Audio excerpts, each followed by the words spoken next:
The story begins with a guy who has traveled the galaxy. It is a place that has no boundaries of any kind. There are countless monsters and constellations lurking here. There were many different monsters traveling in the galaxy, especially dragons. Chief among them was a ferocious seven-headed dragon. They attacked him from all sides, but he managed to escape and fell into the abyss of a volcano. No sooner had he landed than he was surrounded by a crowd of animals who wanted to tear him to shreds. They all looked at him with fierce eyes. The main character's name was Randy. His whole body was tied up in a red web. In front of him, he saw a huge purple spider that was looking at him from all sides. It opened its mouth and wanted to swallow Randy at once. The main character's look shows that he is not afraid of these monsters, but he realizes that he will have to fight with them for many years. 2 years later, he finally defeats these monsters.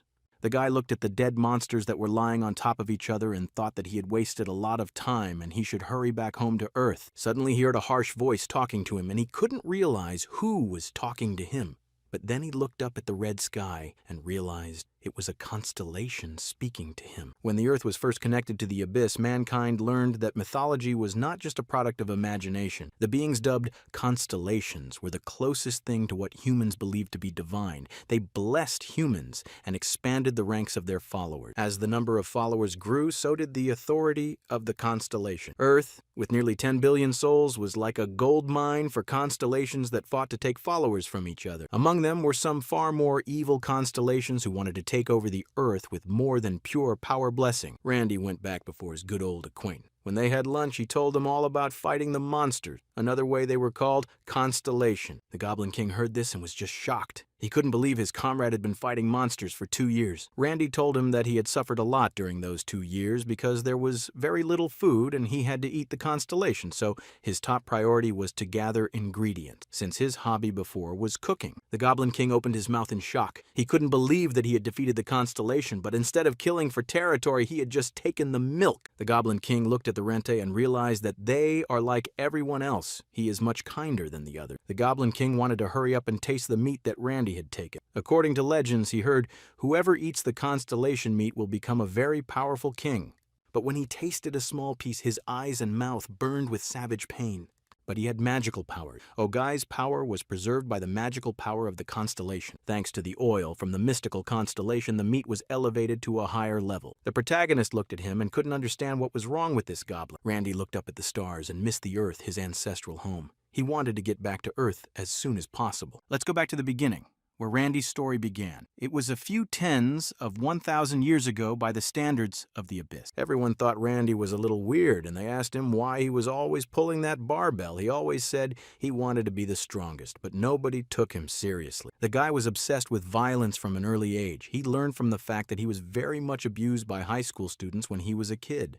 Randy was an orphan from childhood, and he realized that he could only rely on himself alone. He realized that he needed to train to protect himself. He grew stronger and stronger. He wanted to become a hunter. It's a new profession that has emerged in the age of the abyss. What do you do? Protecting people from the dangers of dungeons and monsters. Poisons and items that fall out after killing monsters are very highly valued artifacts. From the dungeon where monsters appear, attracts a lot of people who want money and fame.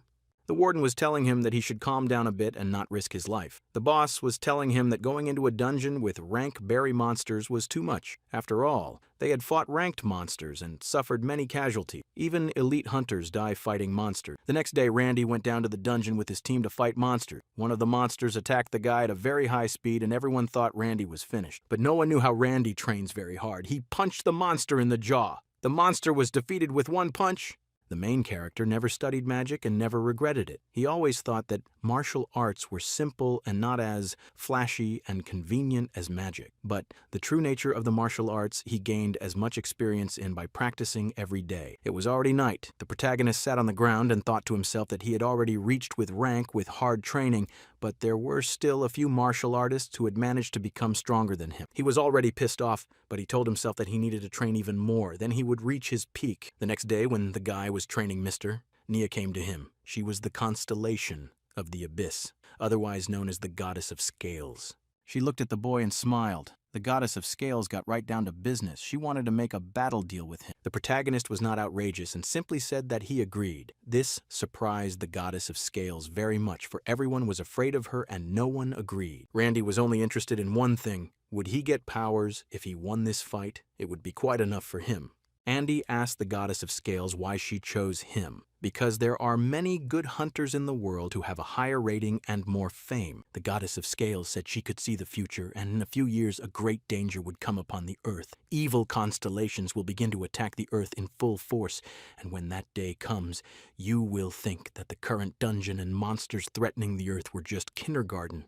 Randy was considered the key to preventing this future from happening. The goddess of scales took him by the shoulder and told him not to worry about anything, for she would make him stronger through long, hard, and inhuman training. At this moment, the goddess of scales was very much afraid. For what kind of madman would agree to such a contract? She was afraid Randy would refuse. The scale goddess held out her hand to him. There was sweat on her face from worry.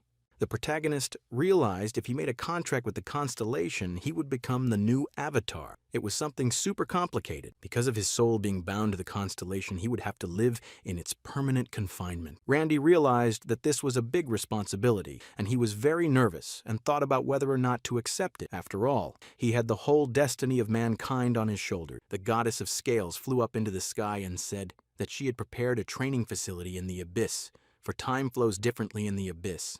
You will have to train alone for several hundred years. Even if you refuse during the training, you still won't be able to return home. The guy thought for a very long time, but he wanted to become the strongest hunter. After thinking for a long time, the guy said he agreed and he would go with her. He said he wasn't so tied to this world. Randy just wanted to leave a letter for one person. After saying that, the goddess of scales raised her hands up. A big black hole formed in the sky. The goddess of scales told the guy that he should think carefully about where he wanted to leave his letter, and she would send the letter with her mind. The protagonist went to the black hole and touched it to pass the test. After he touched the black hole, he was sucked in completely. Randy looked at the abyss. He was surprised because it almost looked like a dungeon. The main character looked to the side and saw that there was nothing there and just started practicing. At this time, the goddess of scales went to her colleagues and told them that she had found a talented guy and that he would be a great candidate for an avatar. Her subordinates looked at her and were very worried about her because when she is so sure of her prophecies, something bad always happens. The main character was practicing and suddenly a big blue tornado appeared behind him, glowing with lightning. Randy turned around and saw that it looked very dangerous. He realized it must be a test of the goddess of scales. But the main character wasn't the least bit afraid. He said, "To get stronger, you have to face danger head on." When the tornado approached the guy, there was a very strong pain. He thought he was going to be torn apart, but he realized that he had to endure because it was a test from the goddess. After a powerful magical storm blew through, the magic of illusion that covered the territory of the virtuous goddess of scales was dispelled. This magic was used as a basic safety measure, but before Randy could realize it, the magic storm raged again. Not even the goddess could have seen it coming. The Queen of Scales was worried sick because she should have sensed his presence by now, but the boy hadn't shown up yet. All the servants searched the citadel, but they couldn't find Randy. Then the goddess of scales turned to one of her strongest servants. Her name was Adaquaniel. Adaquaniel promised that she would find him at any cost and would not let him be harmed. She knew it wouldn't be easy, for he could be in any galaxy in the world. Even the constellations couldn't assimilate the whole world. A couple weeks passed. The protagonist woke up on Earth, looked straight ahead, and saw a lot of rocks in front of him. He thought this was the next place where his next challenge would take place. The guy saw a huge monster in front of him and thought the trials were about him defeating it. Randy's first impression when he saw this monster was that it looked like an onyx, and it didn't look like this monster was a rank. He doubted for a very long time, but then he thought that the goddess of scales had planned everything. At that point, the main character didn't know that the goddess of scales had lost him and was looking for him. Randy gathered all his strength in his fist and hit the monster with all his might, but the monster had no reaction because the blow was so weak compared to its size. But the protagonist kept on hitting because he realized that he had to become much stronger to defeat this monster. Randy could feel in his body that he was gaining more and more strength with each punch. After a few thousand blows, he was able to defeat this monster. He realized that after he had defeated it, he was now a B-rank hunter. The guy realized that he didn't have talent like other hunters, but he had perseverance. It would make him the strongest. Suddenly, a monster came to Randy and looked at him with tender eyes. After that, the main character became friends with the monster. He sat on the monster's head and went to look for a place for the next training. After a long journey, they met a blue storm, which the guy had fallen a long time ago. According to the time of the abyss, it had been gone for 100 years. The protagonist thought it was a gift from the goddess that would lead him to the second trial. After he and the monster got to another place, the protagonist realized that he got an advanced level and realized how incredible the magic storm was. The storm has filled his entire body with chakra and makes him stronger. eliminating his fatigue. The protagonist feels like he's getting stronger and stronger by the minute. He has built up chakra in his fists, and he will not stop using the divine cosmic arts. Randy looked at his hands and realized more and more that he would get a new level of martial arts. He was really looking forward to a new training to get even stronger. The main character looked at the ocean and didn't realize how he could continue to train or be tested. Then the guy got the idea that he would train underwater. He jumped into the water and saw a bunch of scary fish that he had never seen in his normal life. After a little while, he realized that this water was poisonous and it got into his body. Randy was attacked and bitten by the poisonous fish. The protagonist barely got out of the poisonous water. He realized that if he had been in there a little while longer, he would have died. But as the protagonist was getting out of the water, he noticed a bright light at the bottom. He realized that he had to get it out. Randy still thought this was a test from the goddess and that she was giving him these tasks, but he was sorely mistaken. The main character started practicing and concentrating to accumulate more chakra. After all, it would save him from the poisonous ocean and the fish, but it was taking quite a long time. The main character was, of course, very happy that he was getting stronger and stronger, but he was already here 200 years by the time of the abyss. Randy was absorbed thanks to the chakra, but without food, his life became very empty. Suddenly, he saw a dead blue fish that had been washed ashore by the wave. The protagonist looked at this fish with peculiar eyes. After all, he hadn't eaten in 200 years. Randy didn't know how to cut it because it was acidic, and all the kitchen utensils made of stone were melted. The monster decided to help him and gave him adamantium. It's a treasure even among the treasures highly valued among the stone-type monsters. When the guy started to cut the fish with this object, he was very surprised that it didn't melt. When Randy took a bite of the fish, green vapor began to emanate from his body. The main character felt his tongue start to go numb, but at the same time he felt his strength increase. When he tasted a piece of fish, he realized that he had to start hunting and eating more fish so that his strength would increase much faster. And so another 100 years passed by the measure of the abyss. During this time, the protagonist's mind had changed a lot. During those 100 years of eating fish, Randy gained resistance to countless poisons. The protagonist Mach easily increased the level of divine space art. During this time, he became very strong. Randy couldn't understand why the goddess of scales hadn't summoned him yet. After all, he had gained resistance to poisons and reached the expert level. He would never have reached such heights in his world. Afterwards, the protagonist approached the monster and said that their paths were already diverging. He should leave to become even stronger. He didn't want to endanger the monster. So the guy dived into the poisonous ocean. But to him, it was just like a normal one because he had complete resistance to the poison. The fish no longer attacked him as they had on the first day. He was a different man, much stronger than he had been then. He swam a long way across the ocean and finally found the source of the magical power he'd seen the first day. When the main was closer, he saw a blue portal. That it was the portal to the next training session. When he arrived, he saw a bunch of monsters in front of him, looking at him with an evil look. One of the monsters came up to Randy and said he was going to cut his head off. He drew his sword, and he was ready to kill Randy. Randy was ready to fight him with all his might. He put all his chakra into his left fist. When his fist and sword collided, the sword broke into little pieces. Monsters couldn't believe his eyes. He had never seen such a strong man. The protagonist jumped 2 meters and kicked the monster. After that kick, the monster fell to the ground and was motionless. After that, all the other monsters were just shocked. They had never seen such power from a human before. But the guy didn't want to fight them. He pointed his finger at them and said that he came here to take a test. All the monsters looked at him like he was crazy and asked him what the test was. One of the monsters started yelling at him. The monster thought the man wanted to fight their head.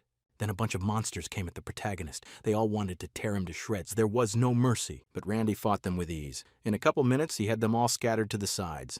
But the guy realized that even though it was easy, there were too many of them. He realized that with too much open ground, the protagonist couldn't fight them while surrounded on all sides. The monsters couldn't afford to lose to him. After all, it would be shameful for them to lose to an ordinary man. A bunch of mutant dogs came at him. The guy realized there was no end to them, and his power wasn't unlimited. The protagonist realized he had nowhere to go but to fight in the territory under the power of this constellation. He fought these monsters for a very long time. After the battle, as he defeated them all, he saw a small building in front of him. He was very curious about what was in there. Rand kicks the doors in with his foot and yells that he's going to borrow the house for a while. In front of him, he saw a smiling monster who greeted him and was making soup. The protagonist was very surprised. Do such restaurants exist, even in such places at home?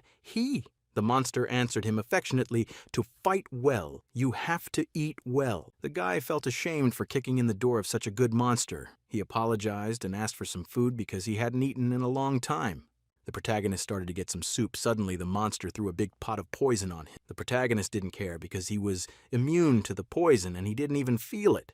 The monster started stuttering from what he saw. He couldn't understand who he was, if it was a man, the monster thought in his head. A bunch of monsters started coming in near the door to attack Randy. The main character huddled in a corner, took a stool, and started yelling for them to come over. Randy said he had enough strength for a long time. After saying that, the protagonist began to fight against the crowd of monsters with one stool. Meanwhile, the goddess of scales was very worried about Randy. Her subordinates didn't understand how they could find the man in the abyss if he could be anywhere. It didn't take long for the protagonist to defeat all the monsters. He didn't realize how many more there would be. Randy's sensitivity increased because of his martial arts skills, and he felt something me coming from the cauldron. The guy felt a lot of energy coming from that cauldron. He realized that something unusual was in there. Randy wanted to take the cauldron with him and track it down, but one of the surviving monsters took him by the leg and told him not to take the cauldron. The monster had tears in his eyes and begged Randy to keep the cauldron because he had gone to great lengths to get it. But the protagonist had no pity. He punched the monster in the face and said that the only way the monster got the cauldron was by killing others. In a martial arts story, Randy found out that a retired martial arts master owned a little classic diner. Randy had only come here to find a good place to fight, but his sudden acquisition of the diner inspired him. He renovated the diner and named it after himself. Things continued the same way. Randy fought monsters for experience during the day, and experimenting with recipes by night, and so continued his life as a diner for several hundred years by the standards of the abyss. One day, the former owner of the diner came to exact revenge on Randy and his brothers. The protagonist noticed that he was able to gain harmony of body and mind through prolonged deadly fights. He realized that all martial artists would go crazy with his skills, but to do so, he had to return to Earth. The monsters lay defeated. They didn't understand how an army couldn't defeat one pathetic little man. By the time the demons realized their strategy wasn't working, Randy realized something needed to change. The protagonist realized he was stuck here for a long time, so he stopped evolving. He was absorbing energy through his cooking studies, but his martial arts progress had stopped. The guy realized he could no longer experience things of body and mind harmony. He was very angry about it. One day, the protagonist got pissed off. He opened the door and told the demons to stop finishing this production. As soon as Randy came out, a bunch of monsters jumped on him. Randy was happy to fight because it would increase his true strength and speed up his growth. When the protagonist had dealt with all the monsters, the biggest monster he had ever seen in his life came in front of him. The monster laughed really hard and asked Randy if he was scared. After he said that, the demon came at him with all his might, saying loudly that it was his last day on this planet. But the guy stopped his sword with one hand. He had no problem with it. The demon couldn't believe his eyes. No one had ever stopped his sword so easily. Randy looked him in the eye and said loudly that he was afraid that at this rate he wouldn't advance in his martial arts. And then all the monsters came at him. During the battle, the protagonist recalled a rank a hunter. He described his strength as feeling overwhelmed by confidence. However, now that he had reached the expert level, he realized that before in battle, he used to feel cornered all the time, attacking randomly in all directions. This feeling he had been experiencing due to his lack of self-confidence had completely disappeared, and now the protagonist was completely at peace with himself. After much fighting, Randy was able to dispel an enemy attack for the first time with the help of divine space art. The protagonist learned to use the enemy's power against him, a power called Kuzushi. After a long battle, when all the monsters were on the ground, the protagonist just went into the house and started cooking. The next day, the guy came out of the house and was surprised to see no monsters. But demons were waiting for him from the sky, and they shot beams of fire at him. One of the demons told them to keep firing because Randy's good at close combat. After the attack was over, all they could see was a shadow of a man in the smoke. The protagonist successfully blocked all the attacks with divine space art. His body became even stronger after the demon attacks. Randy again started smashing all the monsters in a row. He got the invulnerability skill. The more the demons spent, the stronger Randy became, widening the gap between them. After a few hundred years of these events, all the monsters were lining up to fight Randy. The guy was very surprised that he had gotten close to the demons, but on the one hand, it was natural after hundreds of years of battles. Randy took out a rank card, a magical item obtained when you first register with the association. When the owner fills it with his power, it shows the owner's stats. Randy wanted to see his powers quickly. He hadn't pulled this card in a long time.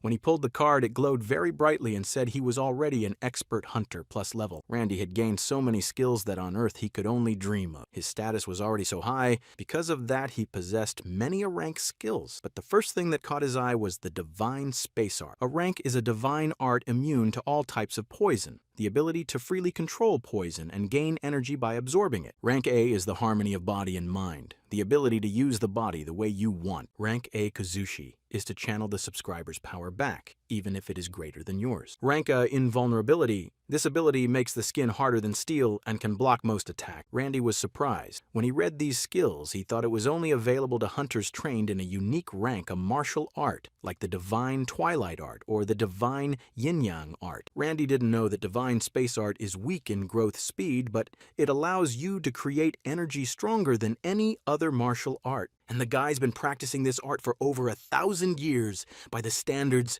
of the Abyss.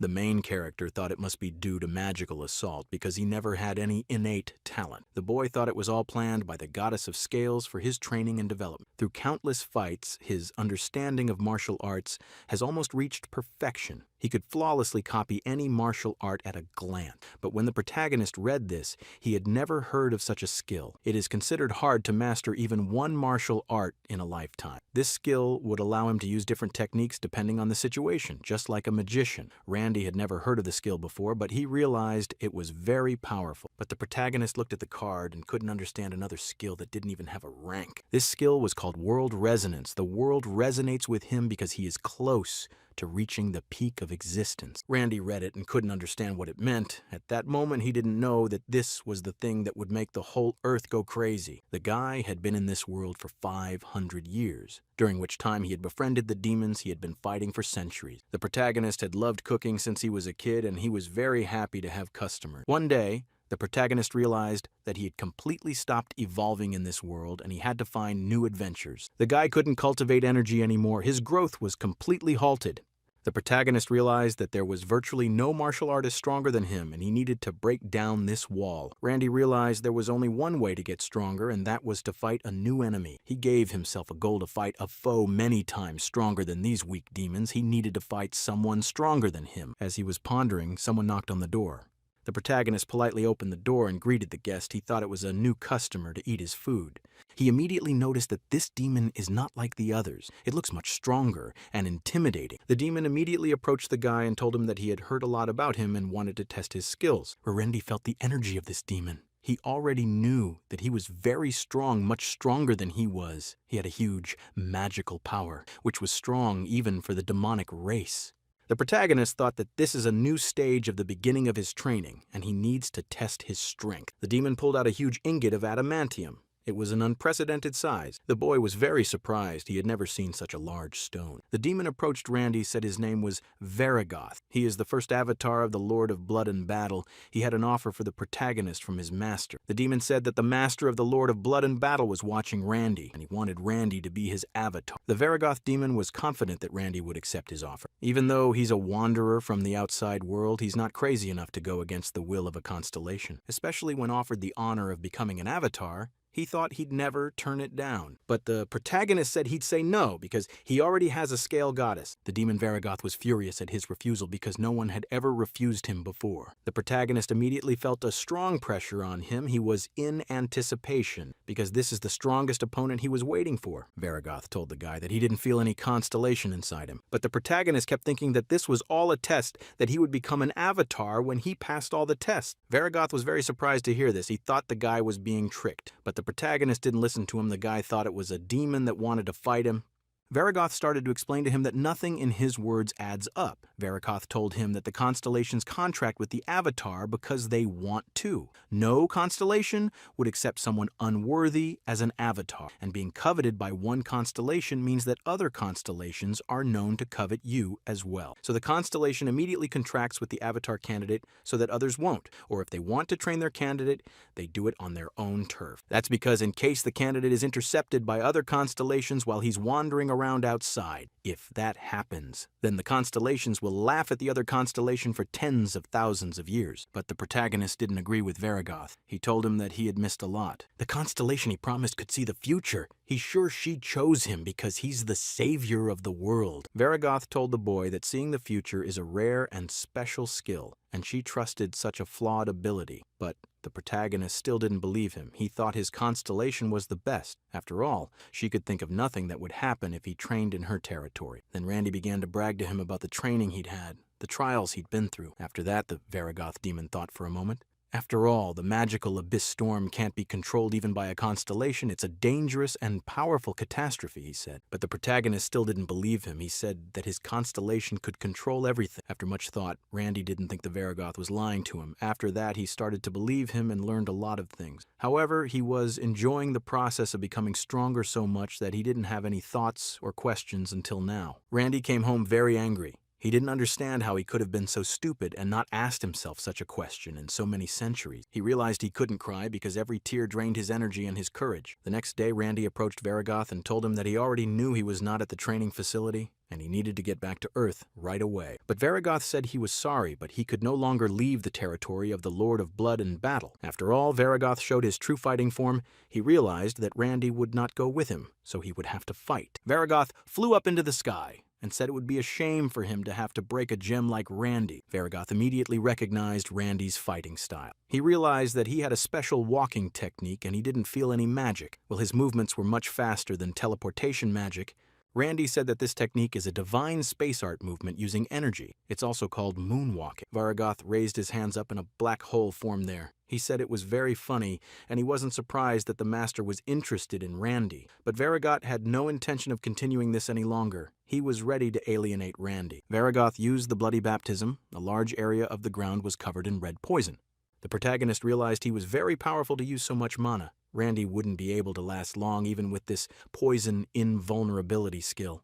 The red poison was called bloody baptism. It's a shower of purple mana that melts and destroys everything it touches. It's a technique that shows the difference between Varagoth's strength and Randy. But the protagonist was able to withstand it. It was thanks to the divine cosmic art that unceremoniously warned him. It was because Randy was in great danger. But when faced with a crisis situation where the enemy was much stronger than him, Randy's mind is very calm. The discomfort of wasting time because of misunderstandings was gone. Randy's mind said he could do it. It was like the moment he was caught in a magical storm. It wasn't the speed that mattered. It was the feeling of the flow of his hands.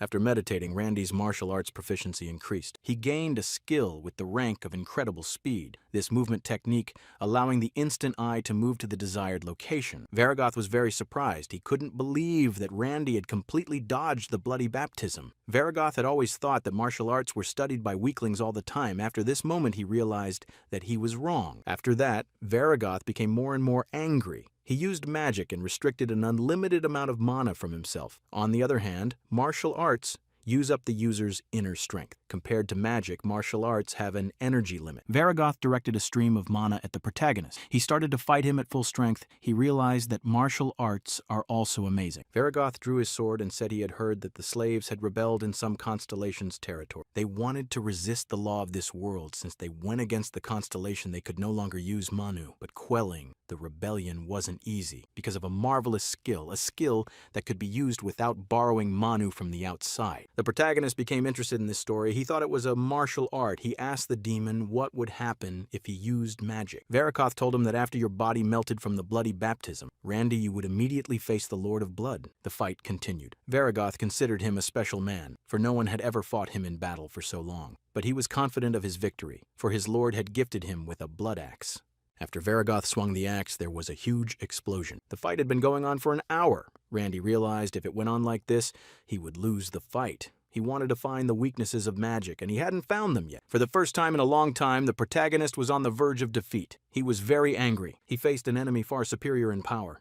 With each attack, he felt himself growing stronger. Randy gathered his energy in one fist. He created a fist of energy, and he struck with all his might. It was a pretty strong blow. Even Varagoth felt it, but it wasn't enough to overpower him. Varagoth asked Randy how long it would take him to use such hard attacks, because they'd take a lot of strength. Using all the skills like Kazushi or incredible speed was born for defense. The problem was attack power. To break through the dozens of layers of defense magic with which the Varagoth defended himself, he had to strike a powerful blow. The protagonist realized that he had to do something because it was coming to an end. Randy decided to make a fist of energy, the result of energy compression, but after this attack, he would use up a lot of energy. It was very risky. In theory, the energy fist didn't fully utilize energy compression. It's possible to squeeze energy to the point of materialization. This technique is called materializing energy. Even Zhaowan, The greatest martial master on Earth was the first to be able to materialize energy. However, he could only hold the materialization for a moment because the technique absorbed a huge amount of energy. He couldn't use it in actual combat, except Randy had already surpassed Xiaowen in skill over 100 years ago. He used this technique and went through the Varicot demon. It was a pretty powerful punch. After that blow, black blood came out of the Varicot's mouth and Randy thought it was the end. The protagonist destroyed the blood shield spell. Randy looked at it and realized that the technique didn't completely kill him.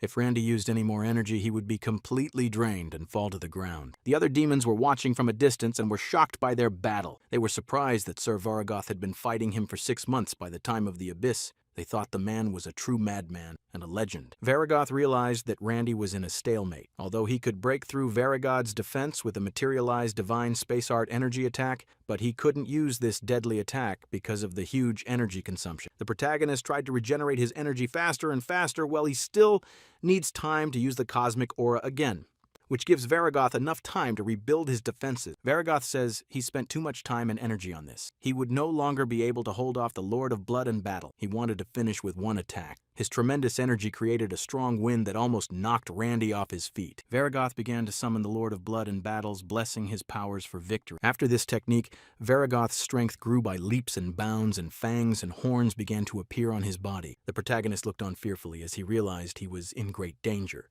The protagonist understood why the Varigoth had shrunk in size. He did it to increase his speed and the speed of his attacks in the same area.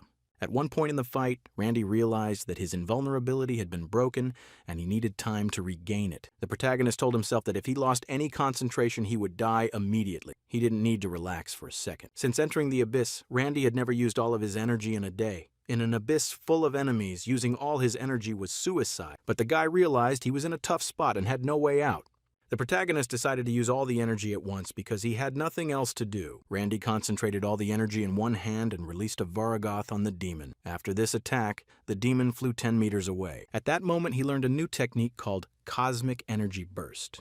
Varigoth screamed in pain because this technique was quite powerful and his right arm was torn off. Varigoth felt that no matter what he had to defeat this man, he must end it. If not, Randy would become even stronger, to the point where he could no longer do damage to Randy. Varigoth couldn't let that happen. In the territory ruled by the Lord of Blood and Battle, he couldn't just stand by and watch as a new constellation was born in his Grand Master's territory. Suddenly, a very large light began to shine strongly. Varigoth couldn't understand what was happening. He saw Big Randy. He couldn't believe his eyes, how he had grown so big. He couldn't believe his eyes, how he had grown so big. At that moment, Randy realized the essence of his power. If he could take Manu outside his body, he had achieved true mastery. The protagonist had achieved perfect understanding of the skill with rank, materialization of energy. He was now free to use materialized energy. His skill was called the Good Giant Killer. It was a ranked skill. His eyes began to glow with blue flames. Lightning formed around his body. He grabbed the Varigoth demon by the neck and was ready to deliver the final blow. At this time, the constellation of the Abyss was watching their fight. She showed interest in Randy. The Lords of Blood and Battle were furious. They were also watching their fight. The demon Varigoth lay on the ground and admitted his defeat. He couldn't believe that he had lost to a human because he had never lost to anyone but his master before. The protagonist defeated the first avatar of the Lord of Blood and Battles. For this victory, Randy received power from the world, thanks to his master's skill. He was approached by the defeated Varigoth, who was on the verge of death. He told the guy that he had earned his right to reject his offer to become a master. Randy thanked him for a good fight from the bottom of his heart. He was very grateful. Varigoth gave him some advice. He said he didn't know which constellation had offered him to become an avatar, but he advised him not to accept her offer because Randy could become much stronger, so much so that no constellation would look down on him. Varigoth wished him to glory in this abyss and become the constellation's first man. The protagonist looked up to him and said he would heed his word, make him a master at accepting the world as himself. Randy began to feel a whole new energy. The eyes of the constellations watching him were very surprised at his skills. The protagonist began to feel the constellation's eyes on him. He could feel how very powerful they were. The protagonist felt a shiver run through his body as he imagined that he could become as powerful as the constellation. The constellations were constantly targeting each other's territories. If one accidentally left his post, he would be gone in an instant. That's why the constellations watch the world without leaving their thrones, and those worthy of becoming their avatar. Then the protagonist realized that they had been watching him all along, just like the people on the streamers. The Lord of Blood and Battle has set a bounty on Randy. Now every creature in the area is after the protagonist. Then the protagonist told everyone he'd become a constellation while they watched him. He has nothing to fear anymore. The protagonist easily defeated these monsters that began to hunt him. He realized that he could no longer leave his fate to the constellation after he had come this far.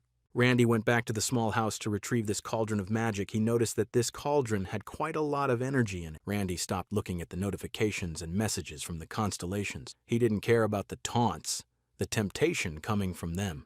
Randy decided he would leave this place and go his own way. At this time, the servant angel, the Lady of the Scales, was looking for Randy. But the animals were very brazen and jumped on her right away. She easily fought them off. The other demons were surprised at her strength. After that, the angel approached them and asked them one more time if they had seen him. Then they politely replied that they had not, and asked the angel to have pity on them. This was the angel of the virtuous goddess of Scale. Her name was Adaquaniel. She was still searching for the man throughout the abyss, talking to races capable of speech and telepathy with monsters after beating them. She wordlessly asked if anyone had seen Randy. Since Avatara rarely leaves her territory, the constellations were curious as to what was going on after all. Also, people support streamers, support avatars of other constellations. For constellations sitting in their own territory and bound by their own rules, watching the avatars of other constellations was quite simply entertainment. Now back to the abandoned sector in Lord of Blood and Battle territory. Randy traveled the world and continued to train along the way. Thanks to the master's degree, the divine space arts had been refined. Now the amount of energy didn't matter, and the martial arts master skill allowed Randy to use all martial arts perfectly. However, he continued to practice his space fist. He felt that the technique was not good enough for him.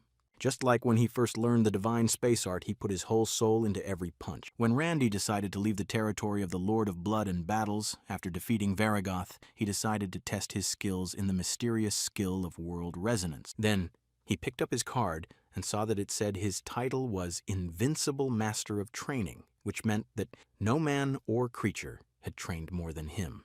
Randy then realized when he had reached the degree of mastery of the divine cosmic arts, he had perfected his skills. Now they were simply flawless, and how exactly was he to become stronger and gain constellation status? Randy then thought that he knew how to do it all. After receiving his degree as a master of the divine space arts, he thought it was as if the world was whispering in his ear. He met a bunch of demons in front of him. They told him that he really thought he could escape them. As long as Randy was in the territory ruled by the Lord of Blood and Battles, it would be very hard for him to escape from the demons. But the protagonist didn't even pay attention to them. He looked at his card and thought that he should strengthen his essence by following his principles. He thought the world was telling him this was the way to become a constellation. The protagonist just walked around the zombies and didn't even pay attention to them. They were too weak for him. And then the hero realized the secret, that he had to practice all the time and never lose. Randy kept traveling and thought that was perfect for him because he loved to train all the time. And so he continued to train.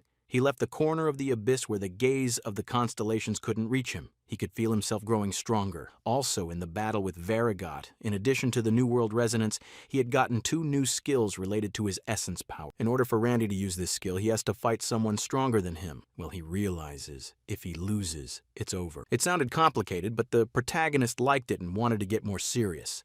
The guy kept traveling. He met a real monster in front of him. He hoped that this monster would be stronger than him and he would improve his skill.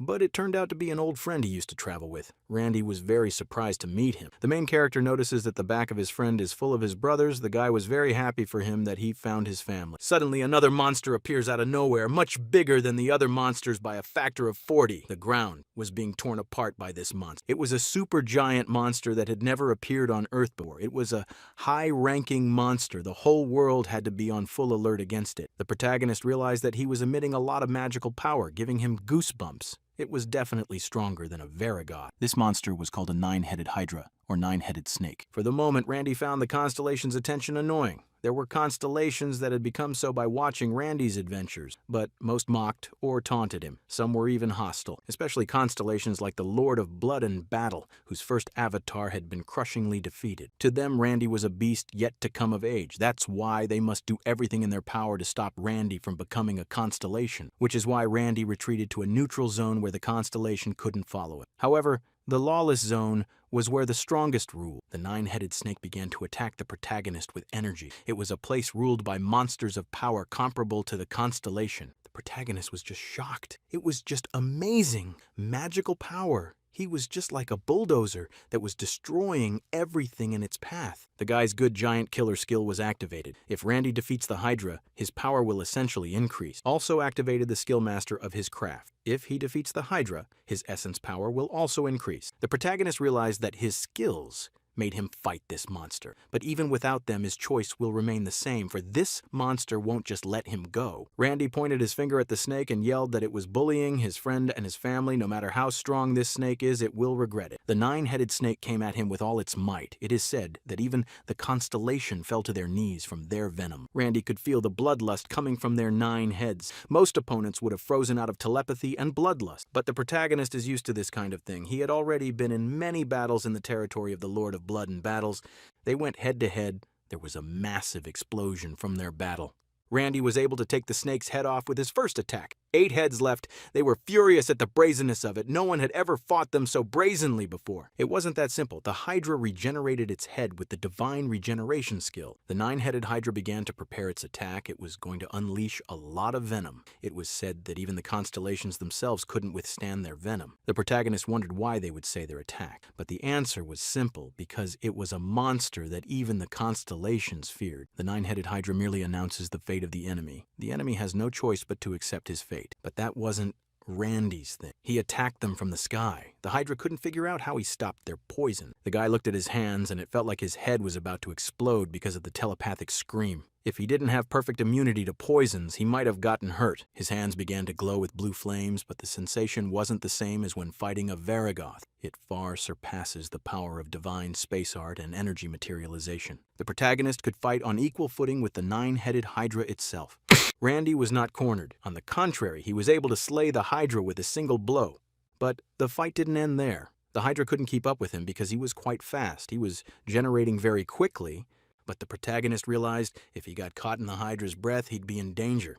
Randy had an invulnerability skill that should have protected him from any damage, but even in a fight against a Varagoth, he couldn't block all of its powerful magic, and the Hydra was many times stronger than the Varagoth. Blocking invulnerability attacks was impossible. Randy was able to step on it with moonwalk. He improved his moonwalking skill so much that he started running on the Hydra's. While Randy was moving between safe zones, he lost all the time he needed to be much faster.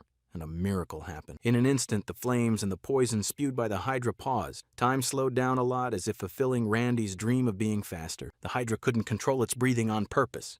But none of Randy's martial arts had the same effect. The protagonist attacked at full speed and just started destroying the Hydra. The Hydra couldn't keep up with him. At one point, Randy realized that this was happening for the same reason his attacks were so much stronger. Should have been with his level of martial arts and skills. The power of the essence wasn't the same thing that enhanced his magic or martial arts. It was the power that allowed him to alter reality. According to his imagination, he got much more than he wanted. He gained the skill of insight and utilized the full power of essence. The power of essence is the power to change reality. Now he could control that power as he wished. As a result of the epiphany, the skill of essence power has become stronger. The power of essence is the power that allows constellations, beings who have reached the peak of existence, to rule the abyss. Constellations have used this power to transform the abyss, create kingdoms, and bestow gifts and blessings upon their followers. As long as the constellations had enough essence power, they could do anything. Hydra was furious. She already wanted to finish this guy off quickly.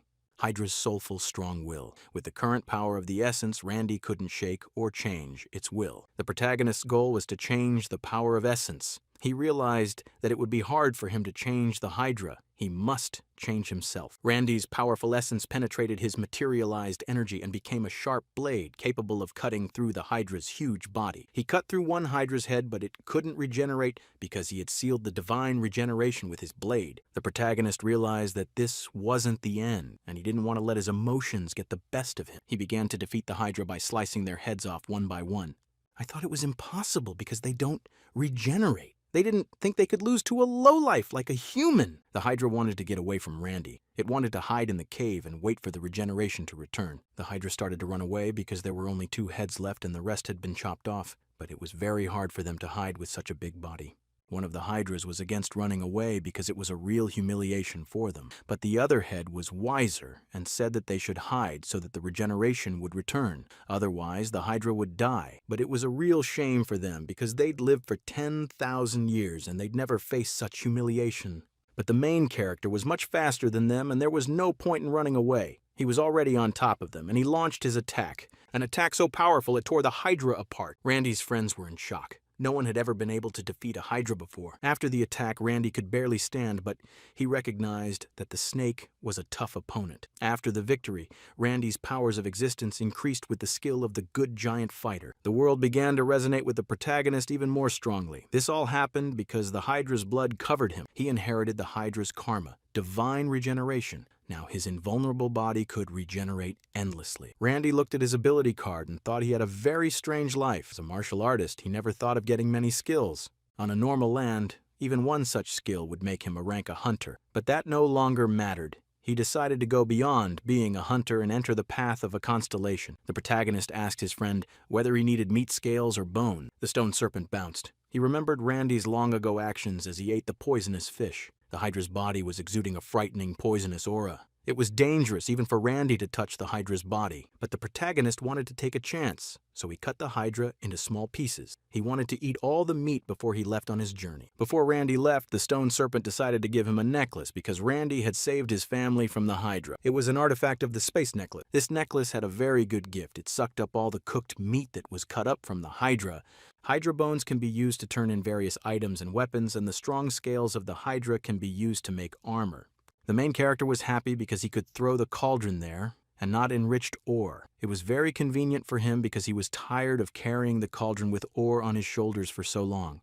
Randy began to tell the serpent that while they had been away from him, he had collected a lot of adamantium. The adamantium he got from the stone serpent a long time ago is in this cauldron. The protagonist wanted to learn how to dilute this ore. He dreamed of making a frying pan and a cutting board to make his cooking easy. Well, the gifts didn't stop there, and Snake decided to give him a pink crystal. From that moment, when Randy decided to become a constellation, he began to see messages about other constellations. He could also see the amount of power that creatures like Varagoths and Hydras had. The reason he was able to use the subspace necklace. It wasn't that he just became smarter and more observant, but that being a creature capable of reaching the peak of existence. The other name for this diamond was unenriched orichalcum, a metal that emits pure magical energy. Orichalcum is the metal that emits the strongest magical energy, and adamantium is the strongest metal that absorbs magical energy. But the protagonist thought nothing of making a knife out of orichalcum cutlery. He was obsessed with cooking. The stone serpent began to convince his wife that he might have a problem with his head, but he was a very kind and strong man. Randy studied cooking for thousands of years while he owned the Demon Pub. His cooking skills were quite advanced. This ingredient wasn't so easy to manage. It was the meat of a powerful creature that came out after refusing to become the avatars of the constellation. Absorbing an abyss monster gives power proportional to the creature being absorbed. But if cooked incorrectly, the dish is deadly poisonous. But Randy refused to back down. For him, cooking with complex ingredients was a kind of training.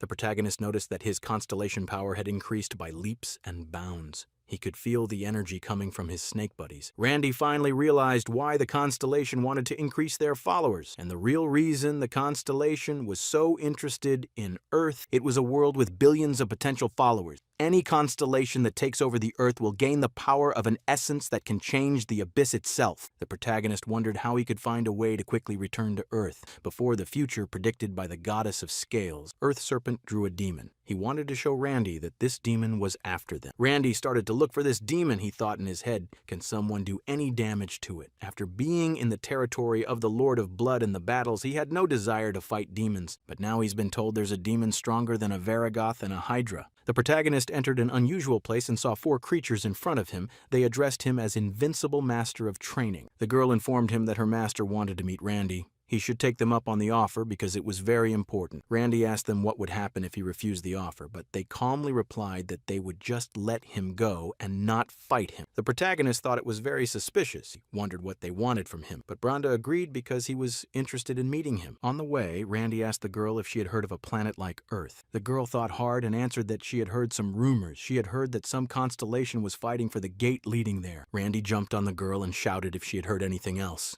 The girl was very frightened by this behavior, but said she hadn't heard anything else. The girl said that she had heard that there were a lot of souls there, that the master would help him take over the land, but the guy denied it right away. He said he planned to stop the other constellations from taking over the land. The girl didn't expect that answer and said he was not only strong but noble. The main character didn't understand why these demons are called nightmare demons. It seemed to him that they are good, sociable, and friendly demons. Even if they can't control their Sobalese skill, they don't seem dangerous. On his way to his master's house, the guy met a demon who wanted to eat him. She screamed at him to give her his wishes. She was immediately apprehended by the servants, screaming to be let go because she knows they want to eat him too. Randy asked the girl what it was and who she was. The girl replied that they were nightmare succubi, weak to other people's desires. Then the protagonist realized that they live off of other people's desires. He knew he shouldn't have a strong fascination with desire. He promised himself that he would be fine without his significant other, and he didn't need a good meal or a comfortable place to sleep. They came to the master's chamber, which was called Dreams and Desires. The guy asked the girl why she doesn't go into the palace with him. The girl replied that a creature like her was unworthy to be between the constellation. Randy answered her that he is not a constellation, and he asked the girl to go with him, for he didn't know the whole palace. The girl immediately agreed and said he was very nice to her. The protagonist suspected something much more dangerous than he'd realized. Randy wanted to use her as a human shield. He was sure the constellation would never want to lose their prized avatar. This meeting was being held on the territory of another country. This constellation was undoubtedly more adept at handling the power of essence than Randy. A lot could happen. Even though Randy was invited, he never let his guard down. After all, the title of undefeated master trainer doesn't go to just anyone. As soon as Randy entered his room, he felt as if he had just woken up. He turned his head and saw a girl sleeping. He couldn't understand what was going on. Randy didn't notice how the constellation was behind him. He didn't hear it at all. "So you're the constellation that's been doing a lot of shows lately. I've been wanting to meet you for a long time," the constellation turned to Randy. Randy smiled and said he didn't want to upset her, but he wasn't a constellation yet. He still has a lot of work to do on this. Constellation didn't agree with Randy because the one who stepped on the path of Constellation can also be a constellation because he's capable of the same things they are. Constellation said it was also about him. After all, he could use essences like other constellations. The protagonist looked at him very cross because he looked like a child. Randy began to slowly remember what exactly happened when he entered the Constellation chamber. Randy wondered if I hadn't done enough. After all, he'd been wandering the abyss for 10,000 years. He had perfected the divine cosmic arts and reached the peak of martial arts. He's even reached a level beyond all existing ones. The protagonist asked why he tries to charm or seduce people because that is the essence of dreams and desire. Beings who enter this room fulfill their desires and find peace. It's hard to refuse my gift if you're not a constellation. Randy was excited, wondering what she wanted from him. Constellation smiled and said she would be happy to explain everything if he would join the alliance. Randy was surprised at such a suggestion, for it was very unexpected what Constellation could think of people. Constellation smiled and said that he was right. Constellation are selfish. After all, they can't do otherwise. But selfishness doesn't always mean loneliness or brokenness. If anything, he allows them to cooperate with them. After saying that, Randy realized the Constellation had decided to form an alliance because it would be good for her. Constellation said he was right. After all, a mortal looks at them as gods, but the Constellation is also not easy. If the Constellation shows any hint of weakness, a strong Constellation will attack him without thinking, and that's why this Constellation wanted to form an alliance. Some constellations don't want a future of survival. The devastation and desolation caused by the constellation's obsession with conquest. It will all lead everyone to a despair in which no desire can exist, and the nightmare will no longer be something to feed on. Randy asked, wouldn't expanding the territory solve that problem? Constellation thought he was talking about a farm by way of wishes. Such an idea could only come from Constellation, who was originally human. Constellation said they couldn't enjoy unlimited potential like mortals. Just as Randy was now beyond the reach of brokenness or complacency, the Constellation could not freely control what was beyond dreams and desire, without the risk of losing the power of essence and becoming weak. The Constellation showed its small town and said that nightmares require high-quality three-dimensional desires, not the ones generated by fear and anger, but a desire filled with ambition or a sense of achieving a world of abundance. Constellation said she's just a nightmare god and can't do that in the real world that she's shown. The protagonist realized she wanted to create an alliance of weak and truistic constellations. Randy told her that she revealed too much of her weaknesses, why she wasn't afraid if he turned out to be bad and greedy. She smiled and said she'd thought about it for a long time, but figured he would be easier to negotiate with than other constellations. But she kept silent about the fact that she had decided that way after seeing his desire. So if Randy had known about it, he would have been more careful. In truth, Randy radiated great desire, but none of it was about conquest or power. The only thing on his mind was training. He had always told himself if he stopped training just because he had achieved perfection in martial arts, he would lose muscle and the will to work. Randy said that sounded like a pretty good deal, but he still had a few questions. Constellation was excited about the questions. She wanted to answer all his questions quickly. Randy asked what he should do if they formed an alliance. After all, he was pretty busy and thought he wouldn't be able to help her. After his questions, she laughed hard. After all, she thought he would start asking for benefits, and he started asking for responsibilities. This was a unique person to her. She answered him that as long as the other constellations didn't attack the alliance, there was nothing to be done. The duties don't make sense. A constellation does not take part in something that is not good for them. She took the bird in her arms and told him he had to do something if he wanted to. The battle between the constellations has been going on so long it's getting boring.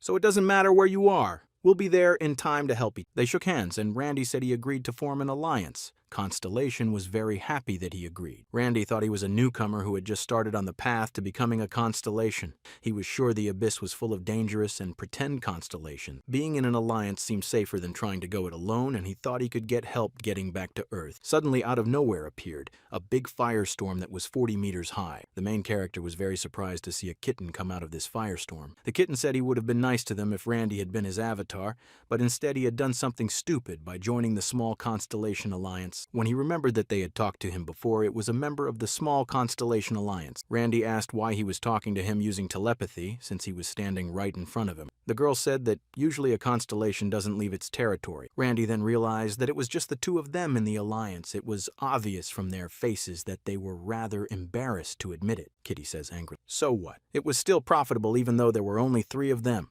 Kitty says he heard Randy collects adamantium and orichalcum. He says he can make them into whatever Randy wants. The girl said this kitten is a famous blacksmith in the abyss. He can make Randy any weapon he wants as a gift for joining the alliance. The protagonist was thrilled with the gift because he'd never thought of it, but he had very little orichalcum, so he asked the girl to do it later when he had more. The girl said that she honestly thought it would be more difficult to negotiate with him, but he accepted her offer before she could bring the gift. The girl again said that the constellation is by nature an arrogant and selfish creature. So before they met, they prepared something that might interest Randy. After that, he received an orang martial arts scroll called Energy Vampirism. In addition, he received orichalcum ingots. The guy looked at his body and was delighted because it was a martial art that had the effect of absorbing magical energy. The girl said that energy vampirism was a martial art created by Nightmare, but she thought it would suit him very well. The girl thought that there was no Nightmare who could become a master of this art. Randy began to think that he had achieved greatness in martial arts, but using magic was a much more effective way than studying martial arts. Randy threw all the ingots on the ground and said he'd been collecting them for over 10,000 years. He couldn't wait for them to make him things out of them. Lava Kitten from Magma excitedly asks what kind of armor he wants. He would be honored to make it. The kitten says that he, with so many materials, he could create an epic sword and shield. He suggested he create an indestructible shield out of adamantium and the strongest sword out of orichalcum. But Randy said that's not what he wanted. He wanted kitchenware. He wanted an adamantium skillet and cutting board and a walnut knife and utensils. Lava's kitten thought he was kidding at first and asked him to be serious because this is serious business. But Randy said he was dead serious. From the moment he got his first adamantium nugget in the abyss, his dream changed. He wanted the best kitchen utensils with which to prepare any ingredient in the abyss. Lava's kitten just didn't have anything to say to him. He was in complete shock at his words. The protagonist noticed his reaction and said it felt like he was making him do something terrible. But a promise is a promise. So the cat from Lava honored his request by putting his whole soul into it. The girl said it was time for her to answer Randy's questions. After all, he said he wanted to know what the awakening was. Randy said it's true he's not a full constellation yet. He's just starting to follow the constellation path. When he defeated the Varagoth and reached a degree of mastery, he saw a message from the world that said his world resonance was growing stronger. The world was eager to hear him scream, and the Varagoth in his final moment said, "Become a constellation, not an avatar." But the guy kept thinking that he was still a human with powerful martial arts, and he needed to take one more step to become a constellation. But the girl just told him that she'd already told him that he was a constellation. She explained to him that there is no such thing as an incomplete constellation. A constellation is a constellation. So it's simple. But Randy still asked further. He was curious about the awakening because she said he still had to awaken. The girl answered that she meant that he still didn't realize he was a constellation. Even at the moment, he thought he wasn't complete. Though the girl realized that he was a very special being, even among constellations. Randy started to complain. After all, she called him special, but he didn't even know how to use magic. The girl touched his nose and told him that mortals very rarely become constellations. The girl started telling her story that she was just born a constellation. The girl said that her power of existence, dream, and desire was unleashed by nightmares. It all came together when they created me. This is the true form of the mistress of dreams and desires. Most other constellations are the same. The Lord of Blood and Battle, the Kitten of Lava and Magma. They are the constellations of birth. It's natural for a being to be a constellation, but the girl explained that the guy was already considered a constellation. The girl told him to accept that he was a constellation. Then, Randy just accepted the fact that he was a constellation. He immediately felt a great surge of power. He learned a skill called world resonance. As the constellation's invincible master trainer, Randy could use the constellation's power. The main character completely changed his hair color and length. It all came from a great surge of energy. The other constellations began to notice that the new constellation was opening its eyes to the depths of the abyss. The protagonist felt very good, for he could give a great blessing and even send a message. The girl said he better not go to the other avatars because they have their own constellations and he could get in trouble. So Randy had to be careful. The main character grabbed his head and said that from now on, if he wanted to do anything, he would have to think 10 times because the avatar is the most important factor for the existence of a constellation. Because any exposure to other people's avatars could be seen as provocation. Randy could get an answer to any question just by thinking about it. He couldn't understand how he didn't realize he was already a constellation, as he kept going from side to side, trying to become the strongest. Even though he was lost and wandering through the abyss, he took it as training from the goddess. Randy even thought that the magic storm was a convenient way to move around and also a training tool. After he remembered his mistakes, he was upset, for he really thought he was training and it was all for nothing. He thought it was all training from the goddess of scales. The girl told him if he had an avatar, he should try to concentrate on. At first, Randy said he didn't have an avatar, but then he remembered his friend, the stone serpent. The girl added that he could restore his power to his essence. After all, you can accumulate even more essence power than the limit allows, so you don't have to save it. So the constellation can use their avatars to explore the abyss, and you can also look through the eyes of allied avatar. This way you can share vision between worlds. The protagonist pointed his finger at the sleeping girl and said, "There was a place where he couldn't use all this." The girl said he was talking about imprisoned nightmares. She could hide certain areas if she didn't want them to be seen. Constellation said to greet Randy she sent a Rooney to him. It was because of the best control I had. After all, it's hard for a nightmare to control his urges. The protagonist remembered the incidents that had happened to him and immediately realized what she was talking about. The girl asked if he had any other questions. Randy said he didn't, and thanked her for her explanation. The girl said she was pleased to meet a constellation expressing gratitude. Randy had only recently become a constellation, and the girl advised him that he should rarely encounter other constellations. After all, in a battle between constellations, the one with the most avatars and the most essence power has the advantage. But the place Randy arrived at after much training, it's the beginning of the world. It's the poverty of the constellations. The protagonist asked her if she'd ever heard of planet Earth. The girl replied that she had heard that many strong tidings await the opening of the gate there because of the fact that there are many souls there, which is rare in the abyss. Randy said he was from that land. The girl told him that the gate between the abyss and the earth was already open.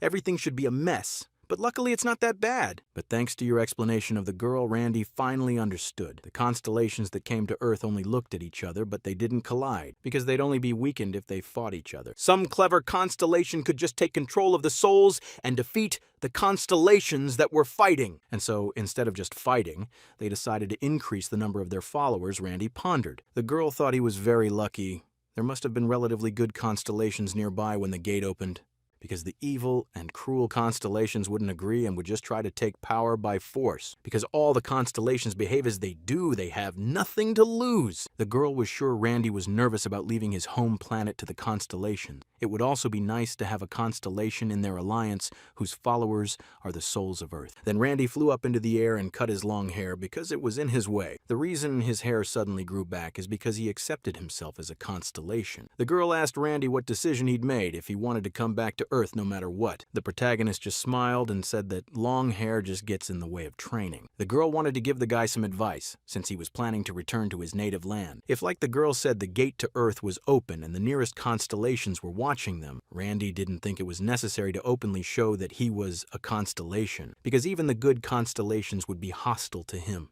If it's a constellation that can fight for the Earth, they're much stronger than he is, and no matter how good a constellation is, they won't turn a blind eye to the fact that they might lose the soul they own. Randy asked the girl, does she really want him to hide that he is a constellation? The girl answered that it would be much better and safer for him, and that he would not have to use the power of the essence. After all, the constellation would not let him out of their sight if they knew that the constellation had returned back to Earth. She advised him to blend in with the normal inhabitants of Earth, and then quietly and carefully acquire his followers. And they would become souls that would take on his essence. After all, it's a constellation on Earth. The protagonist asked the girl if there was a constellation on Earth that knew about him. The girl grabbed her chin and said that it is possible. It would be good to join it in our alliance. After all, it would increase the strength of their alliance. Randy tried to tell the story of how he fell into the abyss after meeting the goddess of scales. The girl replied that it was a very strange story, but she had heard of this constellation. The guy said that even without being able to see the future, it's not that common,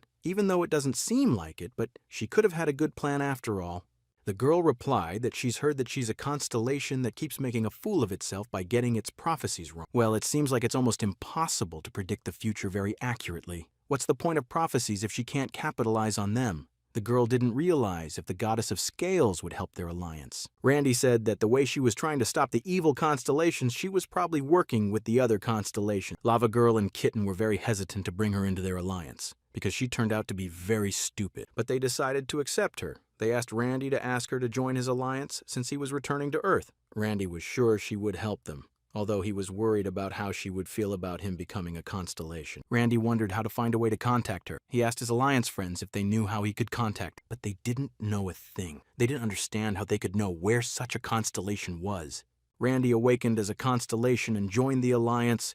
However, he didn't get any closer to returning to Earth at all. The protagonist believed that he personally had to find her. After all, the goddess of scales was a key figure, because the more beings that knew about her, the closer he was to Earth. Randy became very worried about whether he would be able to get back to Earth in time, because his land was in danger. The protagonist turned to the servant who was escorting him around the palace. She asked him where he wanted to go, because the land was full of beautiful places. Randy said that he already had a place in mind. He had heard from his master about the Fountain of Enlightenment. The girl was surprised that he wanted to go to that place. It was a place for their training to learn to control their desires. The protagonist smiled and said if he had to wait here, then he also had to undergo the training possible only here. When they arrived at the place, the girl said that she had heard that in the old days many nightmares used this place, but since the nightmare constellation was born, it was forbidden. Randy asked why that was so. The servant replied because it was incredibly dangerous. After all, she had heard that many nightmares went mad during training. Randy walked over to the well and looked down. It was the Well of Enlightenment. Randy knew that the point of training was to drink water from the well, but if that were true, it wouldn't have been sealed and banned, because the stronger a person's desire to draw water, the heavier the water becomes. The main character started pulling water from the well and noticed that the water was quite heavy. He wanted to meditate and get rid of his desires, but the water wouldn't get any less. When Randy started pulling the water out of the well started telling him his wish. It said if he let go of the water, he'd come back to Earth. Randy's ex-girlfriend comes over and touches him. She said when they broke up, it wasn't on a good note, but Randy realized it was all manipulation and it wasn't really happening. Meanwhile, the girl and Lava's cat were discussing his training. They thought even if he was a master of training, he would have a hard time. After all, this well is arousing and increases desire, and the bucket becomes many times heavier. Lava's kitten was worried if the training master would be okay, but the girl was not worried in the slightest. The sight of the constellation is on a completely different level than nightmare. At least she wouldn't go crazy. The girl wondered what illusions tormented him. She thought it was something incredible. Randy was almost on the verge of letting go of the bucket. The rope was very tight and could break at any moment. But Reddy kept practicing because by using the weight of his own desires, he's getting rid of them. He's addicted to training. No wonder he became a constellation. The girl and Lava the kitten looked at it and thought it was too much. Then they realized that the point of the training is that he has to pull out a bucket of water as hard as his desire. For he who wants to pull the bucket out of the well sees the illusion corresponding to his wish and the water gets heavier and heavier. The servant was very worried about Randy, for she knew that a lot of nightmares had gone crazy trying to complete this training. She asked Randy, maybe he was in some kind of trouble, but the protagonist nonchalantly replied that he was fine. He'd just found a good machine for the first time in a long time. He realized that most people couldn't even lift a bucket. After all, they had very little temptation. Randy told himself that he was 100% resilient because he had a consciousness and would not give in to any temptation. Randy spent most of the day practicing with the well of enlightenment. He told himself he could do lightweight cardio if he cleansed his heart, and strength training if he felt like, and the rest of the time he would rest and work on tactics by sparring with Aruni. Constellation Desire told Randy that she thought it would be much harder and longer for him, but apparently he was having a good time. Randy replied, not that he had any reason to give up practicing. When he first had free time, he started practicing right away. Hardly something, because of his rush. The girl said that he is an army man and a battle constellation, but Randy might have the potential to be much more than that. He may have the potential of nurturing avatars and founding his kingdom. Lava Kitten finished making cutlery for Randy. It was orichalcum cutlery. When the main character picked it up, he was very happy about it. He told himself that with this, he could cook any ingredient. Plus, he can use the knife as a sharp blade in battle. He swung the knife and spat out a lot of energy, which was a very unpleasant sound. The Wish constellation was against this kind of fun. After all, this knife was sharpened by the constellation blacksmith. If Randy didn't handle it carefully, it would blow the all around him. After the walnut cutlery, it was time for the adamantium utensil. The girl and Lava Cat put on their goggles to watch Randy shoot the cutlery and test its durability. He gathered some energy in his fist and was ready to fire. The force of the shot was not weak. It was amazing, because after such a powerful attack, they didn't have a scratch on them. Clava Kitty bragged that this stuff was much stronger than magical armor. Randy's little break in the nightmare world was over, even though he was human. When he entered here, he was leaving Being Constellation. Randy was about to leave. All the servants begged him to visit them more often. Everyone cried after them, for Randy was very kind and everyone liked his good food. They called him Master Gookbab. But just like Randy's invincible training master, the nightmares nicknamed him Master Gookbab. It was all because he made some food with new items. The dish was called Hydra Meat Gookbab. Everyone eyed this dish with caution, for they had heard that Hydra meat was quite poisonous. Randy told Arnie's servant to call his friends, for he had plenty of meat, so he made for everyone. Wish Constellation convinced her avatar Aruni that she didn't have to taste it if she didn't want to. After all, Hydra meat contains deadly poison, and there's no need to put herself in that kind of danger. But Aruni ate it all with gusto. She said it was very warming, and she could feel her stats rising. The other nightmares were also asking for food. They were eager to try this dish, and there were quite a few of them. After all, the nightmare's obsession with the Gukbop had caused quite a commotion. The situation was resolved only after the hostess intervened. The protagonist thought he could practice cooking and increase the power of the essence, but he was a little uncomfortable. He ended up causing this ugly scene. Randy had reached the border of Nightmare World. Then there was the territory ruled by the Serpent of Plague and Darkness. This territory looked terrifying. Randy thought he should use some of his essence power to keep this dark guy from stressing him out, but he decided to hide his essence from the world. Randy thought he'd be safer that way, so he disappeared from sight of the constellation. He noticed that the world had become very quiet and peaceful. He couldn't believe he was being blown away by the flood of messages from the constellations because he couldn't do something simple. The Serpent Bearer of Plague and Darkness orders all avatars to find an invincible master trainer. He tells his avatars when they find him not to fight him alone, because there's no way they can beat Randy. They should never try to use force on him, or they'd die. On the way, Randy met a skeleton in front of him. The skeleton said he was trespassing on his master's territory, and such insolence would not go unpunished, but his master is very generous. The skeleton told him to make Randy his master's avatar. If Randy joins him, he'll forget about the disrespect and recognizes Randy as a valuable subordinate. But the protagonist just smiled and thought it was true. It does seem like a generous constellation. I guess Randy hasn't realized what's going on yet. The avatar tried to skim the mammut. The Abyss constellation were well prepared for this kind of scenario. The skeleton pointed the sword at him and said if he refused the offer, his master would come and deal with Randy. But the protagonist wasn't the least bit afraid of him. He covered his nose because the skeleton stank of rot. Then Randy shouted that all the heralds of plague and darkness should not hide behind their avatar and show their essence. The skeleton was shocked at his behavior, for he still didn't understand the situation he was in. Randy turned to the skeleton and told him to call his master quickly because it would get worse, but he wouldn't come out, so Randy said he'd make him do it. Then Randy started smashing everything around him, saying he'd smash everything when the constellation wouldn't come out. The main character yelled that he'd think he was a coward if he didn't come out. I mean, he can't even defend his own territory. The meaning of such statements was completely understandable. Then Randy got the skill good and Giant Bearer. In case of victory, his essence power will be enhanced. Then, the Nightmare Mistress contacted him and told him it was madness to fight against the constellation. That's when Randy realized they could be watching him because he'd forgotten all about it. The Mistress of Nightmares said it was reckless to challenge a constellation to a fight. Randy got a base level of Space Tunguska. It was added by the Divine Space Art, original motive. At Master Training, even after Randy fell into the abyss, he was never a force to be reckoned with. Being a weak person, he had always struggled with hostility. From the point of view of the powerless, he did the best he could. But after he became a constellation, Randy changed a lot, even though he didn't realize it. He was always hiding from the older constellations. Like the last cowards, he stayed in neutral territory, away from the prying eyes of the constellation. Randy lost the point of fighting. He told himself he had to follow his own path, living as a constellation. The fact that Randy's opponent was a constellation didn't change anything in his attitude towards him. He wasn't the least bit afraid of the other constellation. A large green smoke appeared above the protagonist. Randy immediately realized it was a constellation. This flying constellation looked pretty intimidating. It was too late to run. It was a mid-ranking constellation called the Herald of Plague and Darkness. He stood before the avatars and those doomed to die. The Herald of Plague and Darkness thought his adversary was crazier than he expected. After all, for some reason, the constellation is much weaker than he is. The Herald of Plague and Darkness didn't understand why such a weak opponent would challenge him. He grabbed his beard and said, "If Randy is defeated, though, he will be completely destroyed even if he knits himself into this battle." The Plague Herald realized that if he won, he would gain nothing. If he lost, he had a lot to lose, but he had nowhere else to go. If he didn't accept his challenge, his reputation status would plummet, and the other constellations would mock him. The protagonist wouldn't even talk to him, he just attacked him.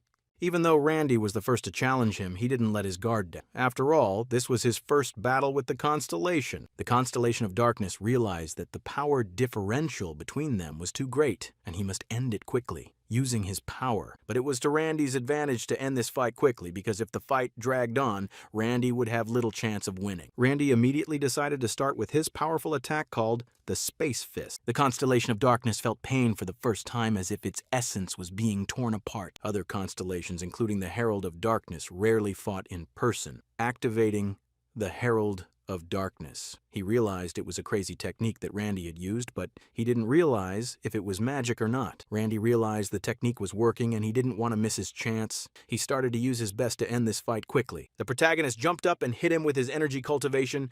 The force of the blow was so great that the earth broke in half. After this attack, the protagonist realized that his opponent was being weak, so that he could suddenly attack and strike a victorious blow. The servants of the Constellation of Darkness watched this fight and were all amazed by the fight between the two constellations. They realized that to this level, they are very, very far away. The servants of darkness didn't understand how such a pathetic constellation like Randy could stand up to their unimitated master, the messenger of plague and darkness. The guy realized that the fight was just beginning, and it would be very, very difficult for him because he knew who his opponent was. Suddenly, the darkness constellation started begging Randy not to hurt him because he was surrendering. But the hero said he couldn't be fooled by that trick, so he punched him hard in the face. But Constellation of Darkness begged him to stop beating him up. He promised to give him his territory and his avatar. The girl and the Lava Kitten were astonished. They did not expect such a turn of events because it was a great shame for the Constellation to admit their defeat, especially to give up their territories and avatar. Lava's Kitten told Randy that the Constellation was actually surrendering, a view the Constellation could never take away about the oath of their lives. But Randy didn't understand what he meant, why the Constellation would surrender. Kitten says if a constellation is badly hurt, it can surrender. The protagonist smiled. He didn't expect the victory to be so easy. After the victory, Randy's skills improved dramatically. His body began to glow with yellow flames. He felt much stronger than he was. Then Randy held his hand out straight and said that his martial arts were in good condition, for they worked even on the Constellation. Randy felt a strange sensation. He began to feel rivers of pus and buildings from the rotten river of tumors. Randy began to feel each avatar, for these were his new avatars and his new kingdom. But when Randy looked at them, he almost threw up. Then he turned to the messenger of darkness and told him he was giving his kingdom back. Randy said he didn't want his kingdom back. As Randy walked away, the messenger of darkness and plague was confused. Because battles between constellations are dangerous, both sides risk the wind. The winner takes everything from the loser. This is what happens to prevent future danger from the loser. The complete erasure of the loser's existence is common for constellations. The constellation of darkness realized that this guy had spared him and left him a kingdom with avatars. He was glad, but that sense of loss was killing him. Kitty told Randy he'd never seen anyone take on a constellation as an avatar. He thought leaving the kingdom and the avatars was a mistake. Well, Randy said he didn't care at all because he wouldn't have been able to control them. Randy felt that this technique he had developed in the battle with the Aruni was his greatest asset, to get so close to the enemy that he couldn't use magic, not give him a chance to use the power of the essence and then slay him. The protagonist believed that he could fight. Even if he met a constellation much stronger than him, he would be able to resist it. After that, Randy went to the other constellations. They told him that they had seen him defeat the messenger of plague and darkness in the constellation. They were quite impressed. One of the constellations told him he didn't think he'd come here, but he didn't seem to have any sense of fear at all. One of the constellations said he couldn't be defeated as easily as that rotten weakling. After all, he had to prepare to face the full force of his kingdom. It was the mid-level constellation of the one who turns back time. That's what Randy was hoping for. He was ready to take them all down with his might. When they heard rumors of what had happened to the messenger of plague and darkness, they prepared for all sorts of scenarios. In other words, now, Randy had to fight all the avatars of the kingdom. It took him 200 years by Abyss standards before he faced the constellation. Well, Randy did win.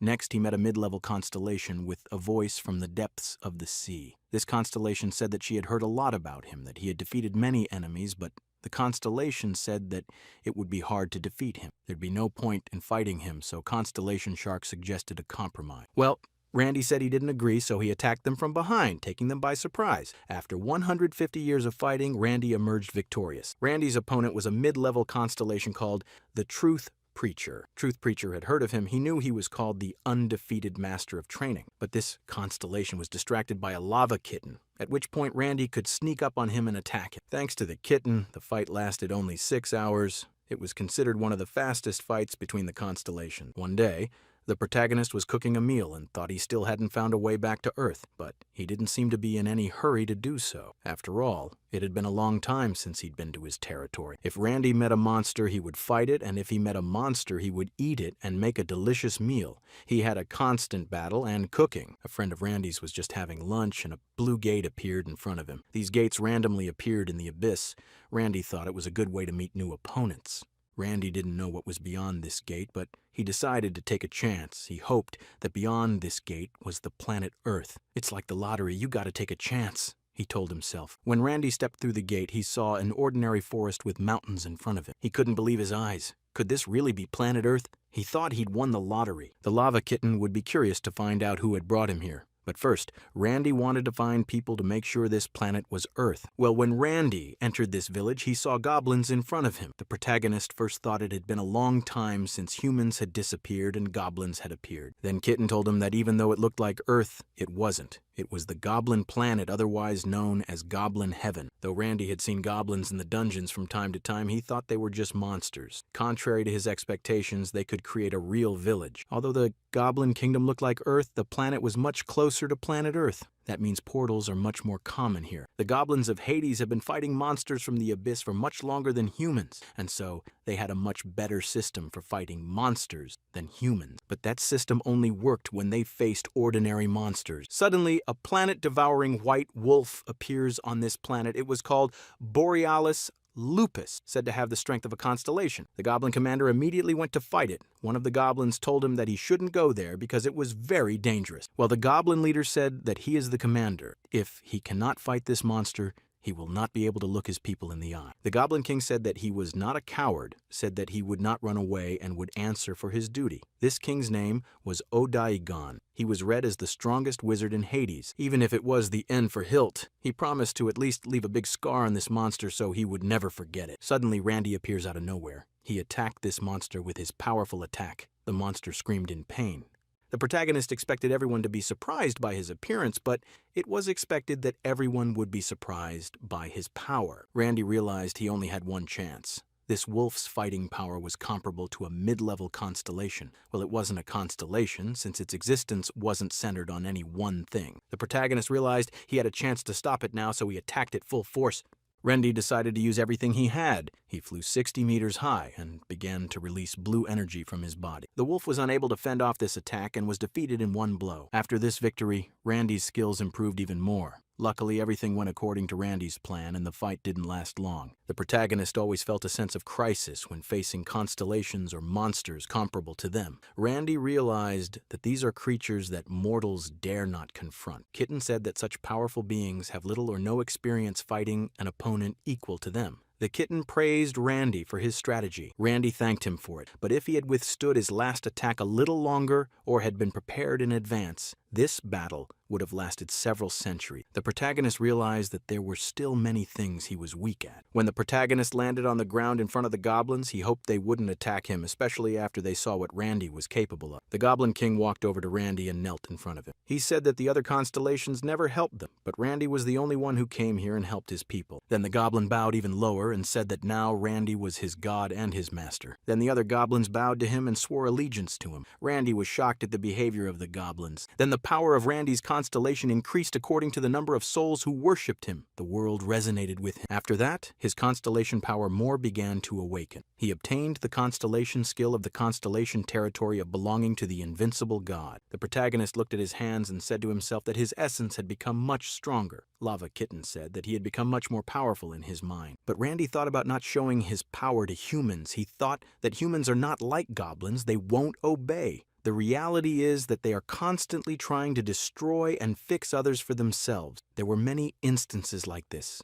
Before Randy was about to leave, the Goblin King ran up behind him and said he wanted to go with him. The protagonist told the goblin he was headed for the abyss, and a mortal like him would be very dangerous and difficult to follow. Well, the Goblin King said it doesn't matter. He would follow him even into the darkest depths of the abyss. Then the goblin bowed before him again and said that he was the Goblin King of Adigon. He said that his people must repay their debt to Randy, or they would live with a great desire to do so. The protagonist felt that this goblin had a very powerful magical power that surrounded his entire body, even compared to Earth Hunters. He has a very powerful force to be reckoned with. Randy then turned his back and said that his mage abilities would be very useful to him. He let him go with him, but told him not to let the goblin regret it later. The goblin asked him what he wanted to find in the abyss. Randy said he wanted to find a planet called Earth. Then he asked the goblin if he had heard of it. Well, it was the first time the goblin had heard of such a planet. The story of how the man Randy became the invincible master of training. And just like that, the Goblin King became his subordinate. On their way to the abyss, they saw a very powerful storm. Randy said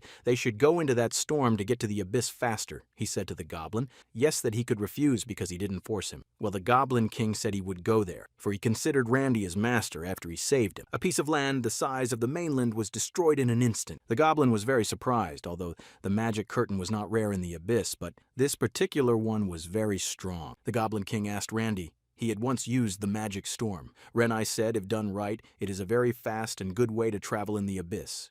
The Goblin King heard that even in the constellation avoid him, well, for the sake of his master, he was willing to go all the way. The Goblin King said, since this size magic storm is too big, it will produce a lot of byproducts and disappear. The protagonist questioned, what does byproduct mean? The goblin said that many places in the abyss are actually byproducts of the magic storm, and this magical storm will leave behind a dungeon. That's where the abyss monsters appear. If they're not dealt with, they'll just wipe everything out. Ever since magic and the abyss monsters infiltrated the land, people's lives have changed a lot. A core island with magical power, an environmentally friendly way to generate energy on Earth. By connecting the Earth to the abyss, humanity had a new, environmentally friendly way of obtaining energy. In addition, other parts of the monsters are also very useful. Thanks to all this, the level of biology and other sciences has risen greatly. Amidst these many opportunities, Parker's Pound grew rapidly. Kaiser Pharmaceutical Company, a company specializing in artifacts, major players in the abyss industry. The Goblin and Randy continued to travel the galaxy to find Earth. The Goblin was very nauseous because he couldn't move through space.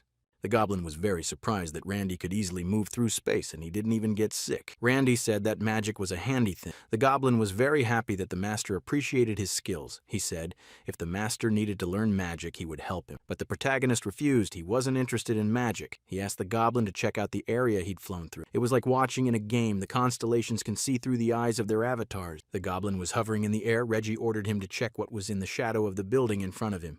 In the distance, they saw some things scattered about.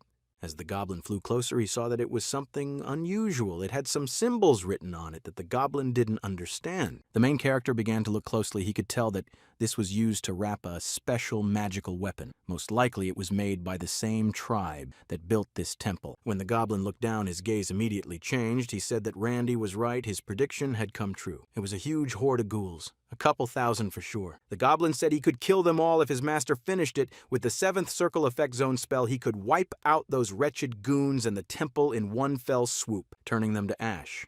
Then they could take care of the boss, who was hiding somewhere. The goblin asked to do it to prove to Randy that he was his proud avatar. But the protagonist told him to calm down, because if the ghouls were crowding in, it could mean they had someone or something surrounded. Randy started running as fast as he could, saying he had to save those trapped. He had already killed over 500 zombies with just one attack because he had read that they were holding people and/or monsters that knew how to get to the ground. He believed that they would lead him to Earth. Then the protagonist realized what they found in the square was Earth food. When Randy was fighting the monsters, he asked the goblin to turn into something small using magic. After all, if he presented like that to whoever was trapped there would be a lot of trouble. Because not all goblins are adequate creatures. Most of them are very evil and bloodthirsty goblins. Hunters from the land are used to encountering goblins in the dungeon. The goblin was furious, for he didn't understand how he could be considered a monster since he was very kind. Randy sighed heavily and said that such people, and he had to accept it. It would be better for him to reincarnate. The goblin began to transform. He could use the magic of the 6th circle polymorphism. The goblin transformed into a very handsome man. He immediately said that among goblins he was known for his beauty. Randy was very surprised because he looked like a perfect man and he was dressed like a wizard. Randy noticed that the zombies just surrounded the hunters and did nothing. He wondered what kind of boss was here. The zombies started climbing up the rock. The goblin said that if they had intelligence, they wouldn't just surround this mountain. Maybe sending zombies is all he can do. Then there was a very high probability that Ghoulay was controlling a really strong army. In the abyss, these zombies were known as the Ghoulay Kings. They were quite strong and fearsome. King Ghoulie, Tarun. It's a monster made up of thousands of ghouls. Those who see only ghouls and try to find the one who controls them risk suffering a surprise attack. The goblin in a human body then made a verdict that they are not very dangerous. For most, they are not much of a threat. But those whose skills are above average are crushed by numbers. There was a group of hunters in captivity. They were very careful with their food because they realized that they were here for a long time. They did not hope that someone would rescue them. It was their 28th day of captivity. The first day they lost some of their provisions, but they found a shelter underground where they could hide from the ghoulies. Then they managed to close the door, but they couldn't get out because they were surrounded by thousands of zombies. One of the zombies almost got to them, but was swatted by the stone door. Then one of the hunters used the arrow flame to kill him.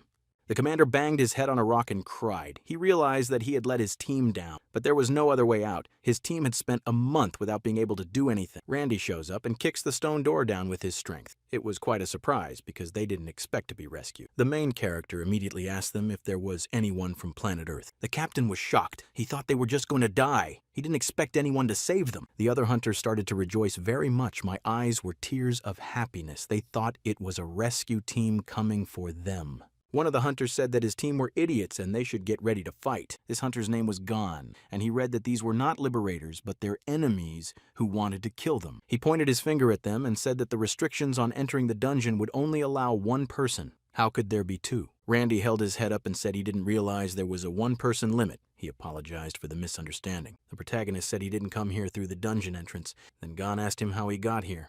He said they came here through the abyss. They had a long way to go, and you could see the surprise on the hunters' faces. Randy made up a story that they were lost in the abyss. After the gate was opened, accidents often happened. Many were drawn to the gate or the dungeon where they disappeared. Most never returned, but there were some lucky ones who did. But Hunter Gan didn't continue to believe them. He asked them how they could prove it. How could they prove they weren't monsters, but real people? Randy said it didn't matter if they believed him or not. Even if they didn't believe him, they had no choice. After all, they were two energetic individuals of unknown strength who could have come here from the abyss. And exhausted, conflict-torn hunters who had been starving for a long time. Simple hunters below B rank. Then the hunters agreed with him. Even if they don't believe in this situation, they have no choice. The protagonist said not to be so suspicious of their saviors. Anyway, you're all from planet Earth. The commander asked what happened to the 1,000 zombies that surrounded them. Randy coldly replied that they were all dead. The captain wondered very much how one man could have handled them. Randy then pointed his finger at the goblin who had transformed into a man. Randy said he was a great wizard. The protagonist remembered the plan to return to Earth, which he shared with his Alliance allies. He recalled them telling him to keep the attention of the Earth constellations away from him, to discreetly expand the number of his supporters. Instead of attracting undue attention, he was going to carefully scout the current situation on Earth. Hunter Gan asked if this was also the missing man from the abyss. Randy replied that yes, he had an even more tragic story than he did because he had lost his memory. The people started to feel sorry for him. The goblin could barely contain himself from sassing them. He thought to himself that these lowlifes still felt sorry for him.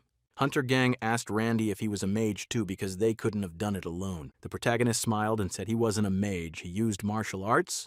After saying that, Randy noticed that all the hunters were stunned by his answer. After all, to reach such a level with just martial arts was simply impossible for them. He couldn't believe his words. After all, he was using martial arts. This was the first time he had ever seen such a thing. He wondered how long ago he had fallen into the abyss.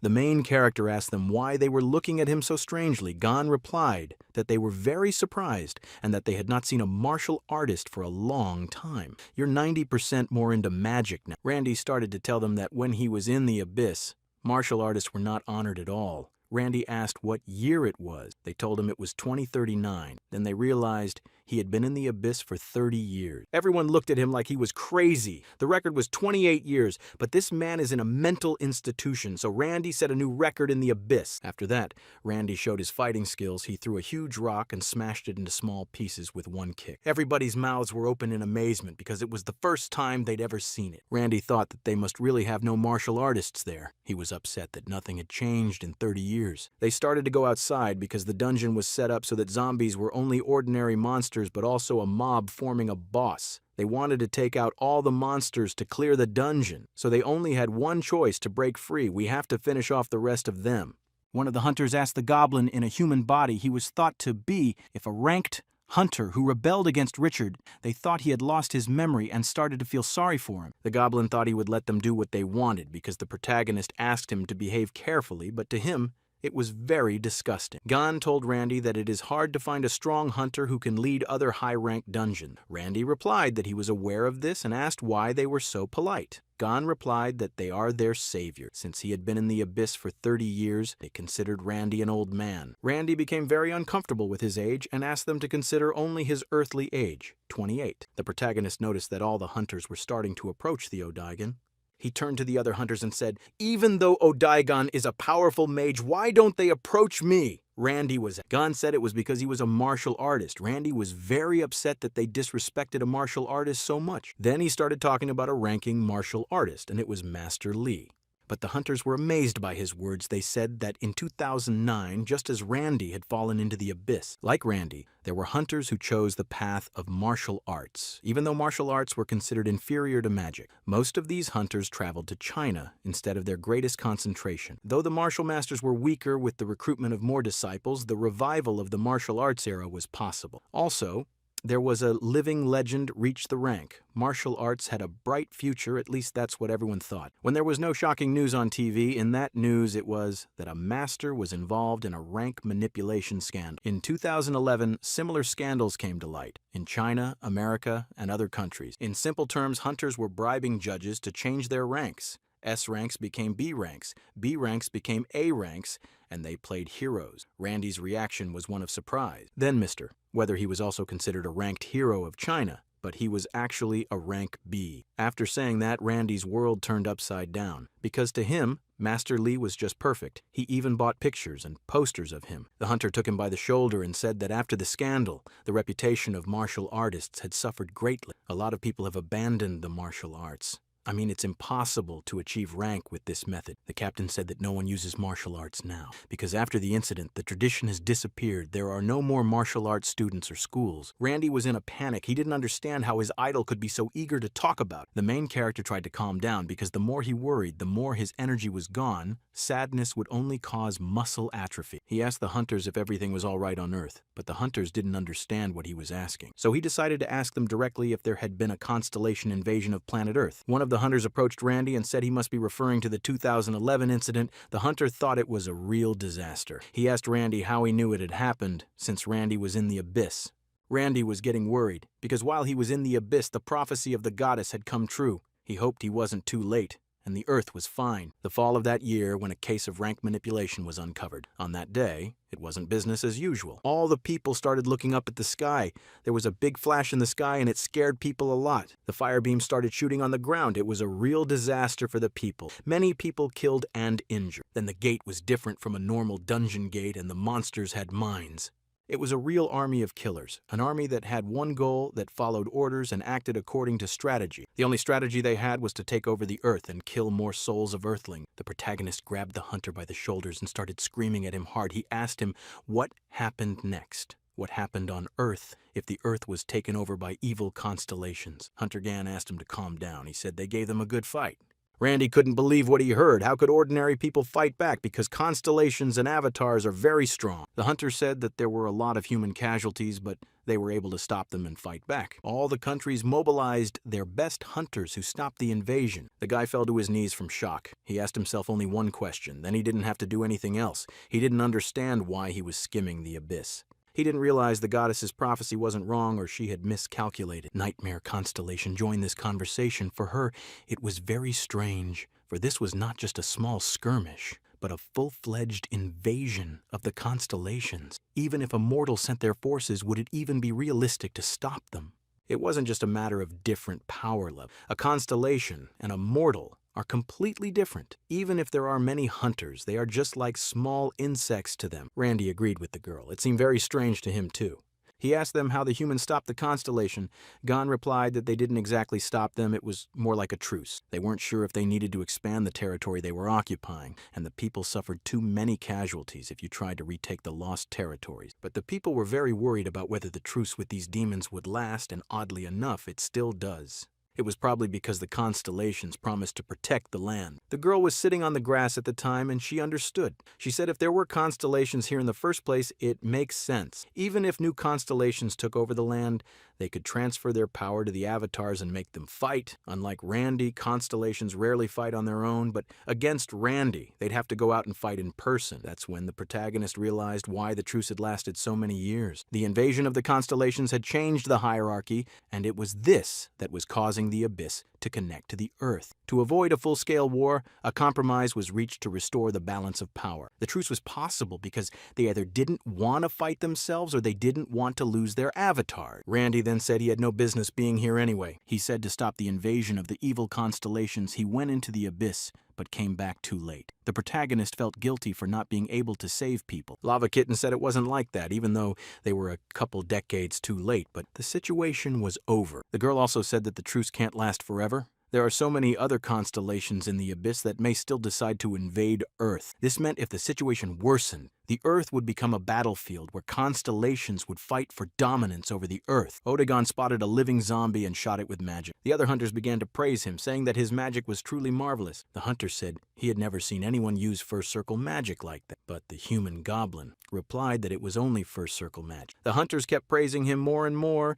This made the goblin very angry because he realized that it was not sincere, and he held back thanks to Randy's request. The main character watched it from the side and realized that the goblin would not last long. He could see that they were really pissing him off. Nightmare Constellation told him to be careful. The species on Earth is not enough to hide the power of existence, for there could be a great battle between the constellations. If Randy didn't properly conceal his identity, he could provoke a great conflict. Randy was well aware of this and said he would be very careful. The protagonist asked the hunter what they do with people who come back from the abyss.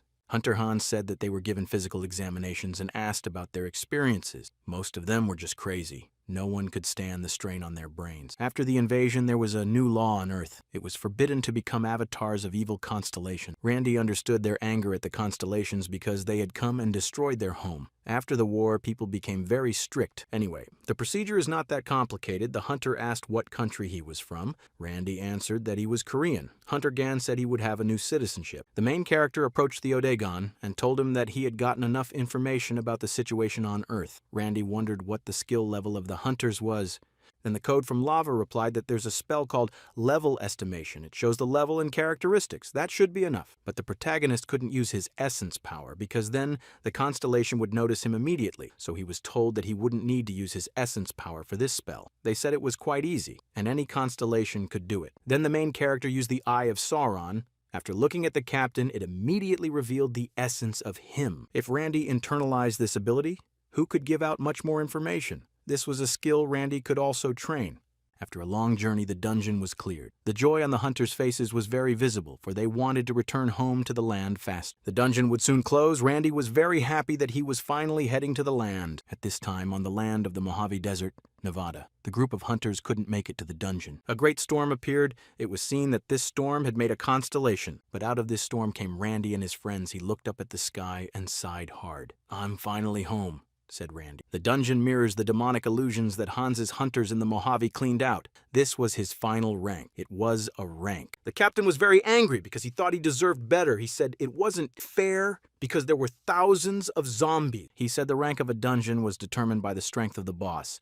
They learned their numbers when they tested them, so he was given a rank of C instead of F. Since they didn't know about Kingalai Taruna on Earth, they didn't realize they could survive in a ranka dungeon. It turned out the captain was royalty. They called him Prince Parker of the group, and Randy wondered why there were so many paparazzi. It looked like his friend was a star. The goblin was quite surprised that the man was royalty, but you couldn't tell. Randy, lying on the couch, said a real king wouldn't be happy with it. Even though Randy wasn't that good at English, somehow they understood what it said. At this point, Lava's kitten says that Constellation Eye can see through lower entity, and adds that it would be strange if the constellation couldn't understand the language of mortals. At that moment, the doctor comes in and says the examination is complete. Randy is perfectly healthy.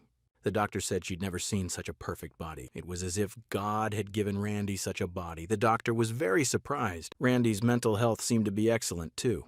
The doctor said that 30 years would be a difficult rehabilitation. If Randy wanted to, he could move to another country and they would help him. He smiled sweetly and said he'd think about it. At that moment, a man came up to the goblin in a human body and told him not to worry if he lost his memory. He promised that the American government would help him regain his memory. Well, the goblin told him the same thing, that he refused and he would follow Mr.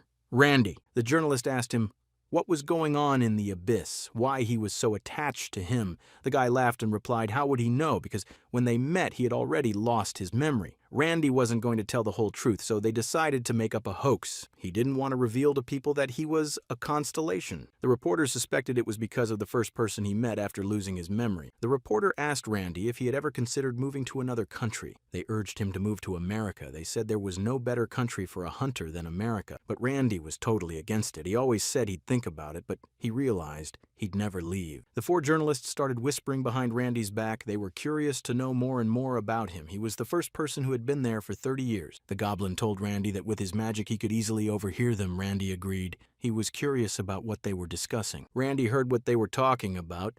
They wanted to force him to move to America. They had a plan to give him a lot of money and buy him an expensive house. They thought it would work. They wanted to send a spy to him so other countries wouldn't lure him to another country. Goblin asked Randy if I could get rid of them, but Randy immediately calmed him down and told him not to make life so difficult. Randy wanted to get a hunter's green card, and to get a hunter's green card, the returnee had to go through a lot of procedures. The professor told Randy that he would now change the amount of his mana. He asked him to pour his mana into the crystal ball. When Randy did, the crystal ball just burst. The professor couldn't believe his eyes because it was the first time he had ever seen such a thing. After the ball burst, the protagonist said he still had a lot of mana left. Randy turned to the professor and said he needed to improve his rank beyond 30 years ago. The bow crystal ball created to measure mana contains many times more mana than a normal hunter has. A lot of hunters couldn't handle this orb, because when a hunter puts mana into it, the color of the orb changes to show his rank. Randy said he wasn't used to holding back, but he had his own reasons for using all the power. The girl realized that he did it on purpose. He was worried that he didn't overdo it so that he wouldn't be noticed by other constellations, because Earth is different from the Abyss. It has its own rules. The protagonist could easily find strong opponents in the Abyss, but you can't do that on Earth. Randy wanted to get a rank A because no one had ever gotten a rank A in martial arts. If he wanted to get a hero rank, he should raise his rank at every opportunity. The protagonist wanted to see what rank he had gotten. He was very surprised to see that he was still rank C. He was even more surprised that the card said his age was 57. Even though Randy wasn't aging a bit in the Abyss, he was still 28. The captain of the hunters came up to them. He said that Randy had saved his life. Now he had to repay him for it. He asked them if they could stay on the land after 30 years of absence. He wanted to take them home and told them to feel free to stay as long as they wanted. They agreed. Because they had no other choice, they got into a luxury limousine and drove home. Randy asked Richard when he was going to give away all his saving. Richard didn't expect such a question. He couldn't understand what he was talking about. Randy smiled and said he heard him say he would give away all the jewelry if someone asked him. It was all a joke. On the way home, a limo crashed into a Lamborghini. Randy was immediately worried that maybe an evil constellation had found out he was on Earth, but it was unlikely the constellation would come alone to fight him alone. When they got out of the car, they saw a man with glasses. Randy and Goblin immediately sensed that he was different. He was an unusual man. It turned out to be a dragon. Richard immediately started to panic. It was obvious that this was a famous person. Well, Randy didn't realize who he was or who he was. He came up to Randy, didn't tell him he knew him. They'd known each other a long time. Then Randy recognized him. It was his former boss who had encouraged him in his endeavors. Richard's guards were all amazed because his boss was a star. They called him a dragon, for he was a hunter of rank. Then Randy heard from the guards that he was one of the strongest hunters on this earth, and he got married last week. It was his 19th marriage. He couldn't believe his boss had grown so much in hunter knowledge. Randy remembered him urging him not to go after monsters a rank above their strength. Let's go back to 2011, when evil constellations simultaneously invaded the world. Back then, they were called the Soul Scourge. Every hunter fought against the monsters, and the head of the invincible Hwang clan was also among them. Thanks to the efforts of these hunters, South Korea was able to resist the invasion. After this incident, they were called heroes. The government also called them heroes to the world, but they received nothing but the title. And after this incident, he moved from Korea to America. After all, there, hunters were treated much better and paid more. He got good support, caught some monsters, started a company, and appeared on TV a couple times. And that's how he became a superstar. The boss said Randy hadn't changed a bit. He was still just as quiet. He remembered the letter Randy left before he went into the abyss, and after that he disappeared for 30 years. Some people started saying that Randy was dead and should be reported dead, because no one had ever come back from the abyss before. The boss said they even held a memorial ceremony in Randy's honor. They were very surprised to see his name on the list of those who had returned from the abyss. Then the boss turned to Richard and asked him why they were riding in his car. Richard replied that he just wanted to pay him for saving his life. The boss took him gently by the head and said he thought he was taking them to some estate to tear them apart or something. Just think what a grateful reason that would be. Randy looked around at the city, and it looked like it had been 30 years because there were a lot of cars flying around. This town was Los Angeles. After his brother arrived, hunters came here, hungry for fortune and glory. Clans of hunters, hunters who want to be part of those clans, and hunters who want to do business with hunters. This place became a hunter town, and when the boss came to the States, he asked for immediate reports on who came back from the abyss. If they missed any, he'd move to another country. Randy looked out the window and saw that there were a lot of people outside. He wondered why there were so many of them. The boss said they were waiting their turn to meet him. Randy didn't understand why they were there. He said the people wanted to ask him for a chance and said he would explain it to Randy later. Randy was very surprised to see that there were pandas in his house. The boss said he got them from the Chinese government. One of his employees thought it was too much. But the boss didn't bother with him. He asked him his name and then fired him. When Randy saw this, he was shocked. He said his boss had turned into a shitty person. The boss asked why. Randy didn't understand how you could fire a man for one mistake. But the boss didn't agree with him because he was paying him a lot of money. Then the boss called his secretary. He asked him how long he had been working here and how much he had earned. The secretary said he'd been working here 2 weeks and made $230,000. But Randy didn't agree with him. He said it wasn't about the paycheck. After all, he had treated them badly. The boss said he warned them when he hired them because they get the highest paycheck. If they make a mistake, he fires them right away. Randy said that Hyung, as the former head of his clan, should be a role model. One of the boss's assistants gave a short talk about the events on Earth that happened in the last 30 years. She talked for over 30 minutes. Then Randy learned that evil constellations had taken over China, North Korea, Central Europe, South America, and Mexico. Because the evil constellation invasion of North Asia was May 2012, and South Korea, where Randy was born, was not occupied. In fact, it was one of the countries that handled the invasion well. But afterward, many Koreans left the country. Their immigration played into America's hands. Randy asked about the head of the clan. He wondered when he left Korea. Randy wondered what his boss had been through. After all, women had always despised him before, and he was hesitant to go to the dungeon. Well, after living to be 70 and having 19 marriages, he's a rank dragon and swimming in money. Then Lava Kitty suggested that Randy make him his avatar, but he was hesitant, for he didn't really trust this boss. Randy started thinking about how he was going to tell him because it seemed really weird. Randy thought that if he explained it well, the boss would understand. But the main character decided that he would try to take him on as an avatar. Vitya, the head of the clan, wouldn't give up and had been looking for him for all 30 years. Randy read him as a trustworthy man, so he didn't really want the boss to get involved in constellation business. The next day, he and the boss went to the gaming gym. After that, the boss used magic. The lava kitten was very surprised and said that it is the magic of the other side of the world. Because this magic is popular among the constellations, mortals don't know how to use it. The boss said that on the other side of the world, if Randy got hurt in battle, nothing would happen to him in real life. It's like an incredibly immersive game. Constellation used this kind of magic to train their avatars. Randy asked boss how he learned about this magic. Randy thought he learned it from Constellation, but the boss replied that it was a very common magic. Then the boss thought about it and said that maybe the Constellation had taught it to someone. The protagonist was very surprised. For such a military training ground, Earth hunters are very well prepared. Well, the boss corrected him immediately. He said that this training ground is more for sport. A lot of hunters appeared on the hologram. It was called a hunting sport. They called it the 6-Star League, a game where 6 hunters battle it out against another team. Of course, this game has a lot of rules: killing monsters, time attack, and death fights.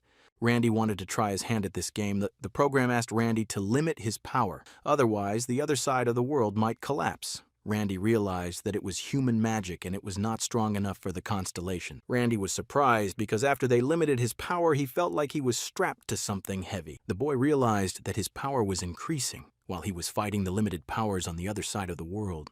The kitten said it was a good opportunity. The other constellations can't watch him when he's in the dungeon on the other side of the world. However, he could still use the power of essence if he wished, but Randy still wasn't 100% sure if he should reveal Hyuna and make him his avatar, because as Randy had said earlier, he didn't want to interfere with someone's peaceful fate. And it's not Randy's style to be in charge of avatars to begin with. Kitten said if he fights a constellation, there will come a time when he'll need avatars. It's pretty rare for a constellation to fight alone. Randy said that the magic of the other side of the world makes hunter training look much more realistic, but the boss again said, it's not training. It's a sport that's the best and most popular sport on Earth. Then Randy realized they weren't doing it to train. They were doing it for fun.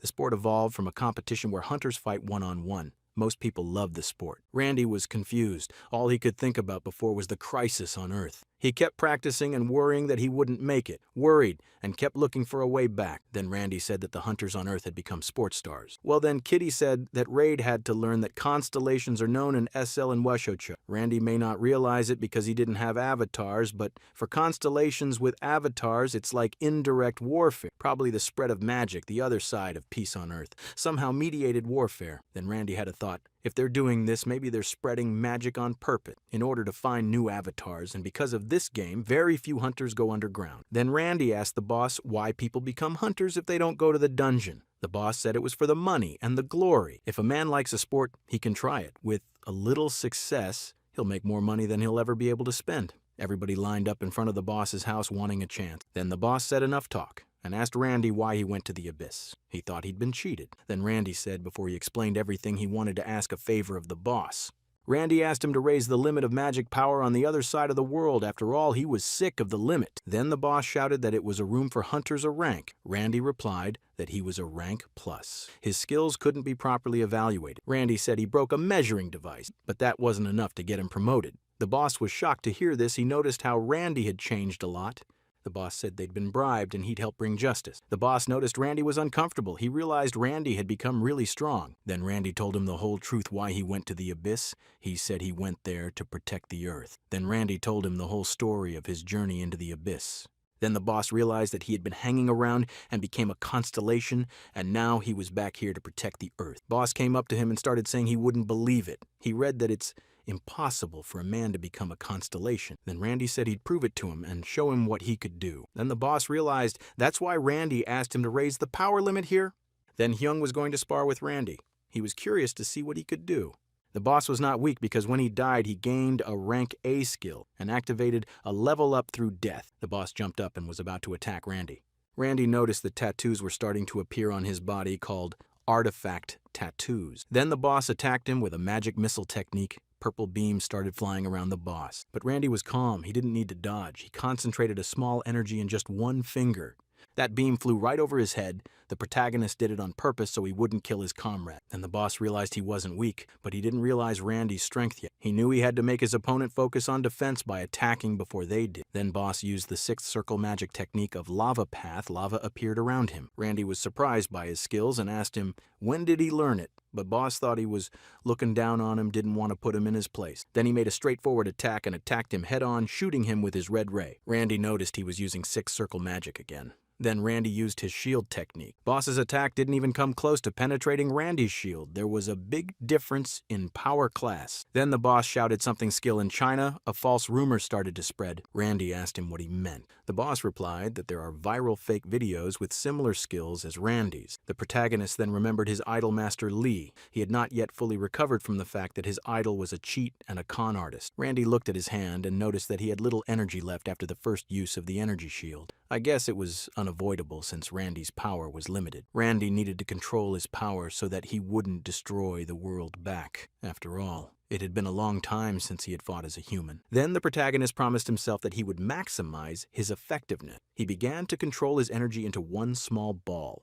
He concentrated in one hand and threw it at the boss.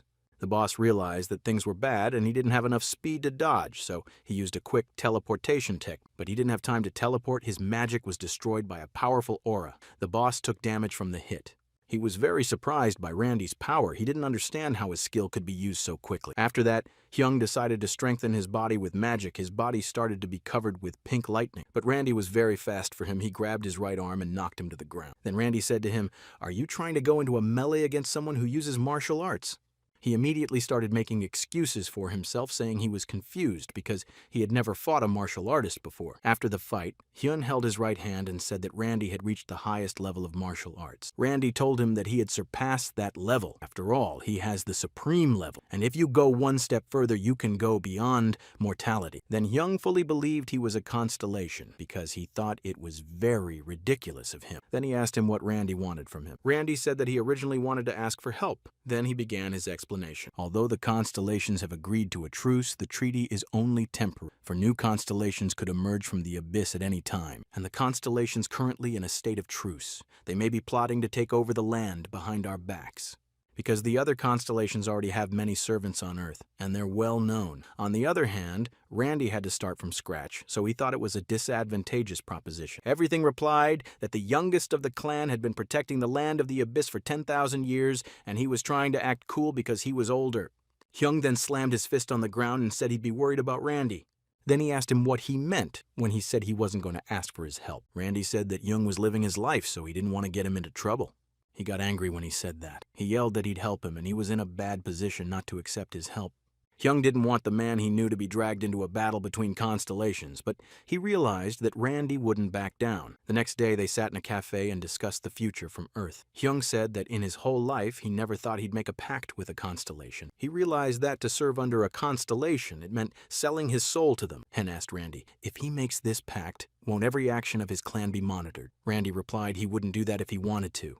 Randy thought of a plan. The plan was to first hide the fact that he was a constellation. Then Hyung realized that he had to hide his power as well as the constellation so they wouldn't be burned. Randy said that anyway. He is going to continue to increase the number of servants while hiding the fact that he is a constellation. He said he would need servants when he encounters other constellations. Hyung was already setting himself up for the battle. He wasn't scared at all about how hard the battle would be, even if it was against a constellation. Randy said that the magic that is often used in sports is called alternate universe. It's also used by constellation. After all, it was quite strange that people participating in hunter competitions were using this magic. The reason why this magic is so widespread is because the constellations fight in this way, because the servants of the constellations are sent to fight each other. There's a good chance that the constellations intended to make it a hunter-hunter competition so that they could more easily choose servants based on their level of effectiveness. But Goblin disagreed with Randy. He thought it was speculation.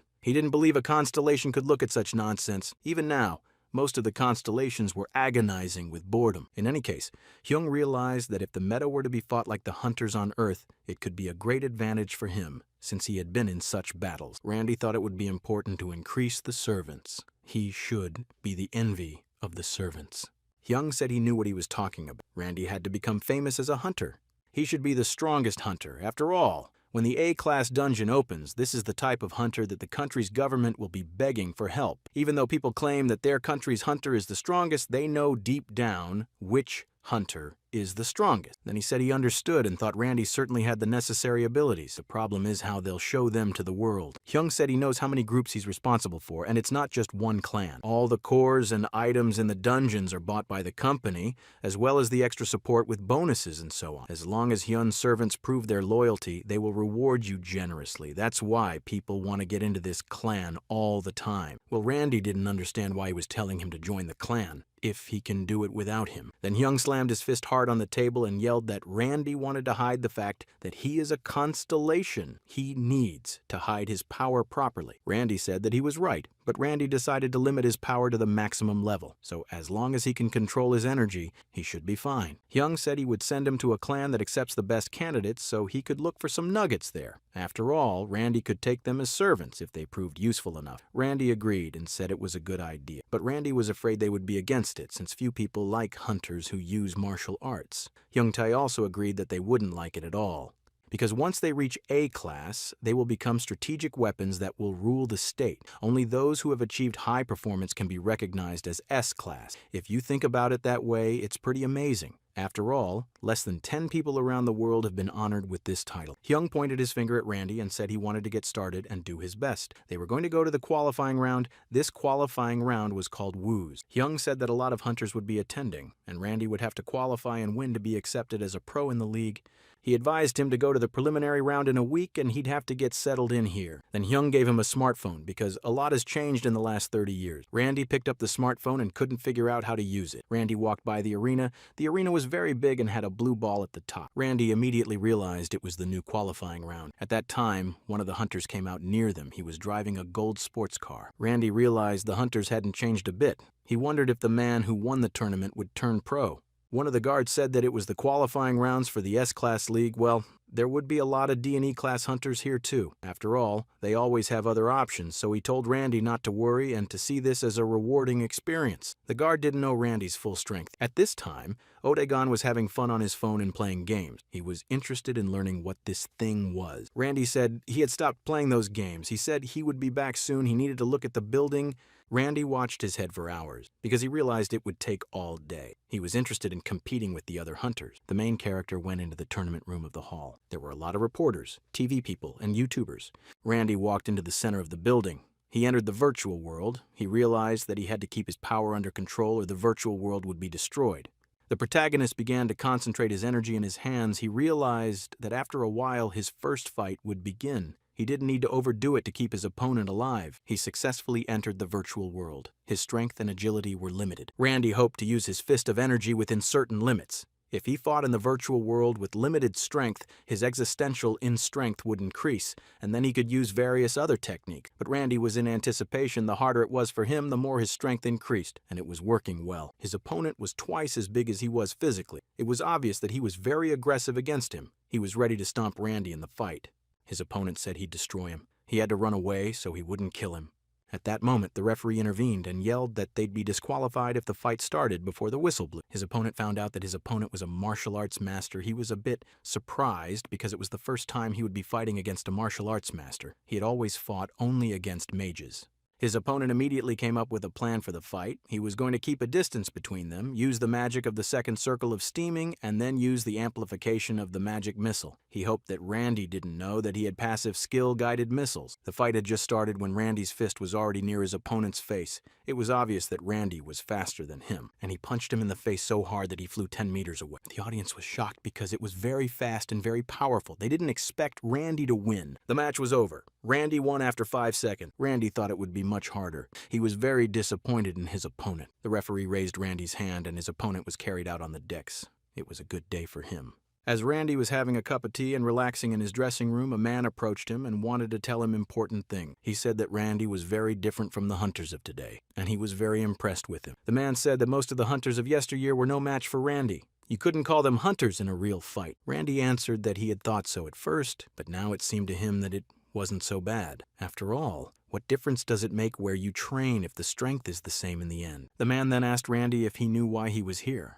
Randy replied that he was a scout and had come to recruit him for his team. The man replied that he was absolutely right and wanted to ask Randy to join the Ambitus clan. Randy said it was the first time he had ever heard of such a clan. After all, he was a returnee from the Abyss, and not much time had passed since his return. Randy wouldn't have heard of him, but the man stood his ground. He said he must have, which made Randy laborious to get his bearings, that he was worried about what to do next and which team to join, but he didn't even have to worry about that, because their plan promised to help at all.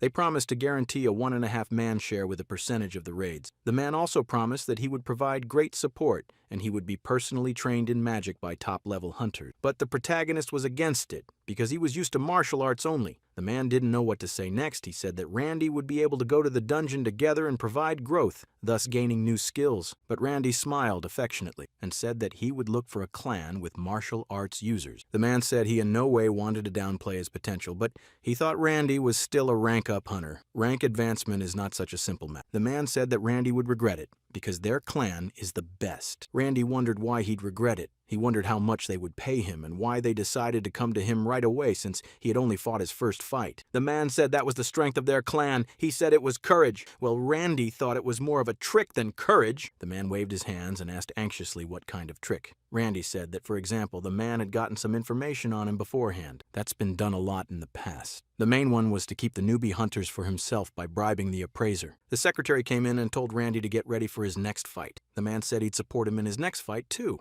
Randy was warming up and thinking how he would fight his next opponent. He didn't want to reveal his full strength yet. Randy decided to show what he could do first. He was itching for a fight. Before he went in, Randy decided to tap into 90% of his inner speed power and limited the power of martial arts.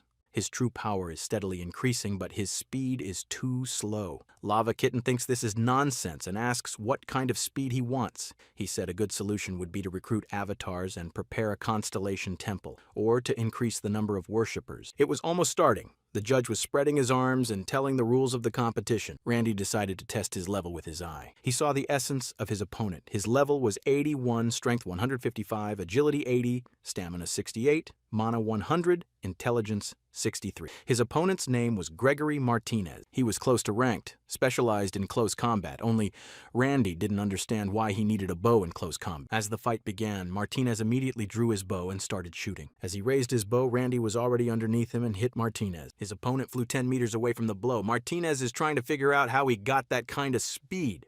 Martinez got angry and started to save energy. His mom was red in color. He decided to start right away with his melee trumps. He attacked Randy with his strongest attack. This attack was called the 1,000-fist attack. All the spectators of the fight were shocked. They thought that after this technique, Randy would be finished. After all, this is the technique of Shah's martial arts user. But a close fight with Martinez is very dangerous. But it didn't work for Randy. He hit Martinez and he flew to the edge of the arena. The reporters thought he was a monster because he had already beaten 2 hunters with 1 punch. A man said he had to sign Randy to a contract any way he could. One of the men said that if you think about it, he's finished all his fights with 1 punch. The other man added that this is true because these are qualifiers from Randy, but it's still not often you see all the fights end with 1 punch. Randy was on TV. He was a revelation. Everybody was talking about. One of the journalists said that Randy was very good, but he read that he was not the strongest hunter on the planet Earth. There are much stronger hunters than him among the contestants.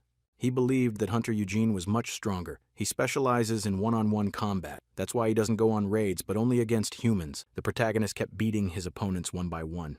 Even Eugene lost to him, even though he was considered a real contender for Randy. The audience thought Randy was crazy in a good way because they had never seen a hunter defeat a hunter so easily, not even Eugene. Now it was time for the finals, and his opponent's name was Laurels from the Rainbow Clan. He thought Randy's moves were obvious, and it would be an easy win for him. Well, his opponent lost in literally a matter of seconds. He couldn't block his punches because they were powerful and fast. The judge raised Randy's hand and said he was the winner of the ranked qualifier. Randy looked up and thought it was a total cakewalk for him. People couldn't believe that a martial arts user had beaten a mage. To them it was beyond reason. In song alone, he's been practicing martial arts for about 10,000 years. His level can determine the tactics of the enemy just by his breath. Even hunters considered experts in single combat. For Randy was a mere trifle. The protagonist stood on a pedestal and raised the trophy up, but to him, it was just a small thing. Randy walked the red carpet and was immediately surrounded by people asking questions and taking pictures. Randy wanted to win the competition over by any means necessary, but he noticed the stares. They weren't looking at him well. However, even in a qualifier with rank, winning over all the competitors was a significant event. In the eyes of the constellations, Randy began to look like a true treasure. Randy realized he had been burned. He had to hide his power, but it was hard enough. One of the constellations was red. You could see from his face that he was very serious. He warned Randy to stay out of their business. The Kitten of Lava and Magma says that the contract on the Avatar has nothing to do with the agreement, so he can do whatever he wants. The warrior shrouded in madness and blood warns that he can attack a constellation without an agreement at any time. There's been a big skirmish between a constellation and a magma kitten, also a constellation. Even though it's only an exchange of messages, the pressure is simply murderous. The kitten answered the warriors with such confidence because no one knew where his territory was. A warrior wrapped in madness and blood warns that he will never forget it and declares that he will avenge all his avatar. Randy overhears the whole conversation and says he's not going to sign a contract with a loser like that, so get out. Constellation of Madness told Randy he didn't know what he was talking about. He didn't know that all arrogant mortals are inevitable punishment. Randy replied that the Constellation of Madness could not even go on a rampage in front of the other constellations, but still called himself a warrior wrapped in madness and blood. Randy reiterated again that he wasn't going to make a contract with him and asked him to get the hell out of here. The Constellation of Madness left and promised him revenge. Other constellations were impressed with Randy's courage, such as the constellation Monk chasing glory, and the constellation Sweat and Blood Fighter. Randy said he didn't know if he'd ever do battle with this constellation. The Kitten of Lava and Magma, impressed by the mortal's answer, gave him 10 soul shards. The other constellations interrupted in shock. Randy asked him what he was doing and didn't understand what the kitten was doing it for. The Kitten of Lava and Magma whispers in his ear that this is part of the strategy and he needs to accept. Shards of soul among the constellations acts as currency. Now the Kitten of Lava and Magma gave them to Randy on purpose, to provoke the other constellation. On the one hand, Randy needed those crystals so the other constellations would look down on him. Randy thought that up to this point he had only cared about power, because he had never even thought about such thing. Anyway, he thanked Lava's kitten for that. Lava's kitten said it was important, for he was a little surprised that Randy only realized it now. Hyung's servant comes in, he bows to him and says he didn't succeed. Hyung was furious and told them to get the damn appraiser alive, but at this point, there was an investigation to catch him. He grabbed his head and yelled out which clan the bastard was from, because he could assume that the Imbitus clan was involved. The Imbitus clan, though considered a powerful clan, is no match. After all, a powerful clan is empowered by the government itself, while the Imbitus clan is just a newcomer who's just starting to gain power. Everything began to wonder what this clan was up to against them. After all, they knew it was dangerous to deal with them in their current position, and there was a very clear provocation. He thought that the Imbetus clan was enlisting the support of another powerful clan that was trying to oppress them. At that moment, a girl comes in and tells Hyung that the results of the qualifying round are in. She said that Hunter Randy had won the preliminaries. The man bowed and said he'd call the appraiser right away to assign the new rank, and if there were any problems, he would take full responsibility. Hyung said that he was thinking right. He was very happy to hear that he was pleased. The next day, the rank evaluator came and said Randy had a B rank. Hyung didn't agree with him. He said the rank evaluator was blind and should give him a higher rank. But the evaluator disagreed with him and said he gave him a decent rank, plus he knew what martial arts users do in real combat. The man almost attacked the evaluator after saying that, but Randy stopped him. He told Hyung not to embarrass him. Then the protagonist whispered in his ear that he had to be careful because the constellation was starting to show a lot of interest in him, and there's nothing wrong with taking things slow. Hyung calmed down a bit. He scratched his head and said that in any case, a rank of B is good too. Hyung said he wanted to get him into the Arakos clan, but if he was ranked, he'd be looked down on. Randy said martial arts users even with a B rank would be ignored. Hyung then tapped Randy on the back and said it didn't matter at all. After all, they knew Randy was 1,000 times stronger than them and he would show them what he was all about. Hyung reached into his bag and said he had a nice weapon in his collection, and he decided to give it to Randy, but Randy didn't understand why he wanted it. Randy said he didn't even know what he was getting him.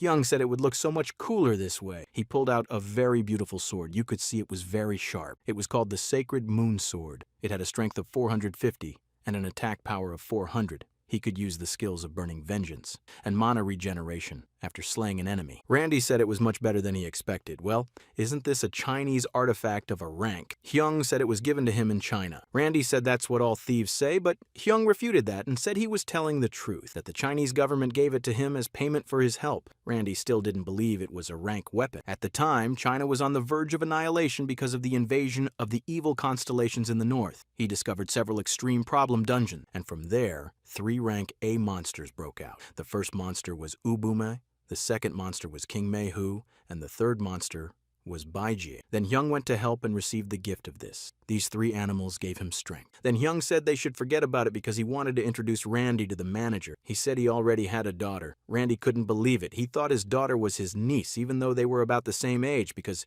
Randy had been in the abyss for 30 years. The next day, Randy cooked a nice steak for the girl. He really liked cooking. She knew right away it was her favorite dish. It was Texas barbecue brisket, weighty pieces of meat marinated with seasonings and then smoked for a very long time. However, this spicy brisket turned out to be much more flavorful. The girl's name was Ain. Randy said the secret to the flavor was magic. There is actually a special magical flavor that cannot be compared to other flavors and aftertastes. Unlike the dishes, the meat that the Aina were given was abundant with magic. The Randy goblins looked at her and whispered because they didn't understand what was happening to her. Suddenly, she jumped up out of her chair and said Randy should become a chef because it was delicious. She suggested that Randy open a restaurant and she would be an investor. Randy was confused and said he liked Korean food better. When the food was gone, the girl suggested that they should get back to business and said she'd be Randy's manager and asked if he knew her duties. Randy replied something like overseeing schedules and movements, but the girl said a first-class manager is a little different. The girl said she knows what ability the hunter is at, what it takes to make him stronger. Analyzing all of that is part of her duties as a first-class manager. The girl said that she is a top class and that she liked the way Randy handled his fights with confidence,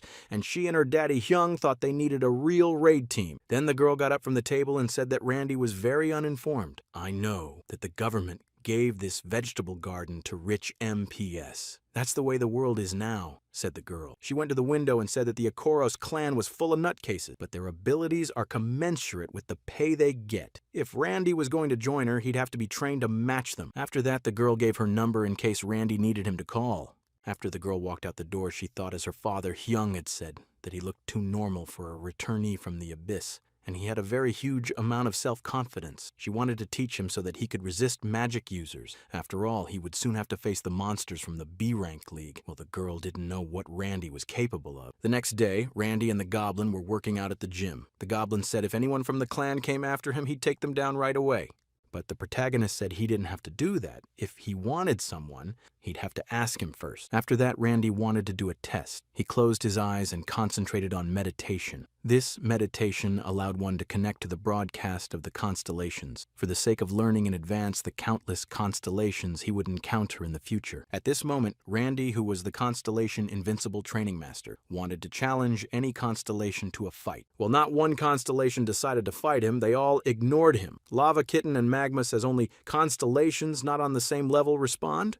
A constellation fight is when 2 constellations each pick an avatar and compete. The loser pays the appropriate price. By all means, they should be on the same level, but the name of the training master isn't familiar to anyone. There is no reason to accept a fight from the constellations what to take. The protagonist scratched his head and said he had nothing else to do but to make himself known and recruit avatars. Then Randy wondered why there was no news about the virtuous goddess of scales. Randy began to worry about her in case something might have happened to her. The next morning, this is the Ikaros clan training facility. The manager said there were individual training rooms and dormitory. Plus he added that everyone has a different set of abilities and everyone trains different. Anyway, he'd let them know if they needed it. Then Randy said he was going to the training room and asked where Goblin would be during that time. Well, Goblin had something to do. He showed him a toy he was going to play with. It was called Golden Escape, and the Goblin liked it a lot. Then the protagonist realized that he was really hooked on this game, but he wasn't really paying attention, and he wanted to get a jump start on his muscle strength training. Randy had just walked into the gym, and he saw a very muscular girl in front of him, and she was doing bench presses, and she had an incredible weight on the barbell. Randy got closer and noticed that the weight on that barbell was about 5 tons. He realized that this was a very strong close-range hunter. The girl noticed him and asked the guy if he cared about her, since it was her first time seeing him. Randy smiled and said he was impressed with the girl's training. The girl smiled, saying she was very pleased for the compliment. She greeted the guy and said her name was Beth. When they shook hands, the girl pulled her hand away in fear. She was shocked because it was the first time she'd ever seen a man stronger than her. Then she realized that he was also a melee mage. Norma said he was a martial arts user. They are totally different things. Randy asked her if she was surprised. Beth said yes. How could she not be surprised? Because she didn't expect to meet a martial arts user of B rank. She wondered where Randy trained. The protagonist wondered if she was telling it like it is because she was unlikely to believe him that he had been 30 years in the abyss.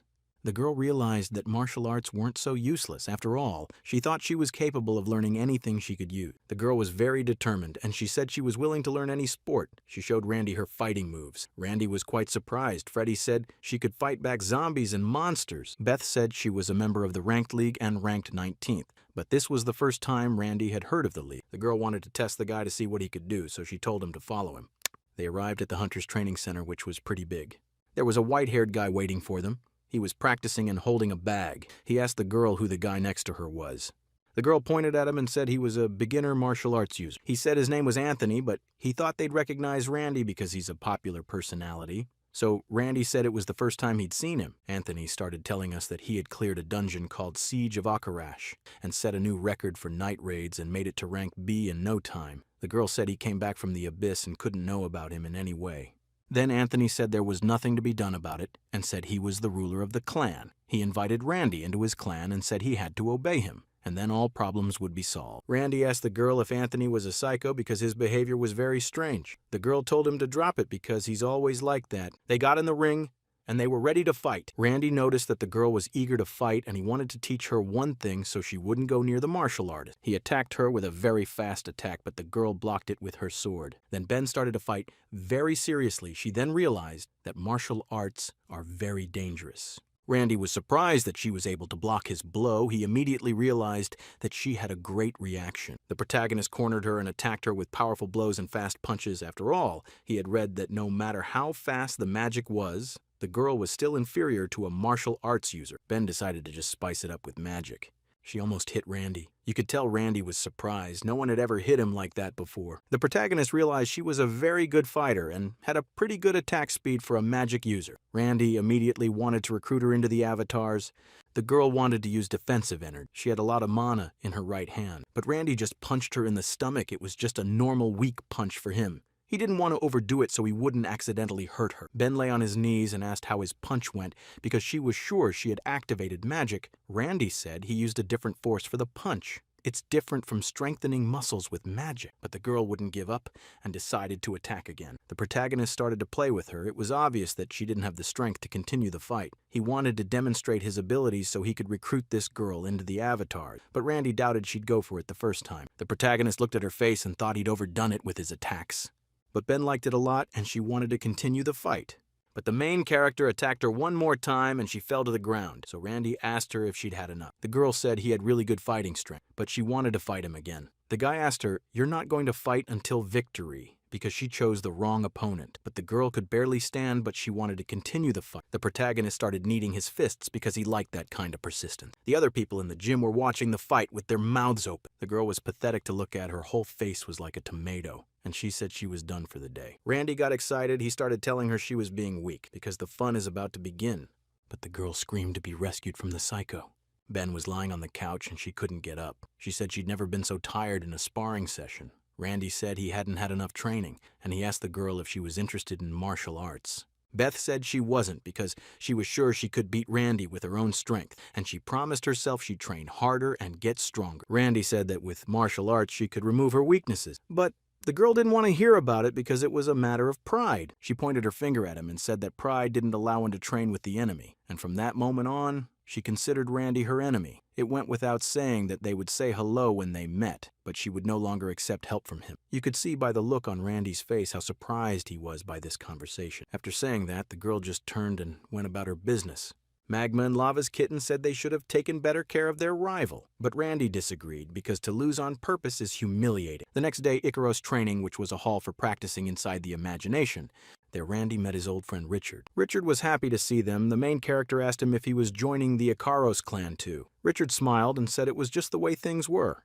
Randy was a little surprised because Richard was from a rich family and it was strange that their family didn't have a clan. When everyone was gathered, the clan's mentor came. A hunter of a rank, his name was Ernest. He said he hoped to find good hunters in his clan. Ernest asked the boys what the hunter's main weapon against the monster was, and Ernest answered that he himself was the main weapon. And that was the correct answer, because the power of unshakable faith in oneself, without it, nothing would work. Because of the belief that he could become stronger, Randy also survived a long time in the abyss. One of the hunters approached Ernest and said that last year he had said different things. Ernest replied that believing in oneself is also considered a true answer, and his faith is sincere. Richard answered that it was teamwork, and it was also the right answer because the hunter's weapon that can fight back against monsters, non-magi, and not objects. The most powerful weapon is unity. Even a ranked hunter won't go into a dungeon alone. Ernest concentrated mana in his hand and said, after all, even if he is awakened or has a high rank, people are naturally weaker than monsters. After all, no one knows what can happen in the dungeon. That's why you have to be prepared for anything. Then Ernest raised his right hand up and distributed his power to the other participant. Today was a pair training. Randy at this moment was looking at his friend Goblin O'Digan. He was very happy to have him around. Then the protagonist noticed the guy who'd insulted him in the gym. He thought he was weird. This guy immediately turned to Krenda. He thought that Rent was afraid of him and said that he wouldn't worry, he wouldn't hurt him so much. The protagonist was shocked by such words and such arrogance. Randy thought to himself that he was a constellation and he should be paired with this weirdo. When Ernest had paired everyone up, he used the art of illusion at the highest level. After this technique, a purple hole appeared behind them. From this hole, a very scary monster began to emerge. This monster was called a wyvern. It was like a dragon, a strong monster defined as a B rank and above. You could see how the others were worried, but Randy didn't care because he had seen much scarier ones, and the goblin was playing his own game. Ernest noticed that the newcomers weren't even afraid, but he wasn't surprised because the chairman wouldn't recommend just anyone. Then Ernest ordered his animal to attack them and told them to duck. Most of the contestants were terrified. They realized they were too slow to dodge such a big monster. The blonde guy wasn't afraid either because he thought that despite his wide breathing range, his magic would allow him to dodge easily. Then this guy used a third-level magic called Hashan's Acceleration. The protagonist realized that they were bound by magic, and he was about to be dragged after. It was very presumptuous. Then Randy hit him in the neck and knocked him out so he wouldn't be a burden to him. The mighty dragon fired his flames straight at Randy and the blonde. But the protagonist flew up and saved his life and the guy's. The rest of the handlers were very surprised. Ernest's assistant asked if martial arts allowed for such speed. Ernest replied that they surpassed magic in terms of speed and evasion, and this guy was the most outstanding martial arts user he had ever seen. Ernest thought it might be because of the influence of the abyss. Ernest thought that the power of his skills was incredible regardless of rank. This kind of hunter is very strong in real combat. Then Ernest realized why the chairman liked him so much, at which point the blonde woke up and was very angry that Randy had hit him, but the main character said it was because he was too slow. Randy advised him to move even faster next time. The blonde man advised Randy that he would be at a disadvantage. He wanted to use magic, and for the sake of it, he would just adjust to it. The blonde was very angry that Randy didn't listen to him. Beth was watching them from the side. She was wondering what they were doing. At that point, Ernest snapped his fingers and said, "Let's stop here for now." He liked the way most of the hunters worked out, especially Randy. Ernest then asked all those who had failed to complete the task to leave. Ernest said the next task would be an attack. Most of the hunters were very tortured. They didn't expect there would be no break. Randy started to feel that the attack would be down, for he had a very good sense of distance. Then Randy grabbed the blonde man and flew up because he sensed something dangerous down below. And Randy was right because out from under the earth came a huge worm called the sand monster by the ancients, shaped like a rock eater. It always lurked in the ground, and picking up a vibration, it would attack and devour its prey. It's a very terrifying predator that dwells in dungeons rank B and above. The other hunters were in a panic. They thought it was too tough for them. There was a look of great fear in their eyes. Then Ernest told them that if they couldn't even react to it, then they had no right to be called hunters, and advised them to focus on training instead of grumbling. But Randy had expected such a challenge in the Iskaros clan. He said it was to his liking. After the battle, only Randy and the human goblin could stand on their feet. Randy was approached by a B-rank hunter named Smallwood. He asked Randy how he knew the monster would come out from below. Randy replied that he knew by the sound. Smallwood was surprised, for he had not heard any sound. Thus continued the training of the clan. The next exercise was dodging in threes, then practicing resisting magic, restraining comrades caught in the effects of illusion magic. It was obvious that after these training sessions, most of them were very tired. The chief of the guys said that it was just a warm-up, and said that the next training is the dungeon sweep. The main character was surprised. He didn't believe that they would really enter the dungeon. But Smallwood said that in their time, the dungeon can be modeled in the underside of the world. Smallwood added that Randy was from the abyss. He thought Randy had seen a lot of things in that world. Reddy began to study his opponent's personality and noticed that he was also a melee fighter. When the protagonist saw his stats, he was quite a bit stronger than he thought. At that time, Randy said that you shouldn't judge people by their appearance. By the way, if he's going to recruit him as an avatar, skill information is needed. Smallwood was only happy about that because he didn't expect someone to teach him martial arts. Randy said that even if he taught him without effort, he wouldn't get anywhere. After all, out of 100 people, only one succeed. Plus, to make it to the top of the class, it would take at least 100 years. Smallwood ran after Randy and asked him to teach him martial arts. Smallwood stopped Randy and said that he was a martial arts fan as a kid. Randy asked him why he didn't learn the arts back. Smallwood looked at him and said that in his time, almost everyone who used martial arts of the first generation retired.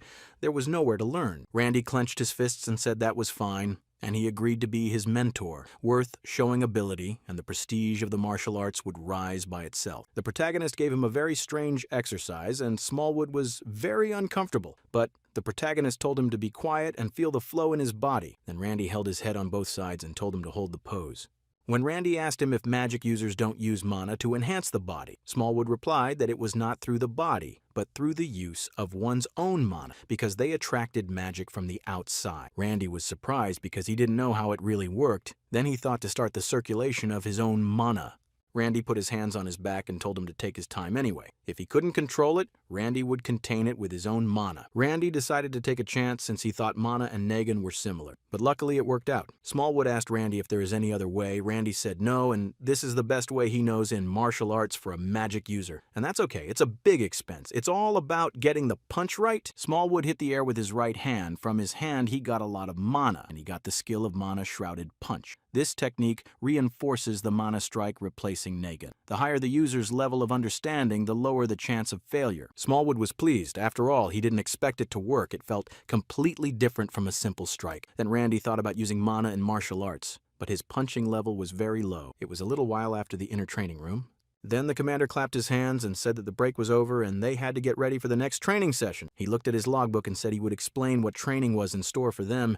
He said that the 6 of them would form a group and go into the dungeon. Your task is to clear it quickly and safely. The participants were excited. You could see on their faces that they wanted to tear everyone apart and pass the test. Randy could see the ferocity in their eyes. Then Smallwood said that in his clan, only the first team participated in real fights. If you show up at practice, Randy can get in too.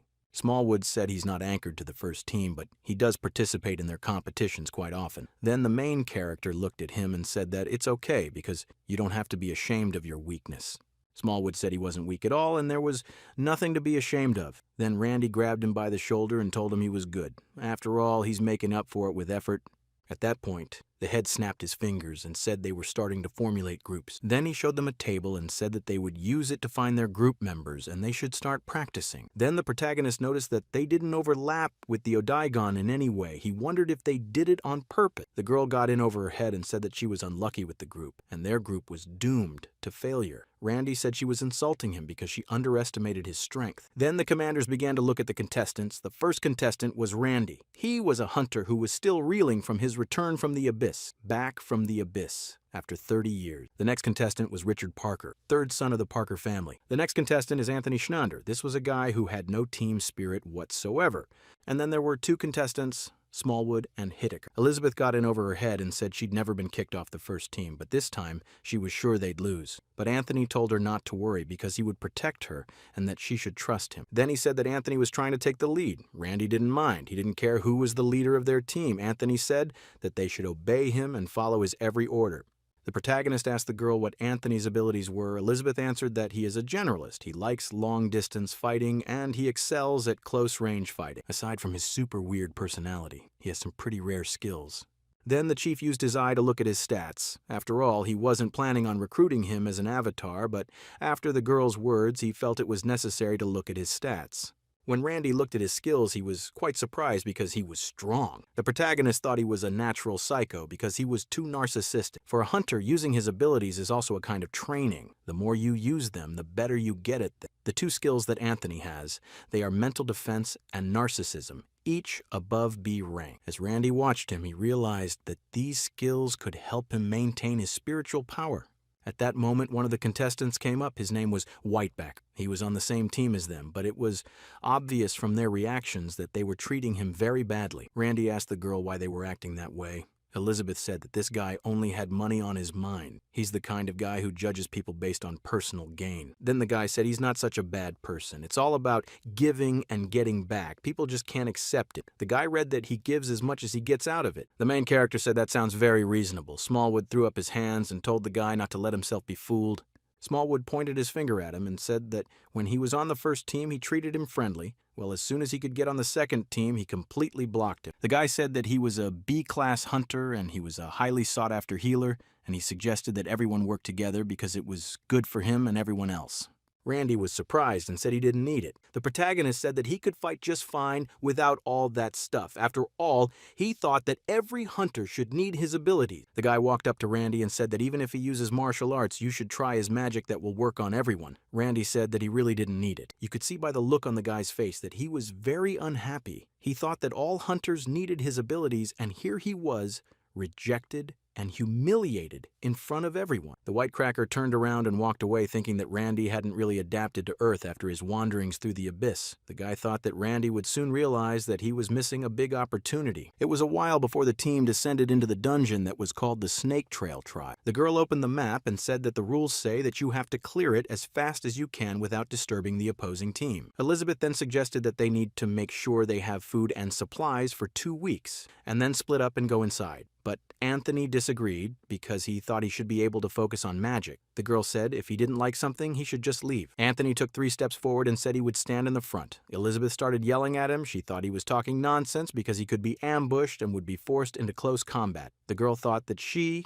as a close combat expert, should have been in the front instead of him. Elizabeth approached him and told him that he should obey her orders because it made a lot of sense. After all, she didn't think he was as good at close combat as she was. Then the guy turned to her and pointed his finger at her and said that he was better than her and not to be ashamed of it, because she would be an incredible hunter if she could handle him. The girl could hardly contain herself. She wanted to hit him hard, to send him flying, but she realized that they were a team, and fighting was not an option. Anthony again said he would go first, and that his partners could help him from the back. Randy ran forward, much to Anthony's surprise, as he didn't know what he was doing. Ahead he met a monster stone chameleon. He was considered quite dangerous.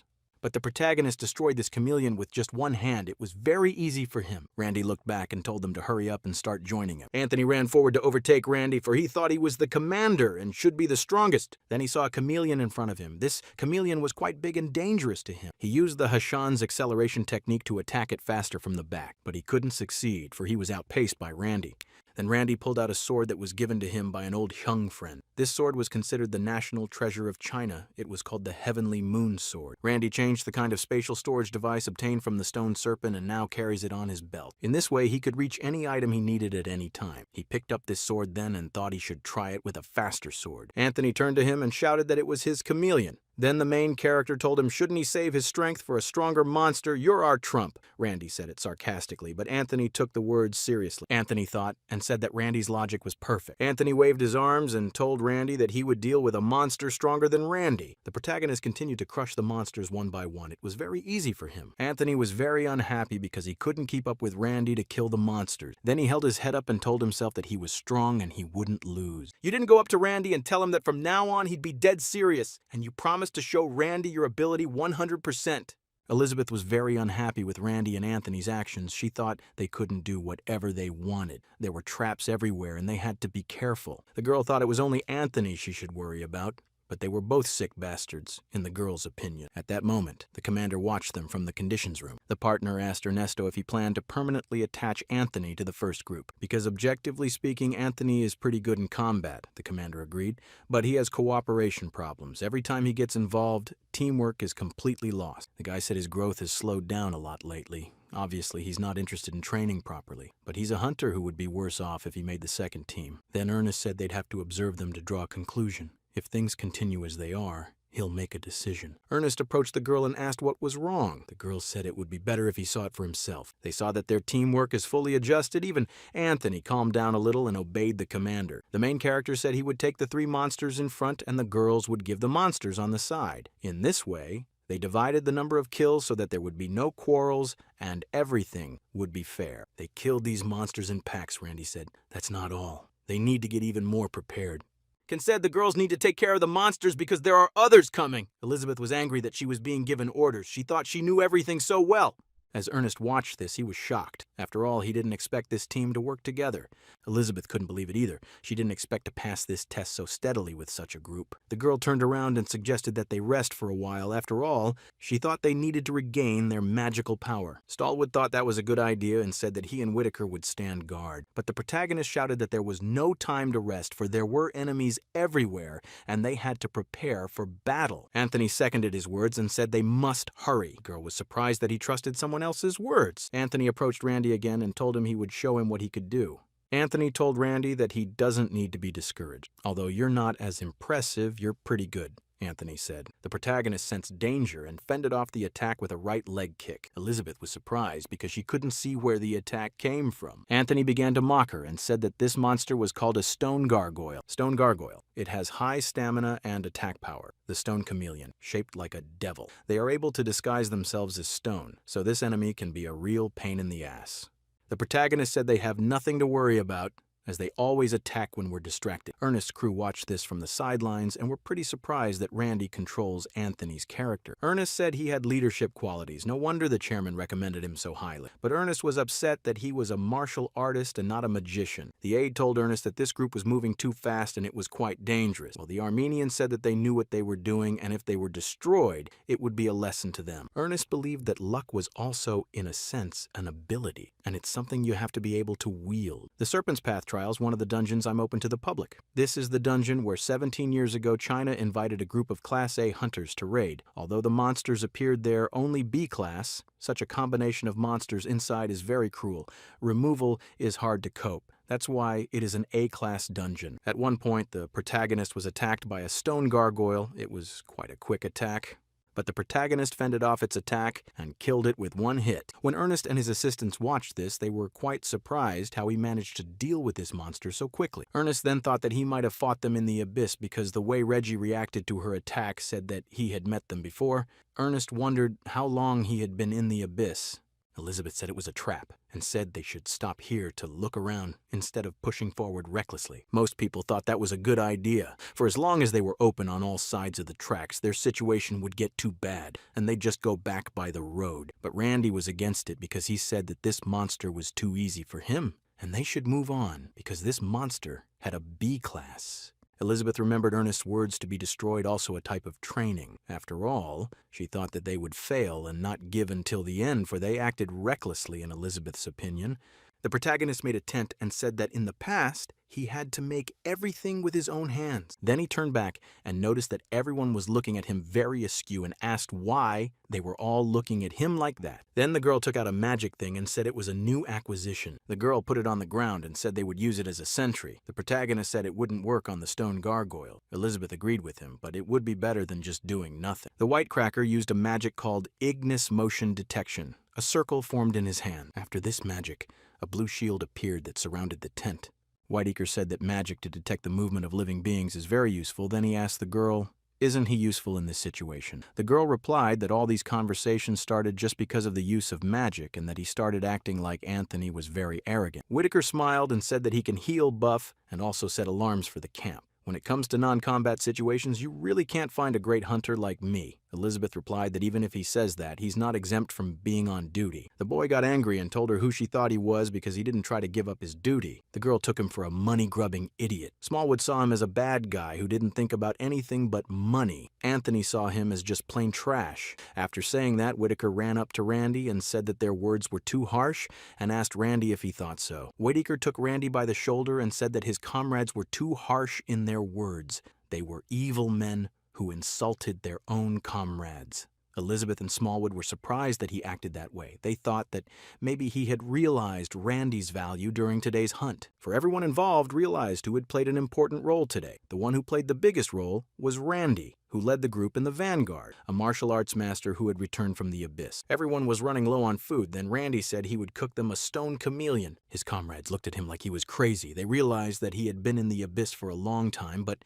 it was very strange to them. At the same time, in the instructor's room, they saw that another group was moving towards the center, and they realized that the gargoyles would be moving soon. They wondered if the team would be able to repel the gargoyle attack. The entire Saket group was wiped out. Half of Agnes's team has also been wiped out.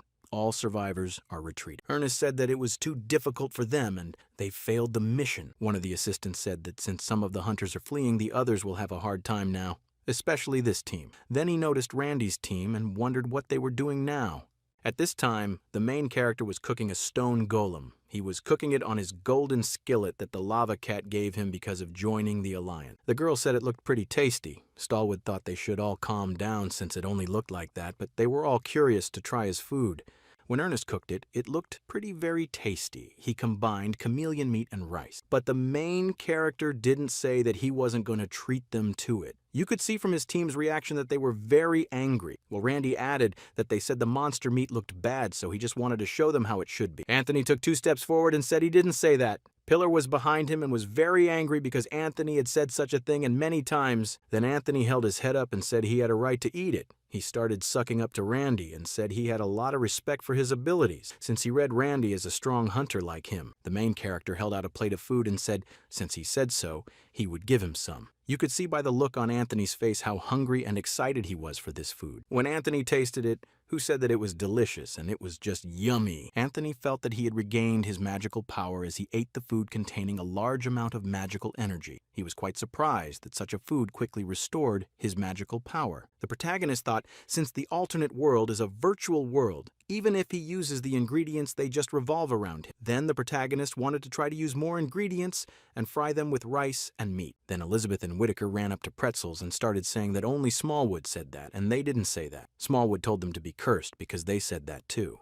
Then the main character held out a plate of food and told them all to come to him and eat because Smallwood looked so miserable, so stop teasing him. The crew who were watching were surprised that they were eating a chameleon. They thought it was very abnormal. Ernest smiled and said it was unbelievable. The assistant asked him if we could stop them because this chameleon could be poisonous. Ernest told him that in such a case they would not be able to eat it. If it was a bit poisonous, they would spit it out immediately. Obviously, he must have a rare skill that allowed him to cook a monster. The assistant then asked if he could have gotten this skill in the abyss due to the lack of food. Ernest replied that, considering that the air without was full of mana, there was no particular need to eat anything. Then they realized that it was because he just wanted to eat. Although in the abyss, Randy didn't need it. The main character sensed that there were monsters around them and yelled to everyone that it was an ambush and everyone should wake up. Then Randy said that there are not only stone gargoyles here, but there are other different monsters as well.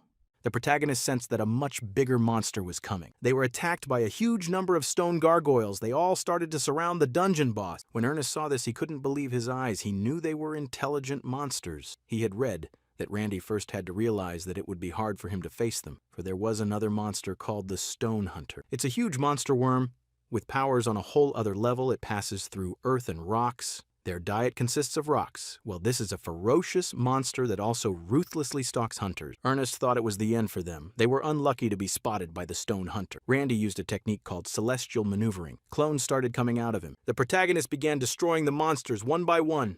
Anthony didn't want to back down, so he decided to use a technique called high-speed ice bullet. But he didn't succeed. Randy yelled out that he had a monster down below. It was a stone hunter. The main character managed to grab Anthony and get him out of the monster's mouth. This monster was quite big. When Randy saw it, he noticed that it looked like his old friend the stone serpent he met in the abyss. The stone serpent attacked them and spewed poison from its mouth.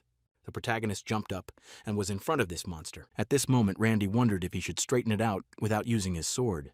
At this moment, Randy used his sword and did a very large amount of damage to this monster in the neck area. The protagonist started attacking it from all sides. This snake couldn't keep track of Randy's speed and counter it with something. When the comrades were watching it, they all had their mouths open because it was quite powerful. Elizabeth said that he definitely didn't have the skill of a rank B hunter, but much more. Then Randy decided to finish him off with one blow and chop the monster in two. Ernest couldn't believe his eyes. He realized that Randy's hunter wasn't just an untreated diamond.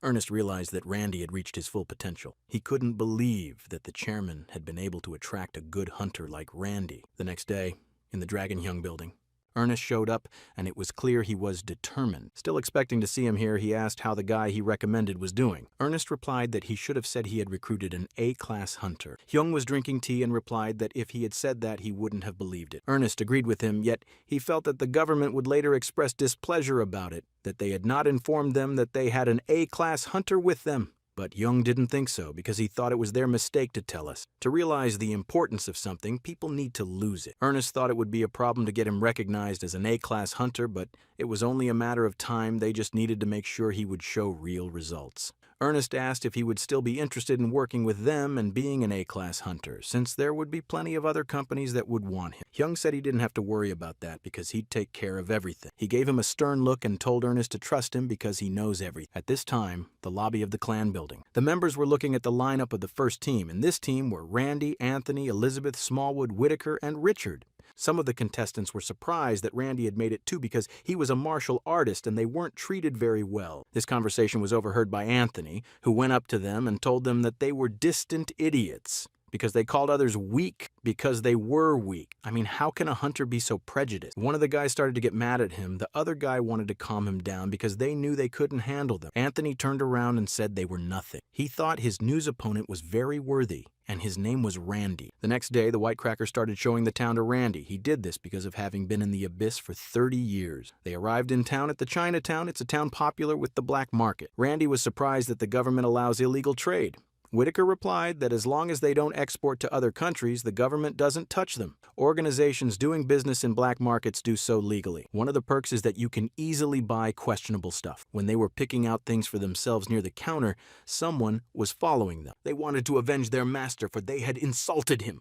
Their master was a constellation of madness and blood warriors. It was his avatars who found Randy on Earth. After all the walking, Randy and Odegan bought a lot of food. Randy said it would all become the food we were sitting down to eat. Whitaker said he would definitely need it since he knows how to cook monster meat. They came to the Castle of Magic. This building uses a lot of magic. At the entrance, they were already waiting for them. A guard greeted them. He recognized Whitaker and said he would take him inside. Whitaker said to rent clothes and change into them. Randy didn't understand why they had to change clothes. Whitaker said that after all, they need to learn the basic rules of decorum. There are also a few other rules here. You can't tell anyone outside. You can't say anything if you get caught. And lastly, you don't have to be inconvenient. These rules must be followed by everyone. When they walked into the center of the building, they were all dressed nicely. Whitaker said that the auction would not start right away and they should play roulette to have fun. He bragged that he was an expert roulette player and had never lost before. Then Randy thought they were letting him win because he was an Icaros hunter. The guard was on the phone and said there were 3 Icaros hunters here. He was told to focus on their time of service, and orders were given for him to make sure things didn't go smoothly.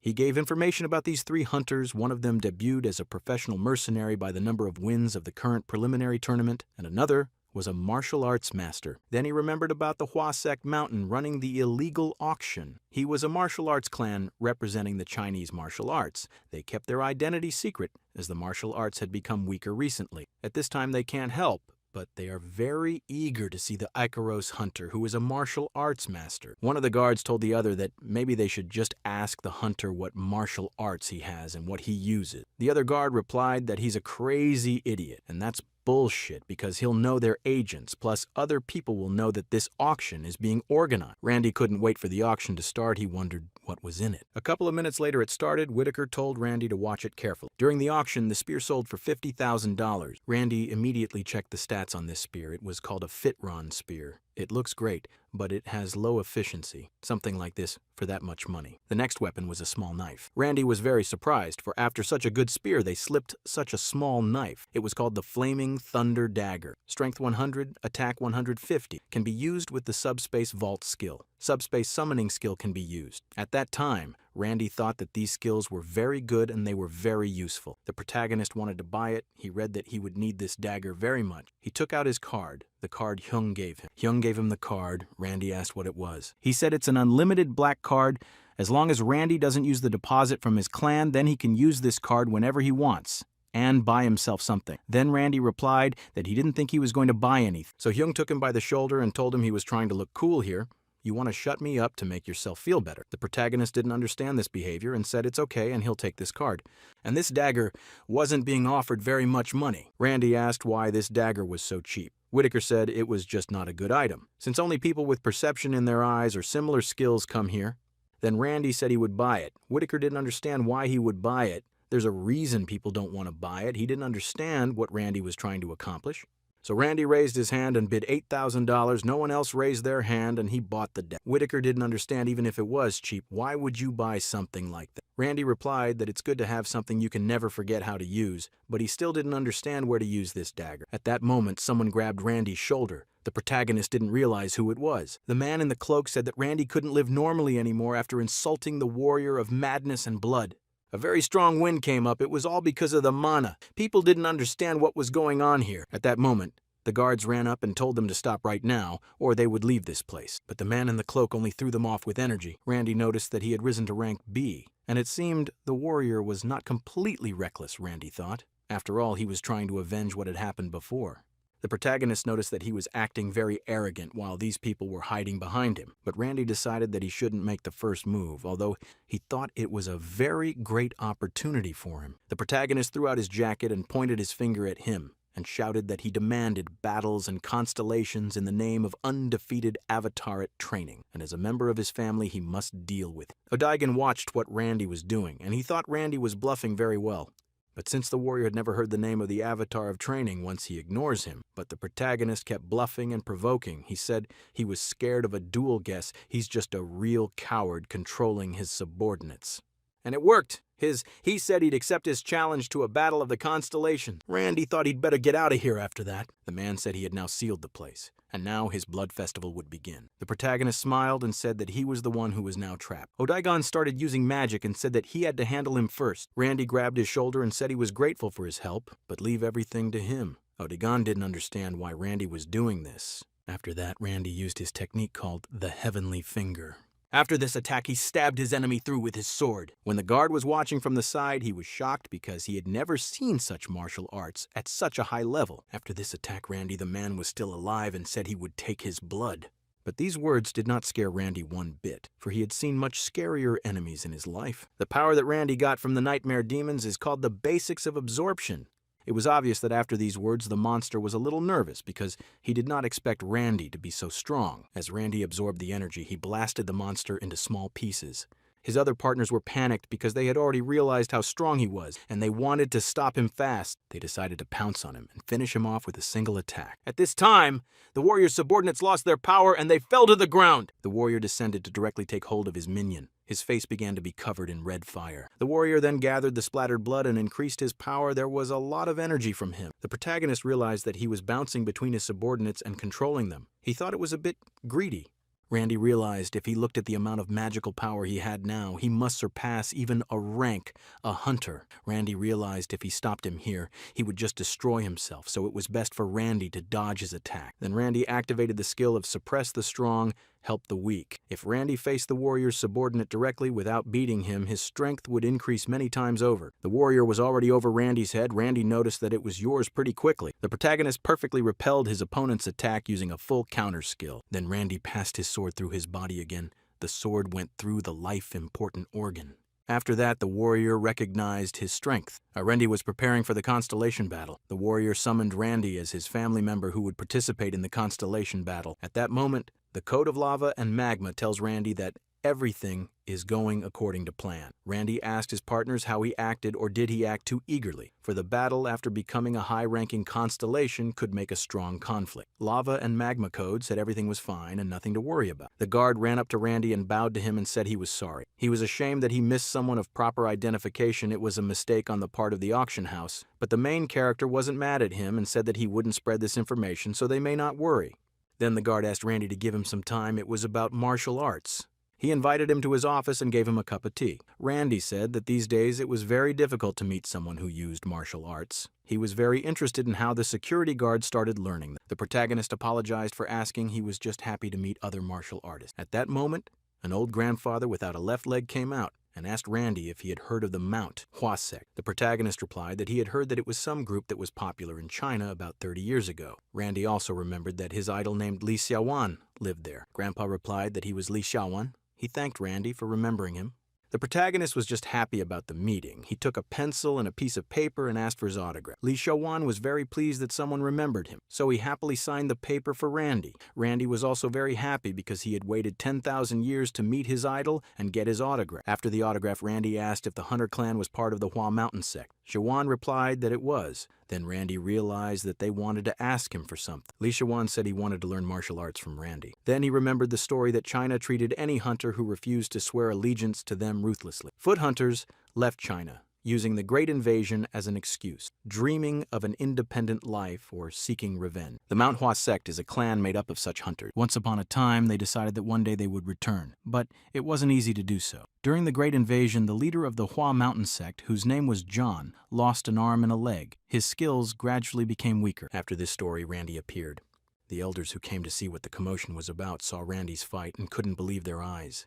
At that moment, Li Xiaowan ordered that Randy be asked to come here. Li Xiaowan said that Randy was one of the strongest fighters he'd ever seen. Then Randy remembered that the Abyss had told him that Li Xiaowan was a fake, and after that, the number of fighters dropped significantly. The guards also wondered what they had to do to reach the level Randy had reached. The Lava Cat told Randy to tell Randy it was true. Even if it isn't, they'll be interested in you, and Randy could appropriate them to be his avatars. Randy thought about what he said, and said he was right, and he needed to increase his avatar population. Then the protagonist admitted that he did help him in his training. After this, the amount of faith directed at avatar training increased. Randy felt a surge of strength, and his existential power increased. At this moment, a yellow ball appeared in Randy's hand. Then Randy realized how the other factions were gaining strength. Li Xiaowan said he wasn't going to learn from Randy for free, and they were offering him their loyalty in exchange for him teaching them. Then Randy thought he wasn't sure their loyalty was what he wanted, and said their offer was too harsh, and asked them to think before they responded. After he said that, they all bowed to him and said they'd wait for his answer. The next day, Randy went to see his friend Hyung, who was in a big building. As soon as Randy walked in, Hyung immediately asked him if Randy had been able to adjust to the Ikaros clan. Randy answered that he thought he had, and he had read that he had done pretty well. Randy said that there are a lot of weird guys there. Hyun said they're not weird, and it's probably Randy who's weird. Hyun said Randy used all his power to read his mind. Randy said that it wasn't necessary, and he had it written all over his face. After that conversation, Randy cut to the chase and asked if he remembered the Hua Mountain sect. Hyun thought about it and replied that they used to be a martial arts clan in China a long time ago. They were destroyed during the first wave of chaos that occurred in China after the Great Invasion. The second time they were wiped out was when the LE in Savan H had scuffled their rank. The scuffling of the rank, however, was probably ordered by the government. After all, he could not do it by his own efforts alone. Then Hyung asked why he was asking this and thought he was looking for whether Savan H be. But Randy replied that he had met them and wanted to take them on as his disciple. Hyung was surprised because he thought they had broken up or died since there was no news about them. Randy said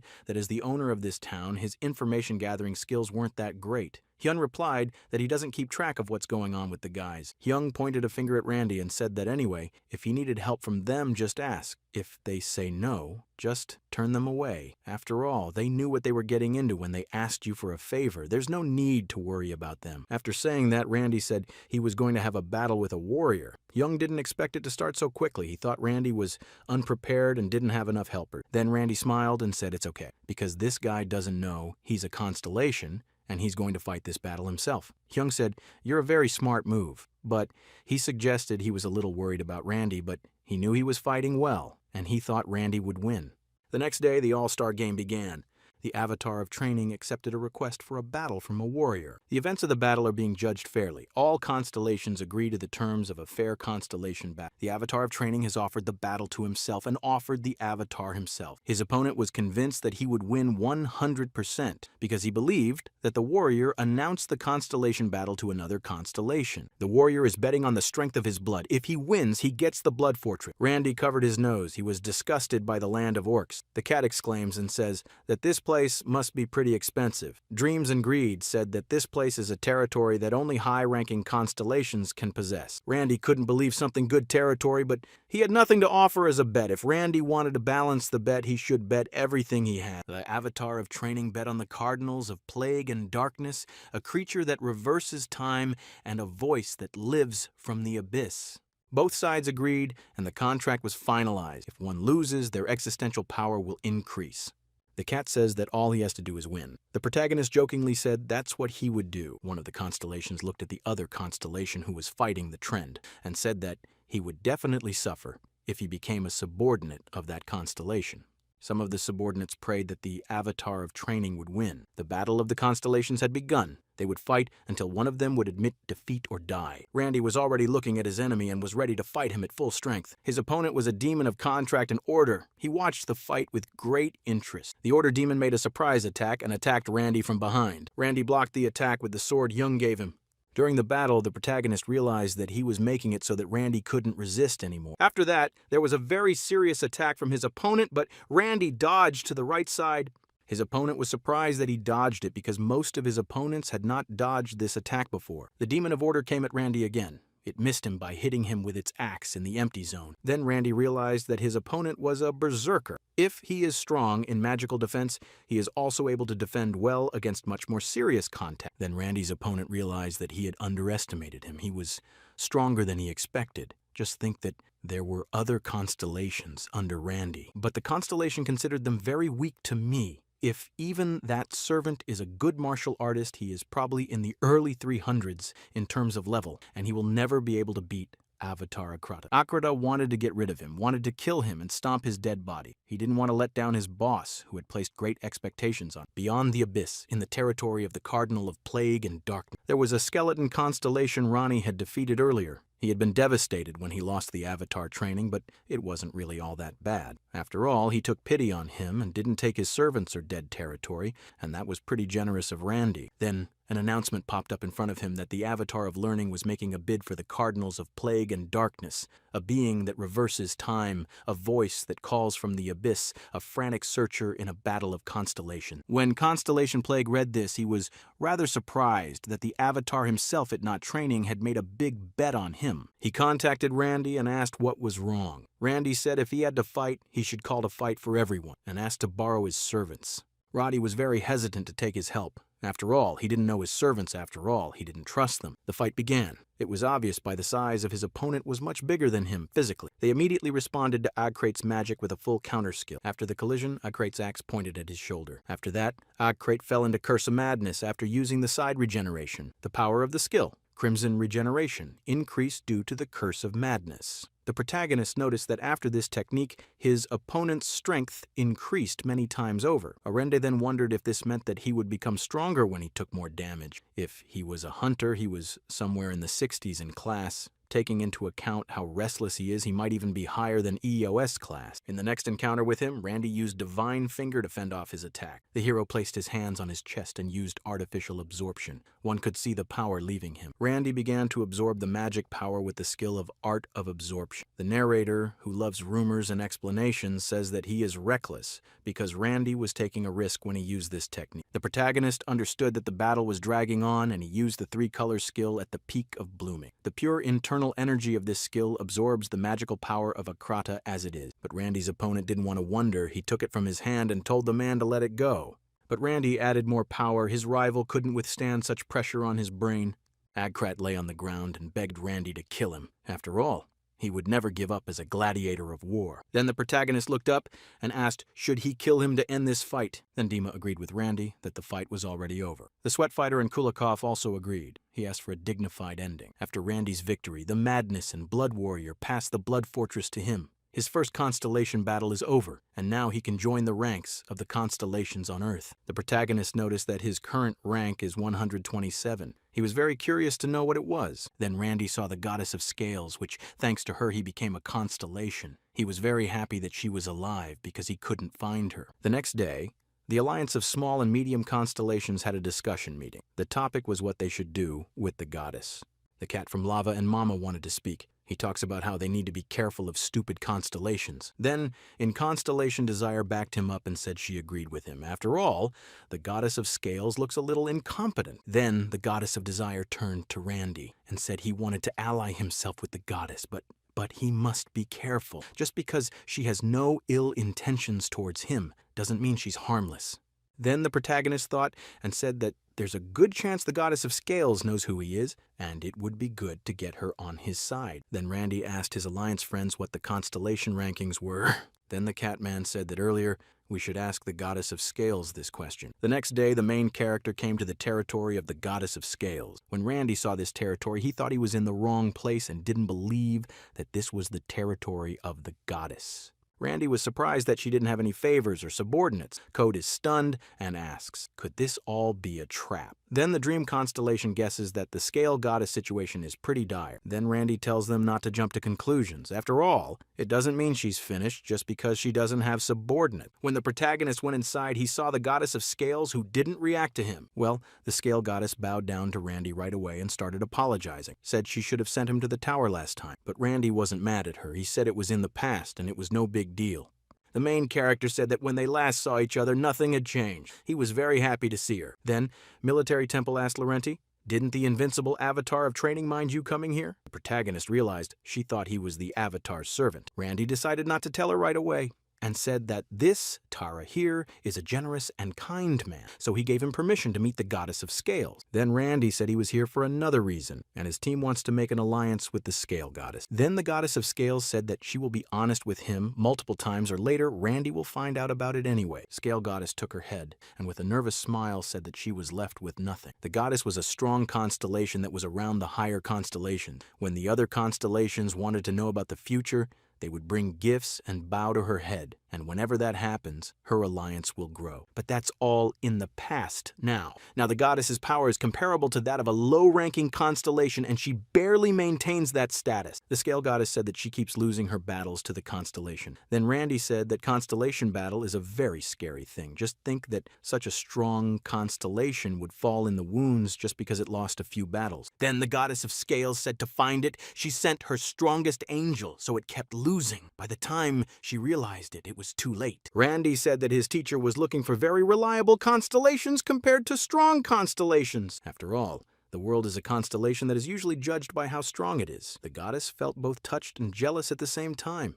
Then the protagonist said that the avatar is everywhere. He is generous and takes care of his servants. He is also very careful in battles. Then the goddess all but said that she would like to make an alliance with him, but doubts he wants to make one with her. She was afraid that they would both end up disappointed in her. Her ability to foresee the future was also severely diminished. Randy says it's not a big deal. After all, his master only wants some advice on the current battle. Even if her power has weakened, seeing the future is still strong. The goddess of scales started to cool down and said it was a generous constellation. I felt a little defeated, and in that case, I decided that she would join the alliance. Ever since the first gate opened on Earth, a constellation has been fighting over this planet. It's a treasure that holds billions of souls that can't be found anywhere else. But the constellations could not easily come to any conclusion in their battle. Eventually, the strongest constellations that were on Earth made some rules. They made a contract left by the strongest constellation that puts its existence on the line and swears by it. Therefore, it has the power that makes it indestructible. Then Roddy said that the constellation that would be first in rank would rule the Earth. After all, the #1 spot is still vacant at the moment. The condition to become #1 is unknown not only to me, but also to the rest of the constellation. The goddess of scales suggested that it requires a huge amount of extrinsic power. The protagonist then asked, who is #2? The goddess of scales replied that constellations cannot know the rank of other constellations, but she guessed who it was. It is the master of slowness and silence. He has a strong and evil constellation that has occupied the northern part of China. Then the protagonist asked how many battles he needed to fight in the games to become #2. Randy asked what rank the goddess of scales was. She said 100, none, 98. But Randy didn't think rank was the most important thing. The goddess of scales put her hand near Randy's hand. After that, Randy got the skill of clairvoyance. The protagonist asked his alliance partners what they thought about the goddess. They said it was okay. After all, she is one of the constellations that existed from the beginning and can still predict the future. The goddess seems to be very reliable. The cat from Lava said that she has a very good character and it's unlikely that she will give her alliance. That sounded a little sad, but it will be to their advantage. Lava and Magma Cat said he feels like the goddesses don't like the avatar of training. Randy asked why. The Wish constellation replied that it's very natural. After all, this was the constellation that stole the man she was going to make her servant. In any case, until Randy found a counselor, he should try to remember to gather faith and belief. The cat decided to act as if he couldn't hear it. The constellation of dreams and greed also pretend not to hear it. The next day, Randy came to Hyung's house. It was obvious he wasn't expecting to see him today. It was obvious from the face that he was worried about Randy. He knew that Randy was going to fight against the constellation. Randy said he won the fight, that you grabbed his shoulder and said he knew Randy would win and he believed in him, and asked him to tell you what happened in that fight. Randy told that the constellation of warrior and blood and madness was so idiotic. Hyun drank water and said he was always an idiot. Randy then asked if he had met him. He said they hadn't met in person, but he had seen his servants. Rennie said he needed to look over what he had acquired and get ready for the next battle. Well, Randy realized he shouldn't be in a hurry, so Hyung smiled and said that Reggie should help him. But then Hyung's daughter came in and slammed the door hard and yelled why he wasn't answering her calls. He said he answered every call she called him, but the girl said it was about Randy because she wanted to cooperate with him. The girl said she tried to call him dozens of times. The girl came closer to him and asked him to tell the truth if Randy didn't want to work with her. Randy then gave the phone and said he forgot to charge his phone. The girl held her head in her hands and said there was nothing she could do about it. She started calling about the date of the fight. Randy didn't know what she was talking about because he didn't have a fight planned anytime soon. The girl said, "Why is he so surprised? The parties are asking for all the fights beforehand, so now he has to participate." Then Hyung said he also has a request for Ryendi. The girl pointed her finger at her father and told him to look for another hunter anyway. Bo Randy will be busy building his career. The girl asked Randy to come with her and she would explain everything to him on the way. A couple hours later, they arrived in a limo to a beautiful place. It was then that Randy realized how rich Hyung was since he had used the whole ship for a measly dinner.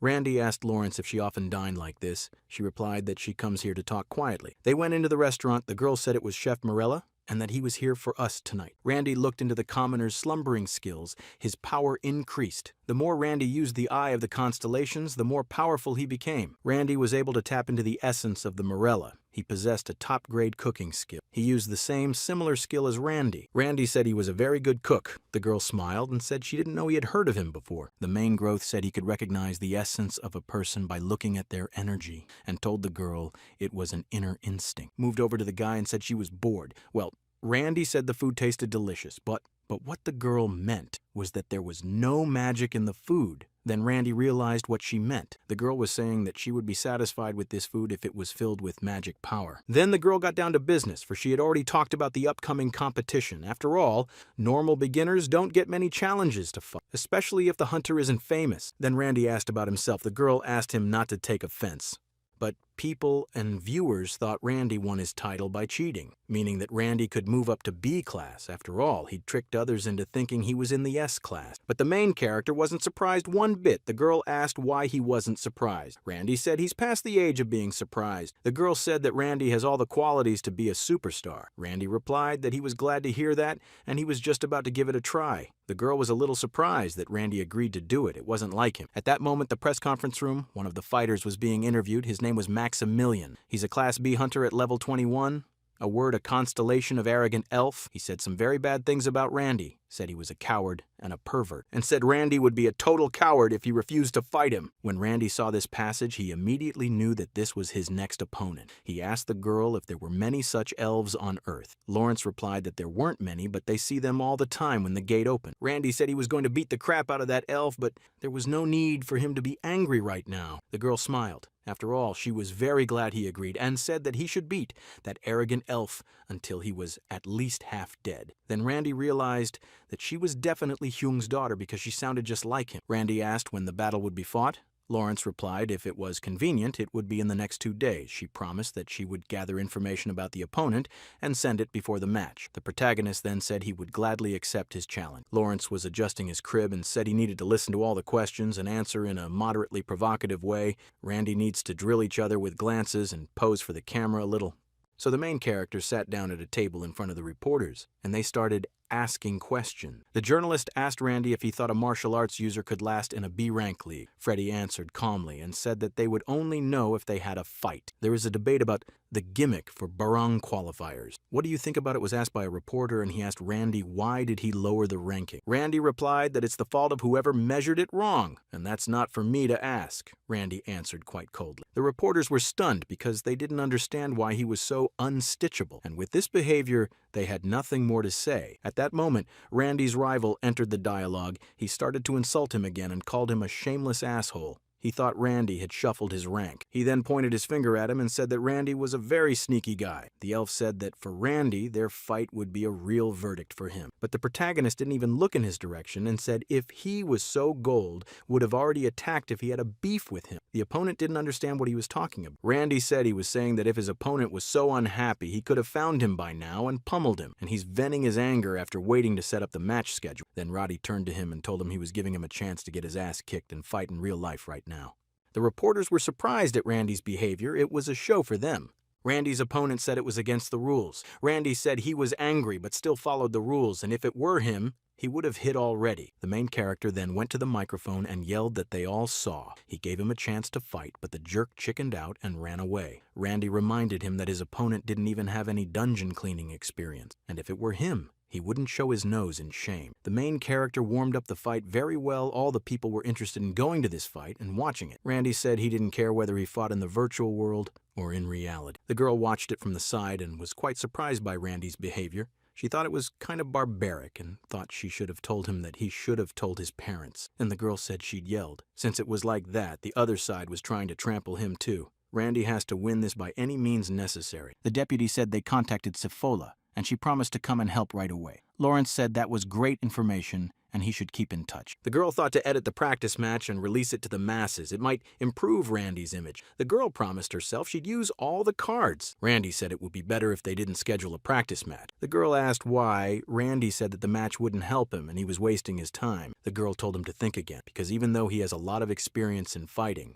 a hunter is different. Randy said he knows everything, but he's fine, and he asked to cancel the practice match. The girl replied that was fine since she had nowhere else to go. The main character started to leave and said he was glad he met such an understanding manager, and said that he would train alone until the match and that she should call him if she needed him. The guards were surprised at Randy's behavior. They were against canceling practice matches because it was already a tradition, and if he lost, there would be more consequences. But the girl said that he wanted it that way, and they should trust him. Lawrence wondered if something would change if she expressed her opinion, but it would not work with Randy. The main character of our Prepare for the Fight, he came to the Icaros gym. He met his comrades Anthony and Elizabeth. You didn't say you saw his interview. That was pretty bold. Elizabeth said it was a cool provocation and he was a master at it. Elizabeth said they were very surprised to see him in that gym. Anthony said he wasn't going to help Randy, just thought he'd give him some tips for his growth in the future. Well, Randy didn't even pay attention to him, just said thank you. Anthony said he was better than Randy's opponent. The girl was not happy because Anthony didn't even fight him and she was able to beat him. The main character said he plans to train alone until the match. The girl asked Randy if he really didn't need their help. The protagonist started meditating. He said he was turning on his imagination. A scary devil appeared in front of his eyes. Randy had recently fought against his avatar. The power of the constellation increased a notch. The principle of spiritual training was learned, a rank, a spiritual training skill was obtained. The girl didn't understand what it was and why she was seeing it too. Then she thought it was illusion magic, but wasn't it too high a level for magic? Randy continued to fight it all night. He was really exhausted. You could tell by his clothes how hard he was working. In fact, his clothes were practically all torn. The day of the Hunters Stadium competition came. Quite a few spectators had come. This was because of the well-cheered in the audience for the press conference. Lawrence approached Randy and asked him if he'd had a good breakfast. After all, you can't skip breakfast, even if you're not afraid it won't digest. The protagonist calmly replied that he had eaten. The girl took him by the shoulder and told him not to be nervous. She didn't realize how cold-blooded and fearless Randy was. The protagonist entered the arena. He looked around and noticed that there were quite a lot of spectators, and it was very impressive. He recalled that in the past, hunters had died fighting monsters, but now they had become celebrities. Most of the audience booed him, saying he was a fraud and belonged in jail. Only one audience member yelled for Randy to win. Randy was very surprised by this. The main character promised that he would show what martial arts means. Tonight's match would signal the revival of martial arts. The commentators started to sound them off. They said that Maximiliana is aiming for the top 10. His popularity is astounding. His opponent is hunter newcomer Randy. It's only been a little while since he's been in the league, since he ranked up, and at the moment, he has his rank set to B-. There has been a lot of controversy about this, but the commentator said he didn't think Randy had shuffled rank. After all, Randy came back from the abyss after 30 years, After spending that much time in the abyss, it's not unusual to get all sorts of complications. There could also be an oddity with the rank measurement. After all, if he defeats Maximilian, that will be the proof. So the match begins. For the first time in a long time, a martial arts user enters the arena everyone has been looking forward to. Freddy noticed that it was a ruin. Inside, they had actually implemented virtual reality. Everyone was excited because the fight was going to be great. Randy's opponent said he would be the winner and called him a hillbilly from the abyss. The fight began, and Randy went on the attack. Randy wanted to grab him, but his opponent used flying magic and flew into the air. Hunter Maximilian increased the distance, but Hunter Randy was not far behind at all. Maximilian was shocked by his speed. He realized that Randy would have grabbed him if he didn't take off immediately. Randy had to do something. He couldn't just stand there and do nothing. Maximilian came out of hiding and fired his green bow. This attack was pretty good. Great piercing ability. Also a homing function. But the protagonist used the divine space art skill, and all the arrows aimed at him were reflected. His actions made the elf very angry. Kitten Magma screams for the sake of embarrassing this aristocrat. Randy recognized his location and what rushed at full speed towards him. He didn't even pay attention to the arrows. The protagonist quickly found out where his rival was hiding. Randy told him to attack and he would repel all his attacks. Well, Maximilian said he was caught using the green bow technique. Green symbols started appearing above Randy's head. It was quite dangerous. But the protagonist said it was very slow for him and the technique lacked agility. Randy easily scattered these arrows to all sides of the arena.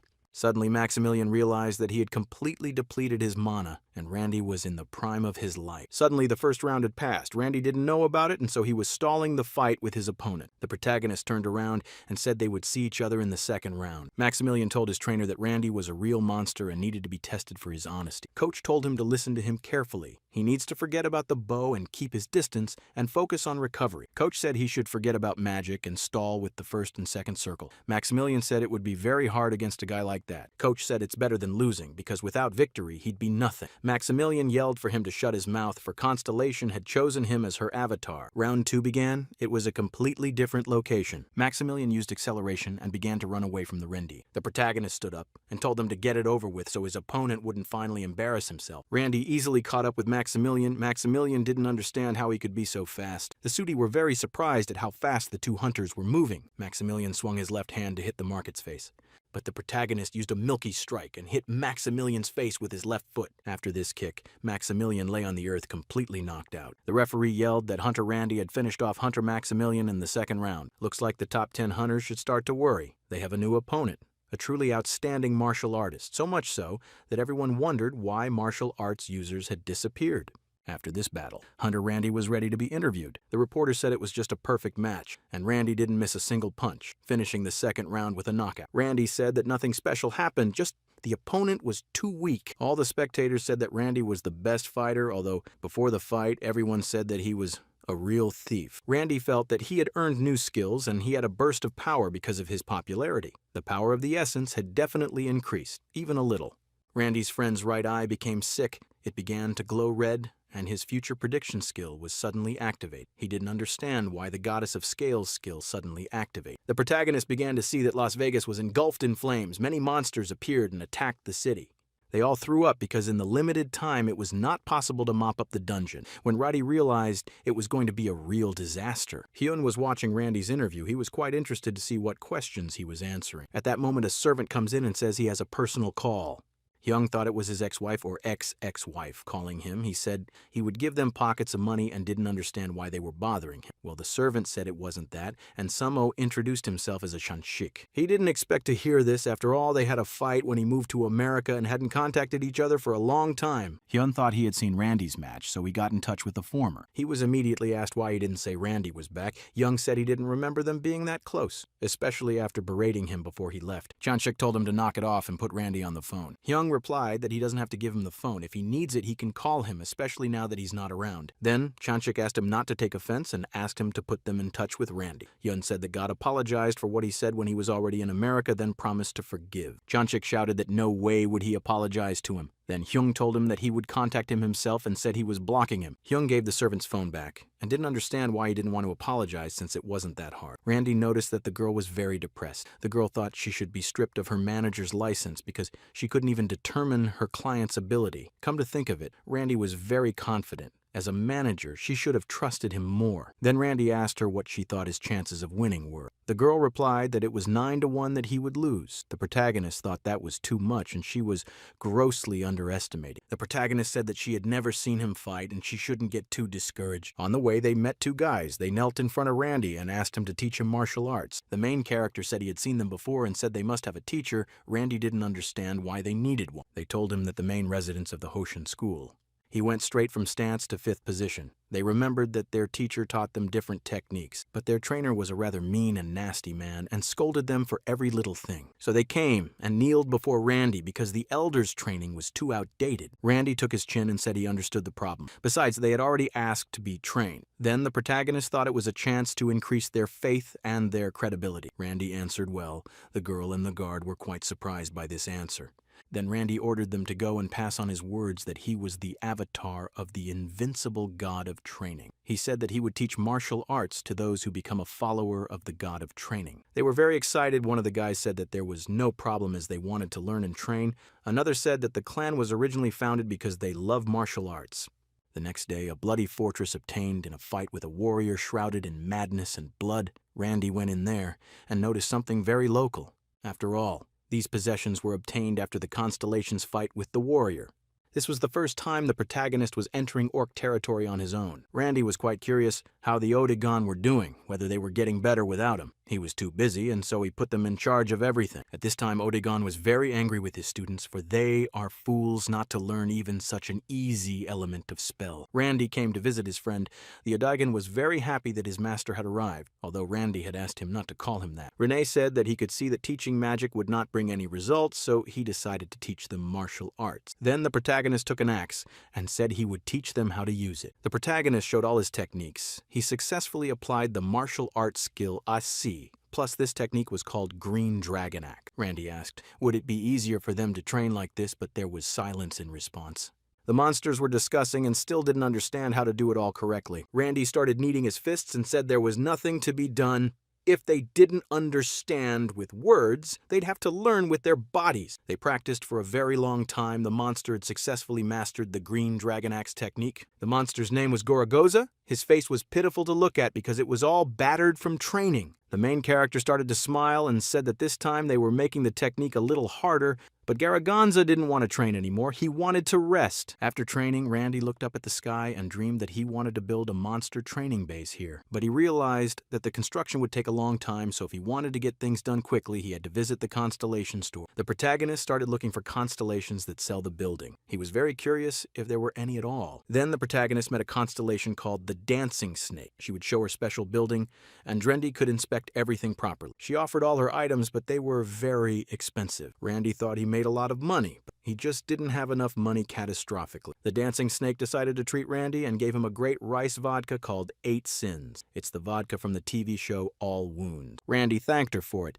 and said he would never forget her kindness. They said goodbye, but Randy thought his problems were not yet solved. After all, he had very few points and hardly enough to buy any more.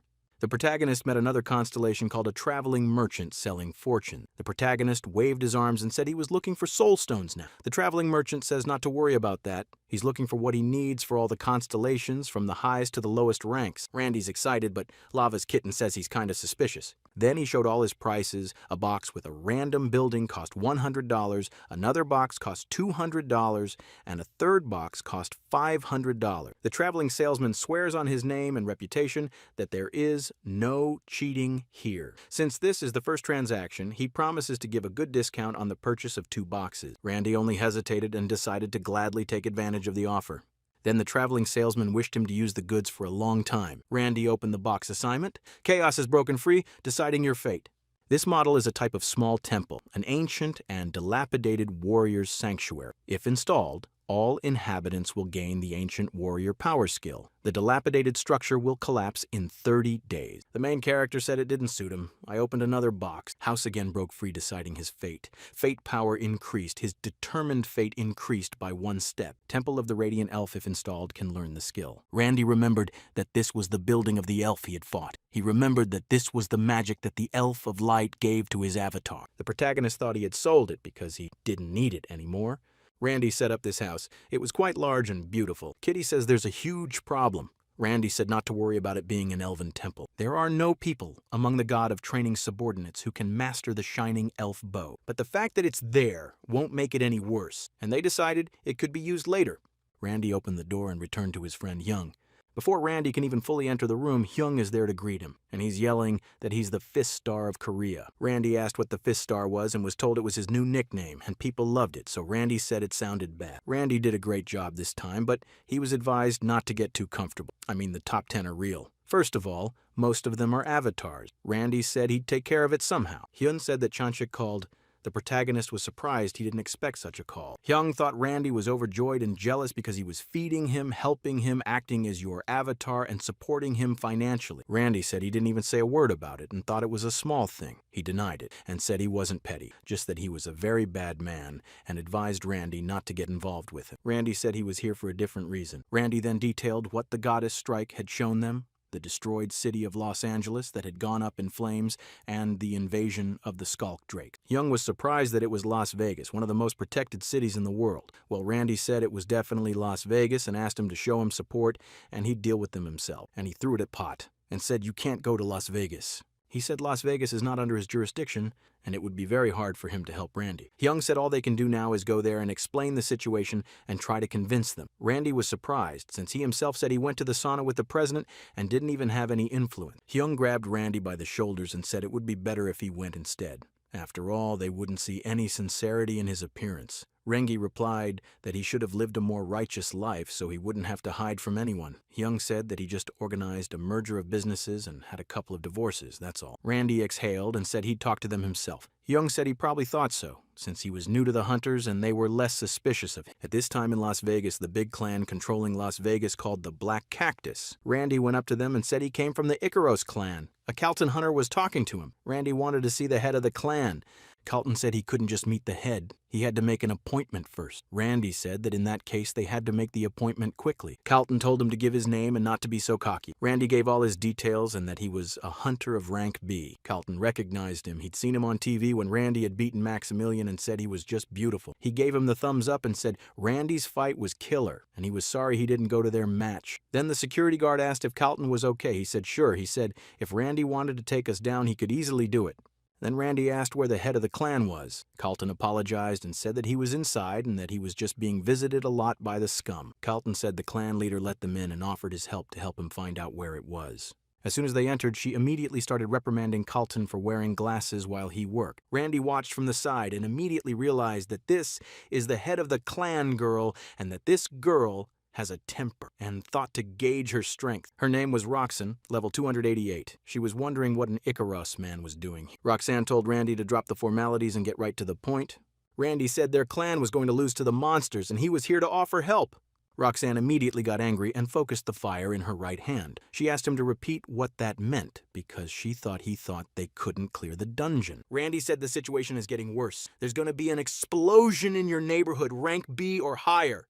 If the dungeon is not cleared in a timely manner, hordes of monsters will come out. The released monsters were nothing short of a natural disaster for human society. The girl asked him if he meant to say that he had found out about the appearance of a dungeon we had never heard of. Randy said he used the latest magic and saw what would happen to Los Angeles. The girl began to suspect Randy that they would destroy the dungeon and completely ignore them, but Randy said they would never do such a thing. Randy asked to be allowed to watch outside so he could react in time if there was an explosion, because one mistake could get a lot of people killed. Roxanne said he had come back from the abyss and had been there for 30 years. Then he could be called a first-generation hunter. Randy asked what she was getting at. Calton said most first-generation hunters are considered heroes. They were always on the side of the people. The girl thought it would be good for them since he would only be watching anyway. Randy said he would intervene if they couldn't shut him down. But they didn't understand what that was for since they could clean up the rank B dungeons themselves. Roxanne said okay, but she said to check him out and never forgives those who lie to her. She grabbed him by the shoulder and said if suddenly he cheats her even once, she will follow even hell to punish him. A Las Vegas street. The markets were watching, and so far it was business as usual. People were quietly walking around and going to work. Randy asked if the dungeon is rank B, then the boss is rank B. That means the clan leader is in the way. Randy wanted to know about her powers. Carlton said she was just the best and called her sister. Then he realized he'd blurted it out, so he asked Randy to pretend he hadn't heard. After all, he'd be screwed if word got out that they were related. Suddenly, there was an emergency message saying that a dungeon had been discovered and the clan was gathering. There was an abandoned building on the outskirts of town. A blue portal appeared and people said they were unrealistically lucky. Then people realized that this Ikaros hunter was telling the truth. But that wasn't what was important right now, because they wondered what rank the dungeon was. After all, with that much mana, it was definitely a rank. The entrance was limited to one person at a time. Then people realized that only one person could enter, and it was quite dangerous. Everyone started to raise a ruckus after all. There was an emergency, and an evacuation order had been announced. Randy was surprised that no one was running, and people just continued on their way. So Randy went up to one of the guys and told him there was an evacuation order. The guy said he was some kind of sicko because he knew it wasn't going to be dangerous, and if they stepped back, they wouldn't see any show.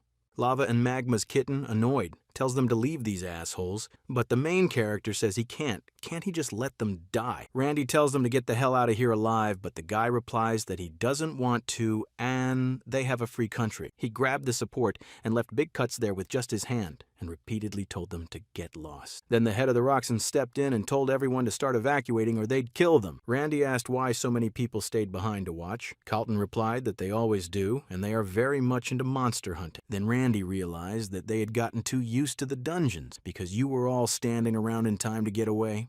Suddenly there was a massive earthquake, magnitude 9. Roxane told them to check the screen and launch the drone and check the monsters to not let anyone go. Monsters started coming out of the portal. There were quite a few of them. Roxane was surprised because there were more monsters than they thought and they couldn't find the boss. Mac Lizardloot uses the artifact more often, exposing erosion. Unless the Mac Lizardman is caught, they won't be able to get out of the more often subject to erosion. Green strands of wood began to cover the city. The guard asked what they would do with the humans. The girl answered that there was nothing they could do, because those who didn't listen to them and evacuate would die. Then Randy asked if his help was needed, because it seemed that the BA had shrunk the headquarters considerably. The girl said that without an agreement between the clans, it could end in a lawsuit, and asked him to go somewhere safe. Roxane ordered everyone to get ready for battle because the monsters were getting bigger and bigger. Carlton said that it was a shame because he really wanted to see Randy on the skill. The fight started. It was quite a hard fight because there were so many monsters and they kept coming out of the portal more and more often. It was an S-class monster called a Viogosaurus. The hunters fought back as best they could, but it was obvious that their strength was exhausted and the monsters were getting bigger and bigger. Then she said that she had to deal with these monsters as quickly as possible, so she made a technique to increase the magic power of Yenos. She used the Infit's Flaming Whip technique. With this technique, she killed 3 monsters at once. The girl said that Carlton should guard the Ikaros hunter, otherwise they would be in trouble if he got her. The girl didn't know how strong Randy was yet, and she underestimated him a lot, but he said he had gone somewhere. They started to panic that someone had killed him or hurt him. At this point, the monsters attacked the couple and were ready to eat them, but the protagonist succeeded and fought off the attack with his sword. Randy used his sword and used a technique called the Moon. With this technique, he destroyed 5 monsters at once.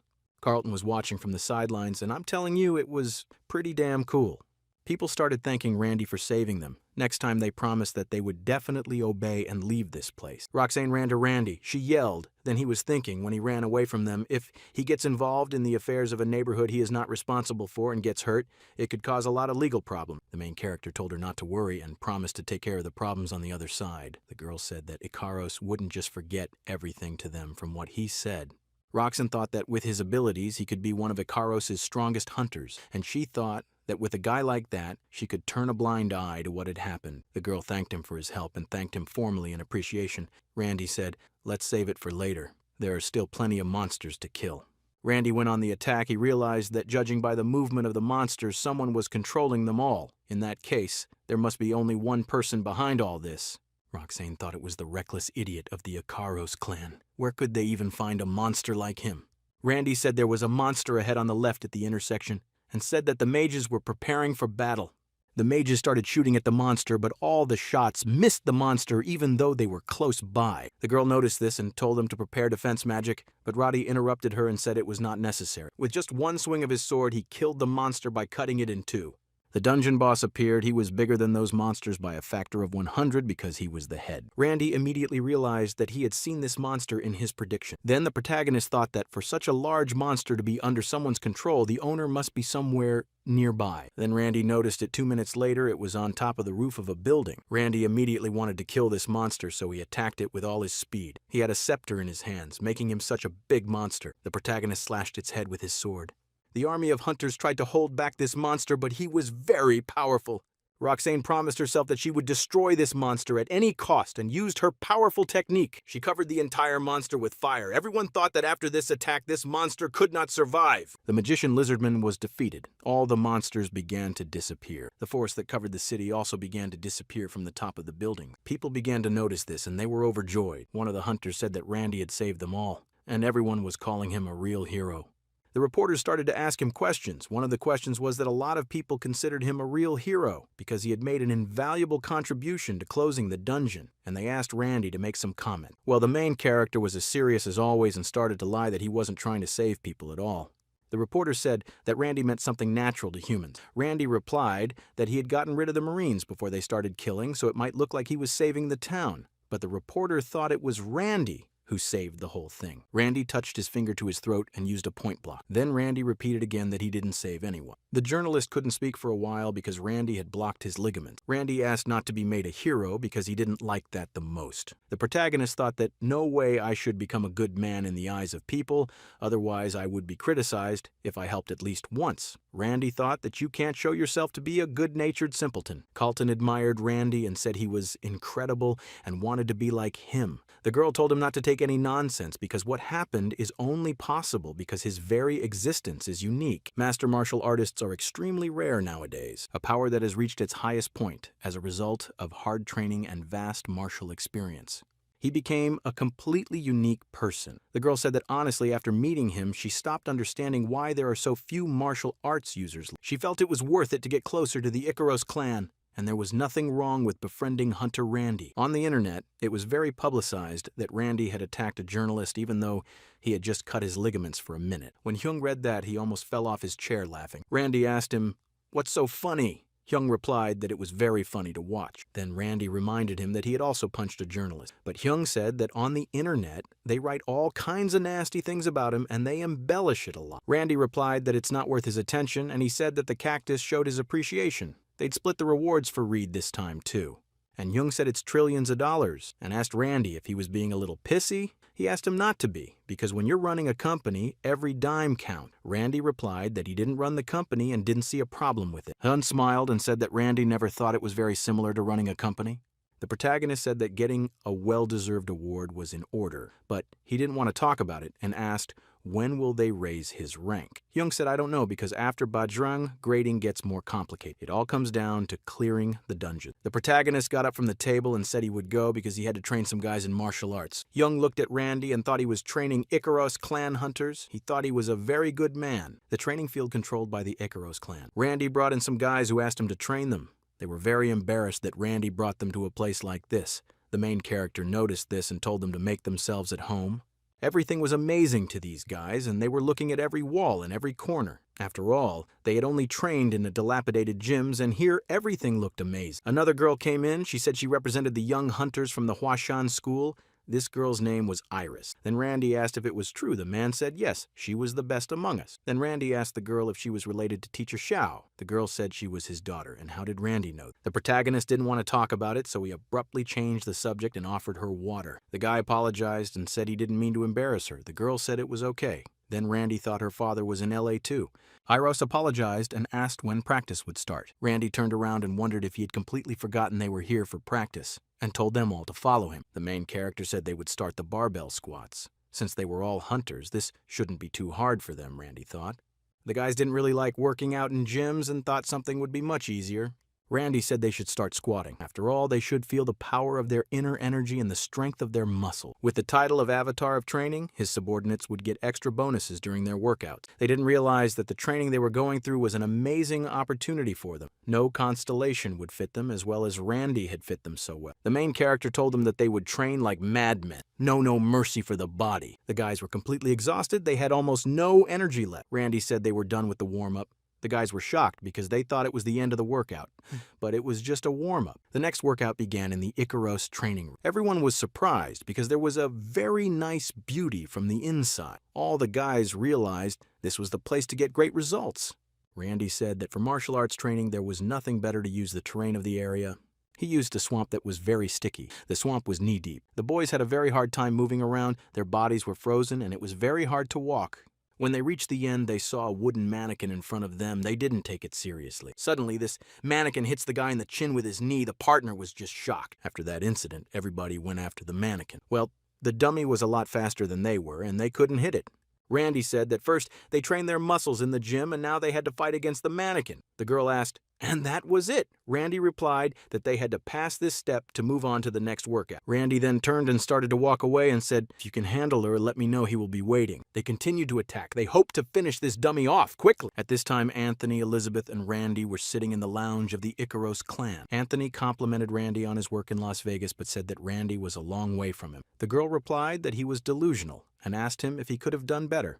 Anthony started fixing his hair and said that Elizabeth was really turning his words around. That's why she can't be a good hunter. The main character told them to shut that topic down and asked which one of them wanted to learn the arts.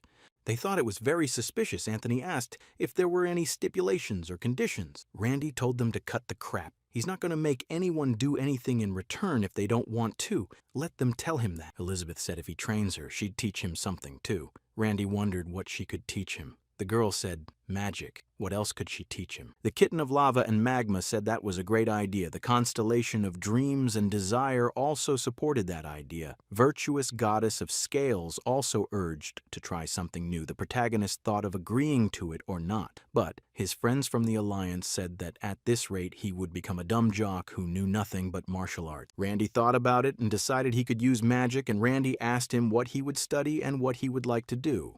Elizabeth said she would teach him defense-type magic. Anthony said that since he uses martial arts, he would definitely teach him long-range magic. But the protagonist said he wanted to learn healing magic. From the look on their faces, the protagonist realized that neither of them knew how to use it. The protagonist stood up and said he was sorry and needed to find someone who had it. The girl told him to stand and asked why he needed this healing magic since he was an attacking warrior. He should leave it to the healer and his business is to fight. Then the protagonist thought that maybe he could ask for training on the constellation of the goddess. She would surely possess some healing skills. Randy came to the goddess constellation's territory. She was sleeping on the big table at the time. Randy told her he wanted to learn healing magic and asked her to help him with it. The scale goddess said that the avatar of training probably couldn't teach him that. The goddess of scales didn't know Randy was a constellation yet. The virtuous goddess of scales grants him divine healing of the fifth circle. Divine healing Ranka, Randy used this power healing in the name of the virtuous goddess of scales. Randy noticed that it wasn't easy to immediately master such a power.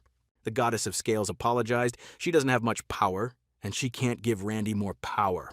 Scale goddess said that originally he was supposed to be her avatar, so she should do at least that. She asked him to wait, and was sure she'd find more if she looked hard enough. Randy said it was okay and not to worry so much. He made a mental note never to ask her for help again because she was very emotional. The next day, there was a competition in the main hall of the Icaros. When everyone was assembled, they were taken into the infinite tower dungeon that had been created. Randy didn't understand why everyone on the outside was so surprised. After all, this was the first time he had heard of this dungeon. The endless tower dungeon, a couple decades ago, had appeared in a dungeon of such complexity that it had broken endless hunters, and if the first floor was inhabited by frank monsters, top in the world of ascension, their strength increased. It was a rank, a dungeon that later just exploded as no hunter was able to clear it to the end. Ernest said that in this training session, the winner would be the one who surpassed the opponents and reached the highest floor.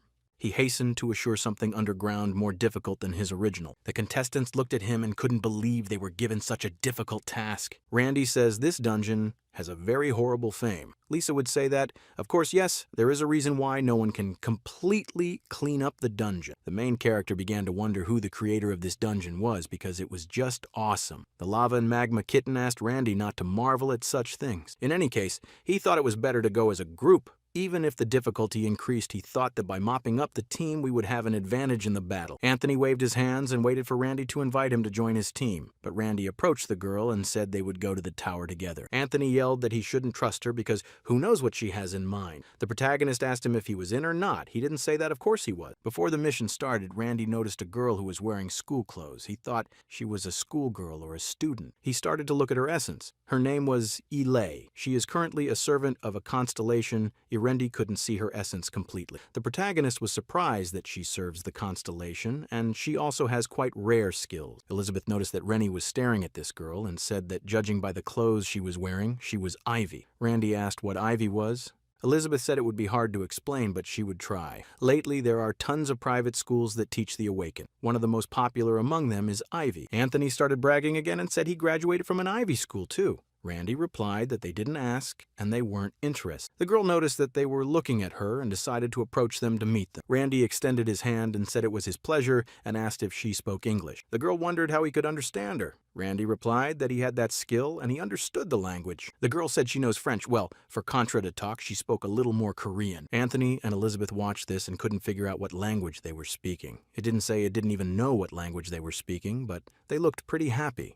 Randy decided to be curious and ask what constellation she was serving, but the girl replied that she could reveal his name because of the treaty. Then Randy realized that it was a constellation with complicated arrangements. The protagonist said that they are forming a team and invited the girl to join them. The girl said that she is happy with this offer and will fight with them until the end. Randy said that it would be very awkward if they communicate in different languages and asked her to switch to Korean. And after that, they got out a translation device to make it easier for them to communicate. At this point, another partner of their acquaintance Smallwood came in. Meanwhile, the Avatar's training area is a fortress of blood. The monsters continued to train on the tactics of the Odegon. At this time, Randy asked Odaigan to go with him to a good place. Odaigan happily agreed. He was very happy that his master finally needed him. He thought there was a big crisis. Before leaving, he told the Marine not to even think about resting from training and promised them to come back soon. Odegon realized that this was a fake dungeon he really liked. This is the dungeon because of the different monsters. Anthony said about Odaigan that he was just a hunter with a pretty face. People should be like me. Anthony thought he was beautiful and extremely capable in everything. Odegon got very angry with Anthony and said he would show him how capable he was. Randy held him by the shoulder so he wouldn't do anything stupid. The main character pointed his finger at him and said he would be replacing the Hitman. Randy asked if he knew how to use healing magic. The Odegon said he would know a little, but it wasn't what he specialized in. Randy took him by the neck and told him to use healing magic this time. Their team came out of the portal and were ready to do the task. Before they began their assignments, Randy wanted to show them something. They were books about the entry-level martial arts that his Avatar training master had given him as gifts. The comrades looked at these books and didn't understand why such strange titles and should they read it. Constellation said that if you learn these books, you can prepare even better for this fight. Elizabeth said okay, and she will study and practice everything. Elizabeth told Aerie that Randy would teach them free martial arts. Aerie didn't understand why he would do that, and thought Randy had nothing better to do. They walked into the first room. There was a crowd of skeleton monsters in front of them. The protagonist immediately said that he would keep them under control and divert all the attack on himself. The fight began. The protagonist immediately began to smash all the monsters in a row. After they destroyed them all, Randy thought it was too easy than he thought. Smallwood laughed and said there wasn't even any work left for him. Anthony was as arrogant as ever and said he could do it himself. Randy said they were done with the first floor and were ready to go up to the second floor. They went up to the second floor of the tower and were greeted by angry boars. Anthony didn't understand what was such an evil kind of monsters doing here, and there were quite a few of them. The Odaigon immediately started using magic to restrain these boars. This technique was the Great Illusion of Deception, a type of illusionary magic that destroys the mind of the monster. After this technique, the monsters were very scared and crouched down in fear. Randy didn't wait either and attacked them with all his might and called out to his comrades. He destroyed those boars with one attack. The boars scattered in different directions. It was still easy for. Later on, the B-class monsters, the special wild boars, appeared. They were much bigger than the regular ones. Elizabeth said that they were coming closer and closer and told Alea to get ready to fight. Lisa would realize that it would take her a long time to activate the magic and decided that she would start with the beginning sword technique. Elizabeth performed a technique called Martial Art Elemental Sword Technique. The girl used this magic and shot the boar with all her strength. Alea also acted well and chopped the boar in two with her attack. Alea said that martial arts are a very powerful ability. that they are very good and very easy to use. Randy stood behind them and said that they did a good job with those boars. They need to get to the next floor without delay. They went up to the 3rd floor of the tower, and there were blue ogres. They dealt with them easily. Then they went up to the 4th floor of the tower. A B-class ice wyvern monster was waiting for them. Elizabeth was shocked, as it was quite a strong monster. Smallwood also didn't understand what such a strong monster was doing on such a small floor. The monster fired its technique. Blue fire came out of its mouth. Elizabeth and Smallwood thought that they were finished because the attack was quite powerful. When they opened their eyes, they didn't understand why there was no damage. It was Odaigan. He healed them with his healing technique. He said it was an ancient magic circle that was very different from what humans use. Randy told him not to abuse this technique and concentrate more on attacking. The whole team attacked the monster from all sides. After that, the monster was defeated because it couldn't handle everyone. Randy stood on the defeated monster and said that they did a great job and the 5th floor was waiting for them next. The 5th floor of the tower. Elizabeth was curious which monster would appear this time. A flying witch woman appeared in front of them with a strong wind and energy coming out of her. She was called a banshee. Since she is a spirit, most don't go by her like that. It was said to be a Class A monster. Randy was stretching his arms. He thought you were a great warm-up for him. And tonight, they were in for a great fight. You could see by the look on the faces of the comrades that they were shocked and a little scared. Suddenly, there was a strong ultrasound that was very hard on the ears. But this technique didn't work on the Renda and Odaigan. Randy told him to use the treatment and he would try to buy them some time. The battle between them went on for quite a while. Randy realized that this was not an easy opponent. He attacked from the back and thought he was going to finish her off now, but his attack went right through her. You could see the shock on his face. He didn't expect the attack to go through.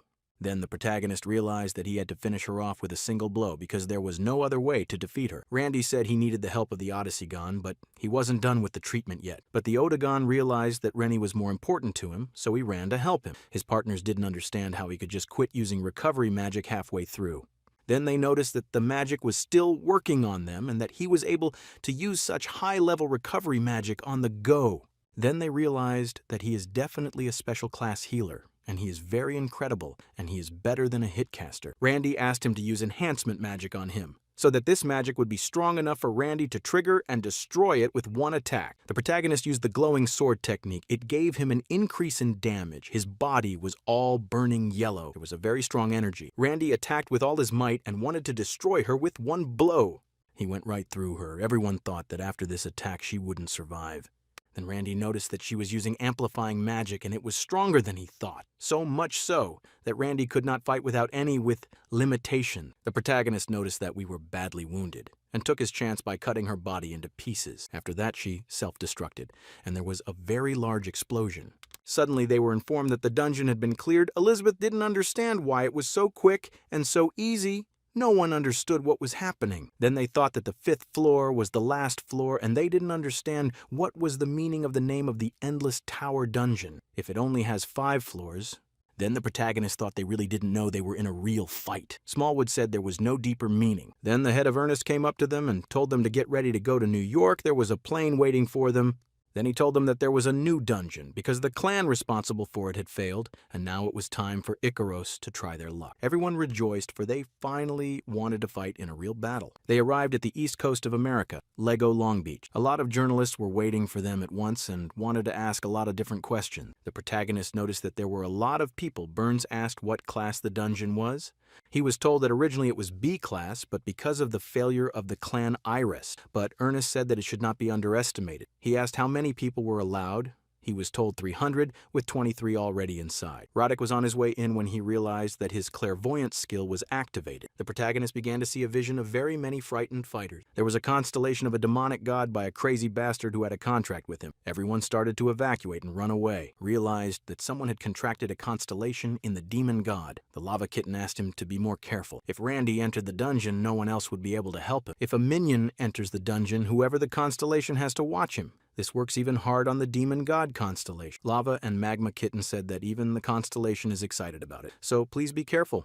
Randy said, okay, and said not to worry so much about it, knows his power. Elizabeth grabbed a beer and offered it to everyone before entering the dungeon. Smallwood offered to let Randy rest a bit and have a beer, but the protagonist said no. Feeder said he didn't want to lose his muscles, but then he said he was kidding, and he just doesn't like alcohol, and he'd rather drink a protein shake instead of alcohol. The girl said that these people weren't going to come up with a plan. And then she asked Randy to teach them a little lesson, but the protagonist said, who is he to teach them? Iris started yelling at them that they were very rude.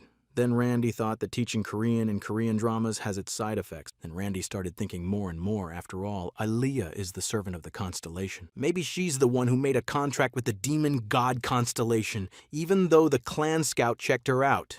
Then Randy told her to go with them. The girl was surprised and agreed. The Icaros clan started to enter the dungeon. One of the men thought that if others went in, wouldn't that be stealing the bounty? And don't assume that only the Icaros clan has a chance. Anyone who clears the dungeon first will be the winner. The clans are just holding each other back. There's nothing wrong with that. This conversation was overheard by one of the hunters. He shouted that he would also enter the dungeon in an hour when you finish preparing. They entered the dungeon, but Elizabeth didn't understand what it was because they seemed to have entered a portal. But for some reason, they ended up in some strange place. There was a very strong wind, a wind called the Wind of Chaos. It started to separate the contenders. Randy realized this was very bad. Then the parents ported to another place. He realized that he was alone, and they were separated. In front of him lay a strange man. You could see he was tortured. He was very thirsty and asked for water. Randy took the water and started to give it to him. He told him not to hurry and to drink the water slowly, for if he hurried, he might hurt himself. While he was drinking the water, Randy asked him what clan he was from. The boy answered that he was from New York and his name was Arinaz. The protagonist asked if he had seen any of the other hunters from his clan, and Arinaz said he hadn't. Then he recognized him, because he's Randy himself. He's the Korean hunter, a martial artist from Las Vegas. Randy said this was no time for chit-chat, and asked what happened here, and asked him to summarize the current state of affairs. Then Arinaz told him everything. The hunters grunted into the dungeon first. As soon as they entered the dungeon, they were immediately separated like us, and while they were searching for their comrades, they were attacked by monsters. Besides losing their weapons, Arinaz broke his leg and fell.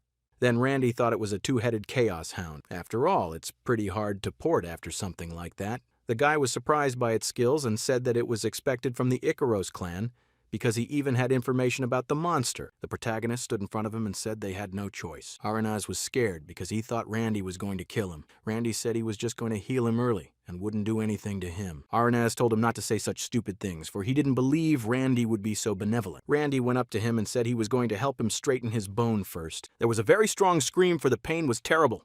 Randy said that now he had to use healing magic, but concentration was important since he wasn't that good at it yet. He used the Scales Goddess healing technique. The goddess healing power increased a bit. The guy's leg started to heal, for Randy had used high-level healing magic. The guy was surprised that he stood on his leg, for it was still broken a second ago. The main character took him by the shoulder and told him that he was done and would take care of himself. Arinaz thought that it was the first time anyone had ever seen someone use healing magic on a human. When he ran after Randy and asked him to join him, Randy told him that he didn't even know what monsters were or what they were like. Arinaz said that although I don't know much about them, he was familiar with the area. Randy contacted the Odaigan through magic. Odaigan was very happy to hear from him, for he did not know where he had disappeared to. He had found the other hunters of the Icaros clan, and very quickly. For his own safety, he had put magical markings on their belongings. That's why he was able to find them so quickly. Randy said he was going deeper into the forest anyway, so he asked them to bring the others to him. Along the way, they came across a two-headed monster. Randy said that it was a chaos hound. The protagonist had already fought this monster often. This monster was about level 150 and could improve its skills every day. Randy used the heavenly finger and shot at the monster. He hit them in the face. He managed to blind them for a while. Randy realized that he had to take his chance and cut this monster into two pieces. Randy said that knowledge and strength, it's a lot easier to defeat, and he just needed to understand its attack, dodge it, and attack. Randy began to cut the monster into pieces. Arinaz was puzzled and asked what he was doing. The protagonist said he had no supplies left at all, and there is no poison in this meat and we can eat it. Arinaz was shocked that in the Icaros clan they have valuable information, but he thought that monster meat was nasty. Randy felt a few hunters on his right side. He couldn't figure out who they were. Arinaz said there was no one there, and he was imagining things, but Randy insisted and said that he heard some talking and they should go check it out. They saw a bunch of hunters in front of them. Arinaz didn't understand how he knew about it or how he heard them if they were far away from them. One of the hunters recognized Arinaz. His name was Ichidore. They were surprised that he had survived and asked what had happened. They wondered who was near him. Said he to you from Icaros, he told them that Randy had saved him and healed him and gave him water.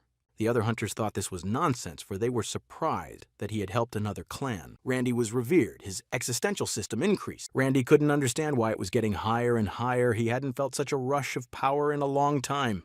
Arinaz said Randy was using a healing technique. Although he had nothing to do with him, Randy asked him to stop because he didn't like praise very much, but he wouldn't stop. Then Randy said he was stubborn and knocked him out so he wouldn't talk too much. Randy warned him to stop, Better to hear the man who saved his life. The other hunters were shocked at Randy's behavior. They thought he was crazy for hitting a member of his clan in front of them. They didn't understand why he hit the hunter who praised him, but they thought he knew his business. Randy asked why there were so many people here and was told to look to the right, and then he would understand. The protagonist saw a golden sandbox in front of him that was counting time. Randy felt a very strong magic from this device.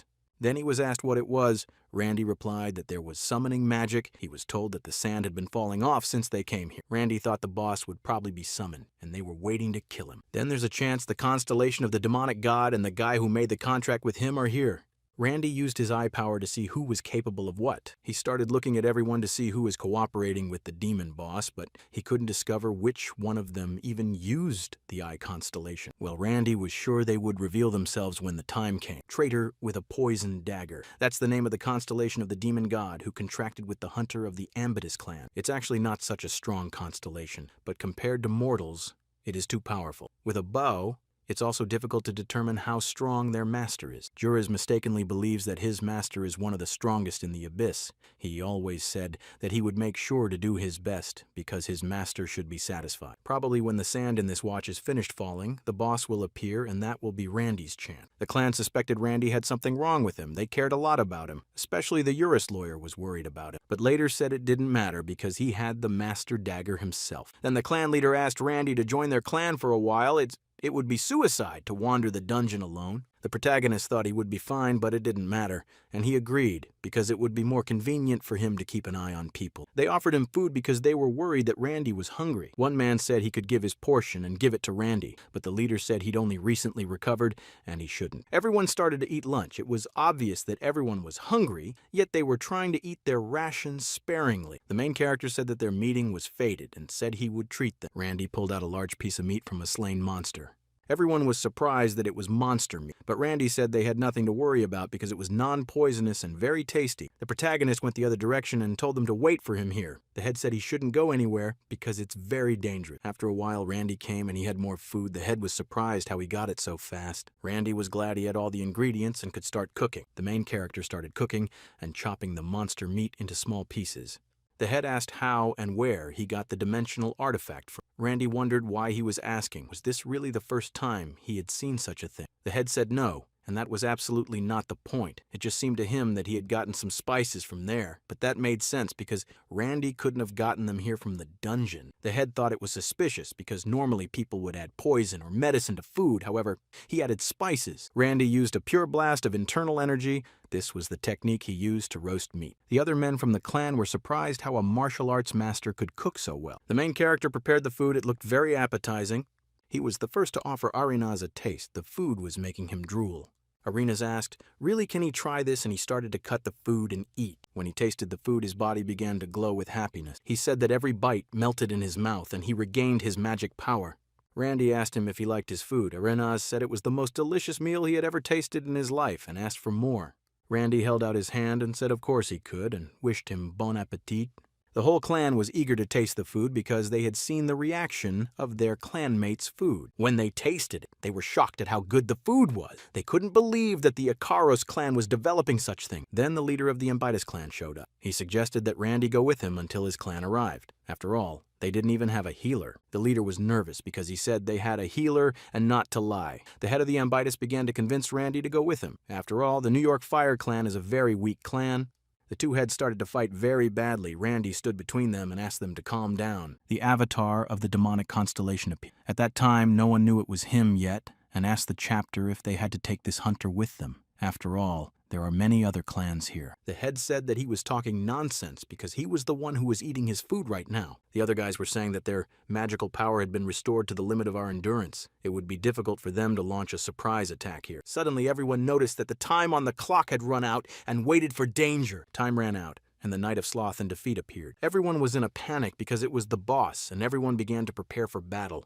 From this gate, a demonic constellation began to emerge. Yes, this constellation completely came out, he was very big and strong. People could not believe their eyes and said, "What kind of monster is this monster after all?" They have never seen such a monster in their lives. His ally did not know when to start. He waited until all the hunters and draw their power, and he attacked them. The demon said the knight who served the goddess of sloth and defeat, and said that whoever passed his test first would be the first to be defeated. Then Randy realized it wasn't a constellation, just a knight who obeyed a constellation.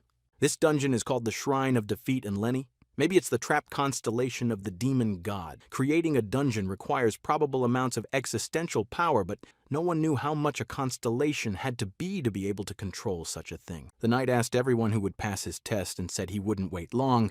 The leader of the Schreiber clan was very scared and said he was talking nonsense. The hunters started attacking him and started using fifth circle long-range magic. It was no problem for the knight to repel this powerful attack with one swing of his sword. The head was shocked. He blasted the magic. While doing so, without making any movements, almost everyone began to realize that it was an S-class monster. The protagonist looked at it and felt the existential power of the constellation. The knight proceeded to tell them to protest and said that the test could only be taken by one person at a time. He chose the leader of the Schreiber clan, but the leader didn't want to not ask to be spared. Then the knight stood beside him and wanted to do the forced teleportation technique. He pointed his sword at him and said that he was starting to do it. After that, the man just fell to the ground and was motionless. Everyone looked around at him and couldn't understand what happened because he hadn't even touched him. The knight said he was conducting a test and said he would be testing the next applicant. After that, 3 more people fell to the ground. People couldn't understand what was going on. The knight said they all lost and didn't pass his training.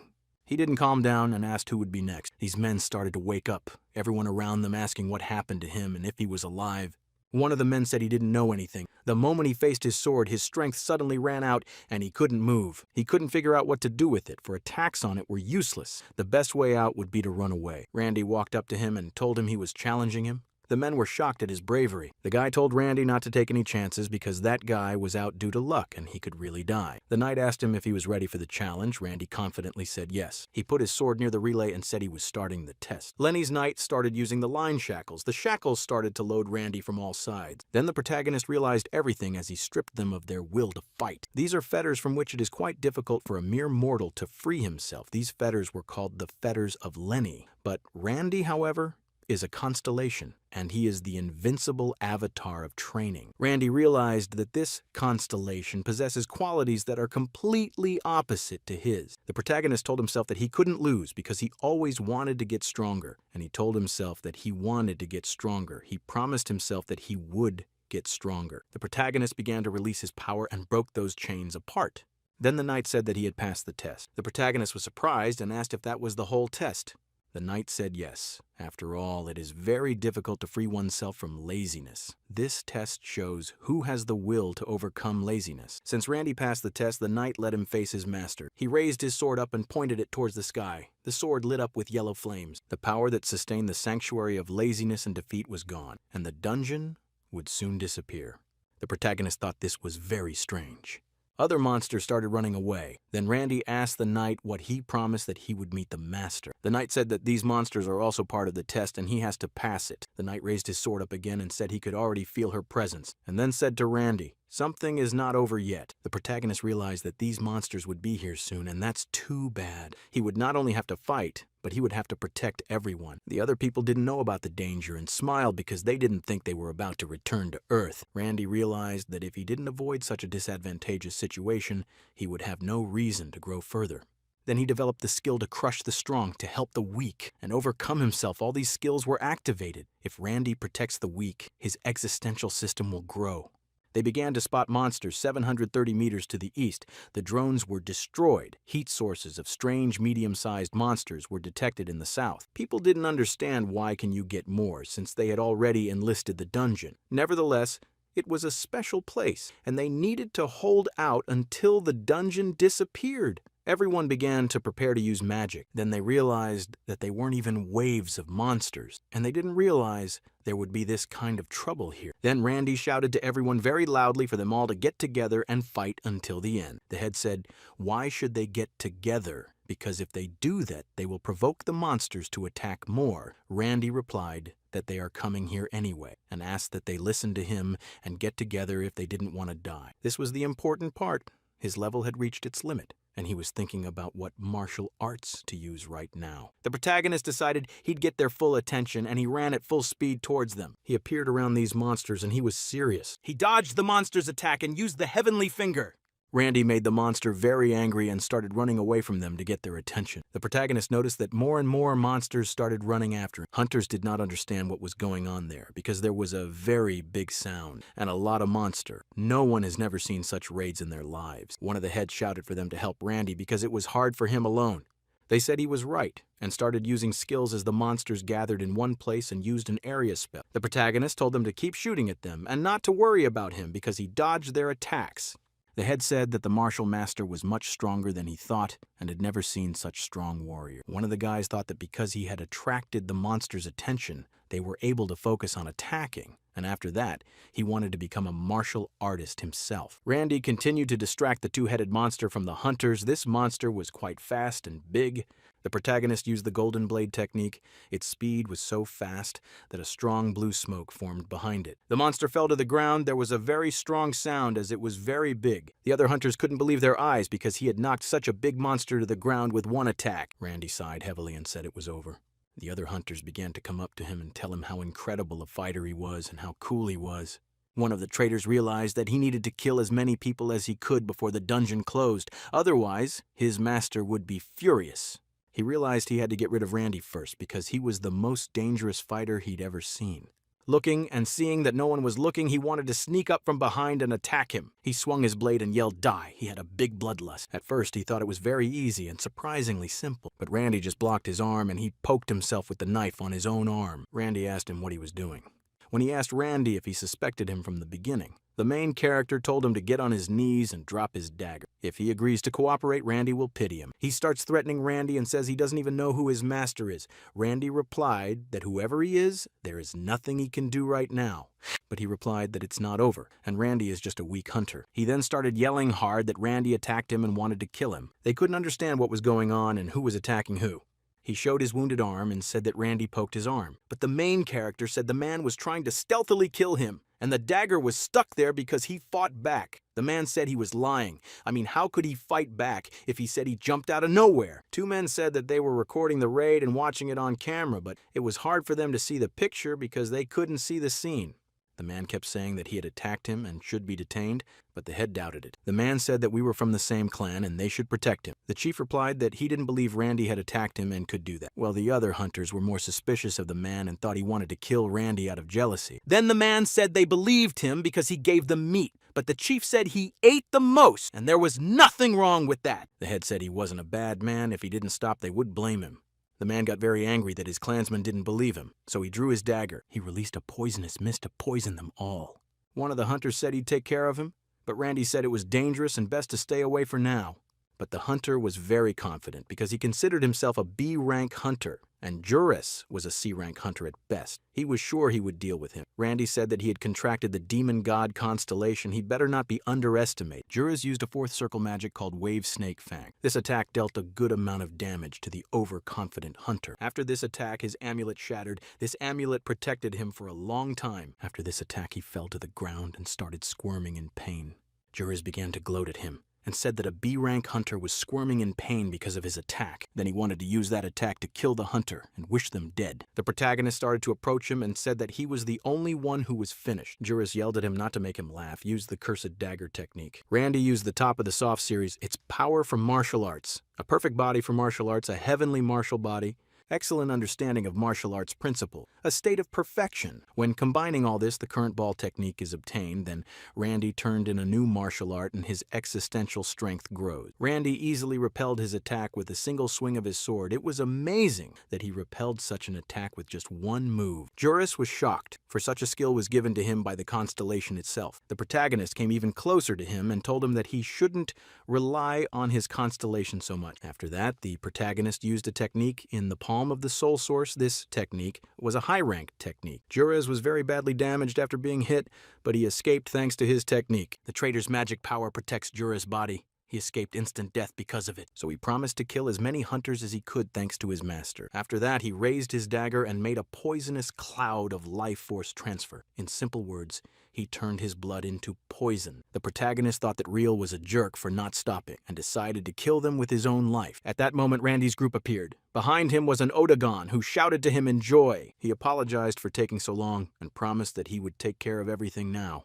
Odagon used a technique called detoxifying raindrop. A large circle of magic formed over the sky. From this circle, a heavy rain fell. Odagon's technique neutralized Juris's technique. That's when Juris realized it was over. Randy was not happy because he came much later than Randy expected and asked if they had met any monsters along the way. Odagon said that no one listened to him and everyone had their own whim. Anthony said he was exaggerating and how could they trust and listen to a healer? Elizabeth said she likes it better when the leader is a melee fighter. Irene said she was always taught not to trust anyone. Odagon then asked Randy not to leave him with them anymore. The protagonist noticed his tantrum and said he was good and he was wrong. They returned from the dungeon. The portal to the original location was activated. Randy looked at the screen to see his prizes and merits for a job well done. Randy had been given a dungeon award because he had passed the shrine test. This is a reward given personally to those who fulfill certain conditions in the dungeon. It's different from a survival reward. This time, the only one who received the reward was Randy. As a reward, he was chosen to succeed the goddess of defeat and laziness. He inherited the power of the said constellation. Then the protagonist saw a very bright light in front of him. He almost couldn't open his eyes. When the light faded, he saw a girl in front of him whose left eye was glowing. The girl said that it had been a long time since her last awakening and called Randy his successor. The girl said she would teach him everything he should do as a constellation servant. Randy apologized and said he was a constellation too. The girl said she didn't hear because only mortals can enter the dungeon, so he can't be a constellation. The protagonist said he didn't want to upset her, but she was wrong. She then asked how he got in here. Randy replied that he was here to trick the other constellations. The girl looked at him and realized that whatever it was for, he certainly had great ambition and thought him a delightful constellation. Randy agreed with her and said that the constellation always finds successors like that and passes on its power to them. The girl said it was an unusual practice, and this place has a long history. In the distant past, it possessed the most powerful kingdom in the abyss. But despite her will to lose and laziness, she just kept winning time after time, which increased the amount of work they had to do. Eventually, she got tired of winning and her power, and after a while, she got sick of it all and sealed herself away. How much Randy got mixed up in all this, acting like a mortal. The girl said he was a pretty interesting constellation, too. Anyway, she couldn't believe that her successor would be a constellation, and considered that he didn't need her. After all, he could get the authority himself and increase it, and said that, in that case, goodbye. Randy didn't understand what she meant. After all, it was a constellation. She was trying to transfer her status to a constellation. But Randy had more questions. Said he inherited power while his existential power didn't increase. Randy asked what happened and how it could be explained. The girl replied that the reason was that she had almost no existential power left, and he had inherited those crumbs. Then she told him that authority was much more important, and there are always ways to increase existential power. Randy didn't understand her and said he was an avatar of training. Shouldn't he be forbidden to get a reputation for defeat and laziness? Then she pointed her finger at him and said her successor had misunderstood her. After all, winning and losing are two sides of the same coin. The same goes for training and laziness. For example, let's pretend you lost for the purpose of cheating. Would that be considered a defeat or a victory? Or let's imagine that Randy took a break to recuperate. This should be considered training or laziness. She said that Randy is a young constellation, so he needs to train according to his quality. But with the passage of time, when Randy fully realizes what reputation is, then he will have that quality automatically. A lot of constellations are busy increasing their existential power and starting wars, but in the end, what is much more important for a constellation is to awaken the power of its own quality. Then the protagonist realized everything and he gained the skill of understanding the constellation's qualities. His strength grew. Randy discovered a new skill called enlightenment. Thanks to the great enlightenment, Randy is no longer bound by the constellation quality. Randy thanked her for explaining it to him and he learned a lot more. It was obvious that the girl was sad and said she was glad too and said goodbye. Randy said he was her successor and asked her for a favor so he could call her in times of need. The girl smiled and said that of course he could, but he was kind, so she thought he wouldn't do it. Randy disagreed and said he would call her if he had to. She grabbed him by the shoulders and said she hoped he wouldn't do it often. Randy said he would try, but made no promises. His meeting with Goddess Lenny was over. After Randy left the shrine, he would return to Earth. Then Randy thought about many things to ponder over things of great magnitude and realize their essence. Then the protagonist remembered that he used to be devoted to his martial arts. But now, he will try his hand at cooking, magic, and others. Randy instinctively realized this. That training wasn't just a small part of life. Anything that happens every day could be considered training. Then Randy thought his mindset should become more flexible and promised himself to train without limits. Randy came to visit his friends from the Alliance. The protagonist asked if they were expecting him. The Goddess of Desire answered that of course they were because they had lost contact with him as soon as he entered the dungeon. The girl said that the servant contracted by the constellations of the demon god and also contracted by the constellation in Lenny. If the contract is valid, there's nothing wrong with it. When Randy can figure it out, it will become his power. Randy got the impression that what they say conditionally is their business. He waved his hands and said he had no idea how he could use his reputation when it came to defeat and laziness. Then the Goddess of Desire suggested that he use defeat because of laziness, but Randy said that didn't make sense. Randy asked them, they found something about a traitor with a poisoned dagger. The Goddess of Desire said it didn't seem like the traitor was strong enough for the constellation. In terms of rank in the constellation war, then Randy is about on the same level with him. Then the protagonist said he didn't have to worry about him much, but there's a bad rumor going around about him that the traitor specializes in various schemes and tricks because he's a nuisance, as his servant or subordinates can launch a surprise attack. The Goddess of Desire said that his name is Constellation Randy, the beginning of the constellation mentioned in the game. Kat says that what happened to the warrior madness and blood and in the dungeon certainly attracted the attention of the constellation.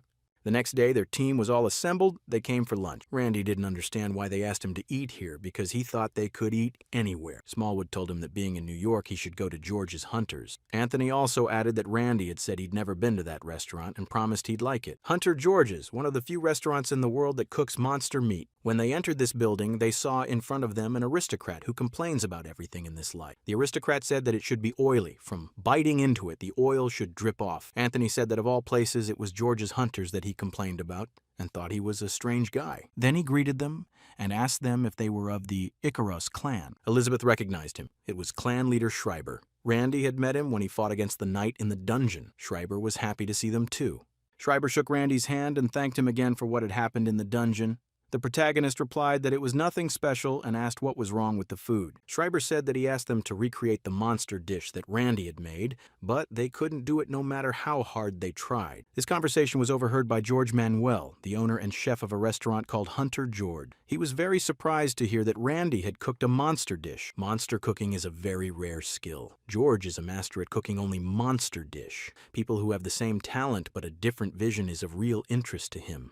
George approached Randy and wanted to ask him for a favor. He asked him to give him a masterclass on a dish that Randy had made dungeon. Randy told them right away that he wasn't a real chef and that they shouldn't expect too much from him. George said he wouldn't get his hopes up, although he looks like he's looking forward to it like crazy. Randy put the Minotaur meat on the table. It was some of the best meat ever. Randy touched the meat and wanted to make the ingredients soft by injecting internal energy into the hard meat. This is the recipe for meat Randy trained in the abyss. George Mita looked at it, and it was very surprising to him. After all, normally they would have had to accumulate mana for several hours. Randy said that he was preparing this meat using martial arts. He started slicing the meat at a very high speed. His movement made the meat fly upwards of 2 meters. The other chefs couldn't believe what they were seeing. Randy asked if he could use any seasoning. George, with a shaky voice, told him to feel free and take what he wanted. The protagonist put the meat in a skillet and used Maji to start a fire and to create a unique flavor. Randy showed him what he'd done and said there was nothing supernatural about it. George said there wasn't, and he was very unbelievable. Then they served Randy's meat to the customers to try. They really liked it. It was very tasty. The next day, Hyung asked Randy a question about the dungeon. Randy said that nothing happened.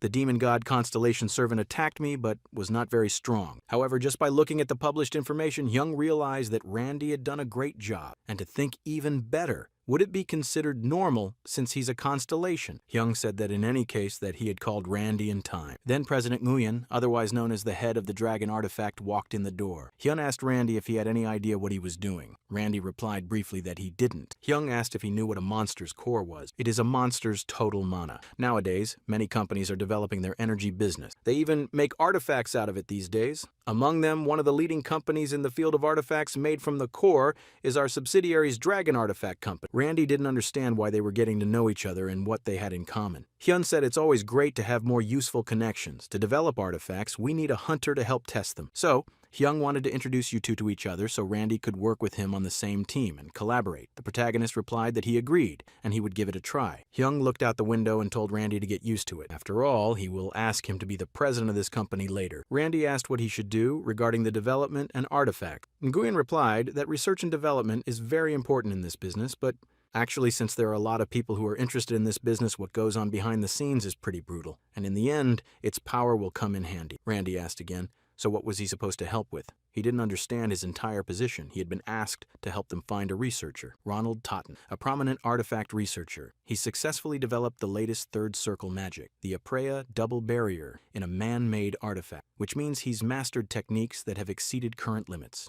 Then the head said that their company tried to sign him to an official contract, but unfortunately they lost contact with him. Randy asked if he was sure he would have accepted, but the head was 100% sure he would, and he thought another clan had gotten to him. Among them, the artifact developer Legend is the most suspicious. It's owned by the Parkers, a pretty well-known company in the field. Randy realized that this was a good acquaintance of his. He needed Randy to go to Legend and get the researcher Ronald. The protagonist turned around and said it was nothing to him and he would be back soon. The chapter asked, is he really going there by himself? Randy replied, of course, because it was a regular thing for him. Randy was pretty sure that was not the case and remembered that he had his comrades and thought, why don't you take this opportunity to teach them martial arts?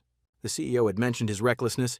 He was glad Randy was behaving normally. The next day Randy got there. It was the Legend Research Center. Randy said they needed to get inside and get a man named Totten out. The main character said that not all of us will be able to get in, so Randy will only guide those who qualify. Randy told them to raise their hand if they were sure they would be hidden. 2 people raised their hand. Randy said the 2 of them would follow him, but he said he would repeat again that he's not forcing anyone to go with him, and he doesn't want loyalty that jeopardizes their lives. Iris said it's okay, and they'll go there because they want to. They started to break into the building, and the other 3 men were watching them, not sure how they were going to get in because the security was very tight. One of the guys said he was sure he already had plans for it. Maybe Randy had prepared some kind of equipment that could disable the defenses. After all, this guy's an Icarus guy. Suddenly the alarm started. Randy couldn't figure out where they were coming from. Randy said it was on the other side of the building and there was something going on. The protagonist closed his eyes and started to listen to the sound.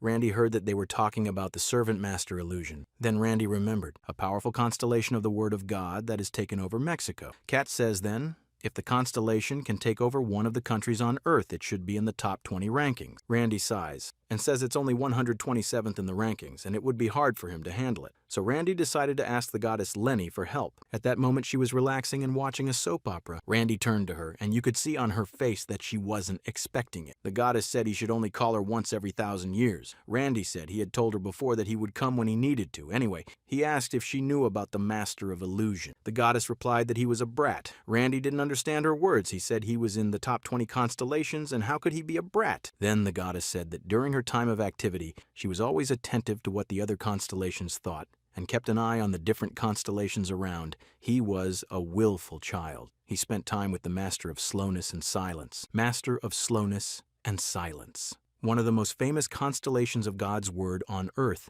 though it did not perform any notable actions. But during the Great Invasion, it took over northern China with overwhelming force. Then Randy thought that the Master of Illusions must also be a very powerful constellation. Moreover, he was a subordinate of the Master of Silence himself. Then Randy asked the goddess if she knew anything about the Master of Silence. The goddess replied that yes, then he was also a strong constellation. So the goddess advised him to focus on the Master of Illusion now. Randy said he would and thanked her. The character said he would call her out until the fight was over. Randy said someone is already confronting the Hunter of Legend. In the meantime, we're going to try to get Ronald. The girl said that's a good idea. Randy said for them to hold on to him as he plans to run with them in his arms holding the 2 of them.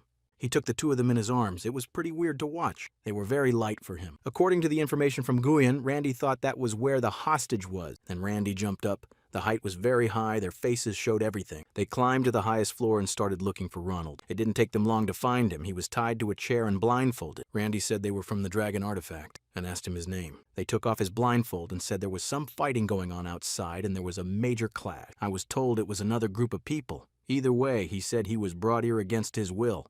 The protagonist said that was great and promised to rescue him and take him right away. Then Totten asked to save his friend who was in the next room.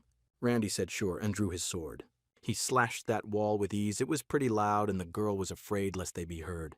They saw a black-haired guy who was also blindfolded, and blindfolded, Randy realized that he was also Korean like him and wanted to check his information with his eye. His name was Kim. Level 97. Strength 93. Dexterity 91. Endurance 98. Magic power 100. 71. Intelligence 125. Rank T's plus. So Randy pointed his sword at him and told him he knew he was a hunter. Didn't give him 3 seconds to tell him his purpose. Kim said he too had come here to save Ronald, but earlier said industrial spy and couldn't believe that Korean clans have industrial spies too. It was amazing to him. Randy said they would give details later. It was in their best interest to get out of here first. Suddenly, there was a big earthquake, and everyone had only one question: what was going on? Up above they saw something glowing. It was a shining octahedron of illusions. This is the servant master of illusions. Randy realized that they had to be careful with it. Randy attacked this red crystal with his mighty sword. From this attack, the building started to collapse, and everyone realized that this building would not last long and they might die. Randy shouted for them to follow him and promised that they would get out. They landed in time. Well, Randy thought they'd finally get caught. After all, they were very loud. They were asked to reveal their identities, who they were. The girl was ready to fight because she realized there was no other way out. Then Randy asked them that they were in danger because of the servant constellation, and they are here to help them. Then one of the bosses said that he didn't know who he was and why they suddenly appeared without any warning. Randy said there might be spies among them. The boss didn't even know whether to believe him or not because they seem suspicious, but he speaks very confidently. The girl said that he wanted to deal with the servant and the pawns of the constellation from the beginning, but she wasn't sure. Randy asked how that red thing came to be, but was told that they didn't know, that people had suddenly summoned countries, and it had appeared. Randy said he thought it probably wouldn't last long, and it would come to the area again once some time had passed. Cole said it looks like it's being held back because Randy is a servant who is getting a lot of attention lately. It also seemed like the constellation was interested in him. Octahedron wants to see what Randy can do. Randy's ability, then he would be guaranteed a place among the lower-ranked servants. So Randy ordered his boys to protect Ronald and keep him safe. Randy drew his sword and fought off the Octahedron's attack. The fight went on for a long time. Suddenly he spread black chains, and they were quite dangerous. Randy was shocked by this technique and asked the goddess what this ability was. The goddess said it was a power that makes time betray its allies. Randy saw an eerie scene in front of him. All his allies were turned against him, and their eyes were red. Then Randy realized what the power of the constellation was. He realized that he would have a hard time fighting against his allies. The other guards were surprised. They didn't understand why their partners were attacking them. Randy asked Iris to send a signal for help to all the members of the Manhwa sect. Randy had the skill of subduing the powerful, activated, and helped glory. If he managed to protect the hunters in this area, his existential power would increase. Plus, the skill of self-control was also activated. In case your services managed to overcome the situation, then his strength would increase. Randy realized he had to be careful with them and not kill them, so he used the point-block technique to paralyze them. Randy did it pretty quickly because his opponents were weak. His partners looked at it and said it was unbelievable. They wondered how he trained to get such good results. The head said that Randy had to stop because he could hurt normal people. Randy replied that he chooses his targets carefully and said not to worry. A shining octahedron of illusions. He's thrilled with Randy's abilities. He thinks that Randy is well suited for the role of his rumors. Randy promised that he would definitely take care of stomping his master in the constellation battle. After sealing Randy's sword, he was sure he would stab him with one blow. Well, this attacking him wasn't even for a cause, as he had a pretty powerful barrier. Outcater said the attack wasn't that bad, and he was presenting Randy the authority of his skill with a red illusion. The protagonist didn't understand why he decided to suddenly give him a gift, since they were fighting to the death a second ago. After this gift, the octahedron said goodbye and retreated. Randy didn't know what to make of it. He just said what he wanted and left. There were other people watching. They were in the black squares. They were the ones who summoned this monster and spent a lot of effort, but they were very upset that Randy kicked him out. The boss got to his feet and said that almost all of Paul's hunters had fallen after fighting with each other and started smashing everything. The men who were hiding in the cloaks attacked them, and they believed they could do it without the constellation servants. The protagonist told everyone to keep in line behind him. Randy trained and led the mortals, plus a new power was awakened. Roddy discovered the skill of forming a 6-man ball. Randy and his team attacked them with all their might. People who believe in avatar training will get extra augmentation bonuses to the skill. Randy noticed that something was wrong here. He didn't understand why they weren't supposed to attack. These people are using some weird combination attack. Iris spotted her opponent and stabbed him in the back with all her might. The clan chief said, "What a surprise." After asking around, he realized Randy was a high-class hunter. A visit to help Richard Parker, since he's in the same clan, the clan leader thought. The leader asked how many dead we had on our side, but was told there were none. The head couldn't believe his ears and asked to double-check the reports. He was told that the information was absolutely correct. After all, they only fainted, but they're all alive. The head thought Randy was just rampaging aimlessly. He couldn't believe there was no death, so he thought Randy was just lucky. That's when Richard came in and said he was fine.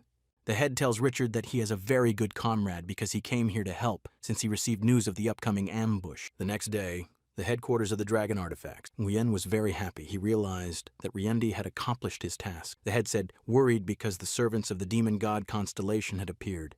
Randy pointed his finger at his assistants and said that those guys helped too, and asked to reward them separate. The boss replied that no problem, and said that they could inspect his company. The main character looked up and said, sounds like a good idea, because he was pretty interested to see what kind of company it was. When Randy looked over the company, he thought that this is where artifacts are created like a blacksmith. Kat says he is looking forward to seeing the blacksmiths of the humans. Kat asks Trendy not to forget who made his tools. Nguyen pointed to the door with his hand and said that this is where the prototypes are made, and invited us to go inside. There were many scientists inside, experimenting and discussing their work. The protagonist asked what it was, because it was the first time he had seen this mechanism. Randy thought that this work required a blacksmith. He didn't know that there were already special robots. Lava Cat was furious. He yelled and resented that this was not a forge. A forge is a place where craftsmen work in the face of scorching flames, and these horrible human bumblers just use robots. And saying it's wrong. Kat says he's going to show these people what a forge should be.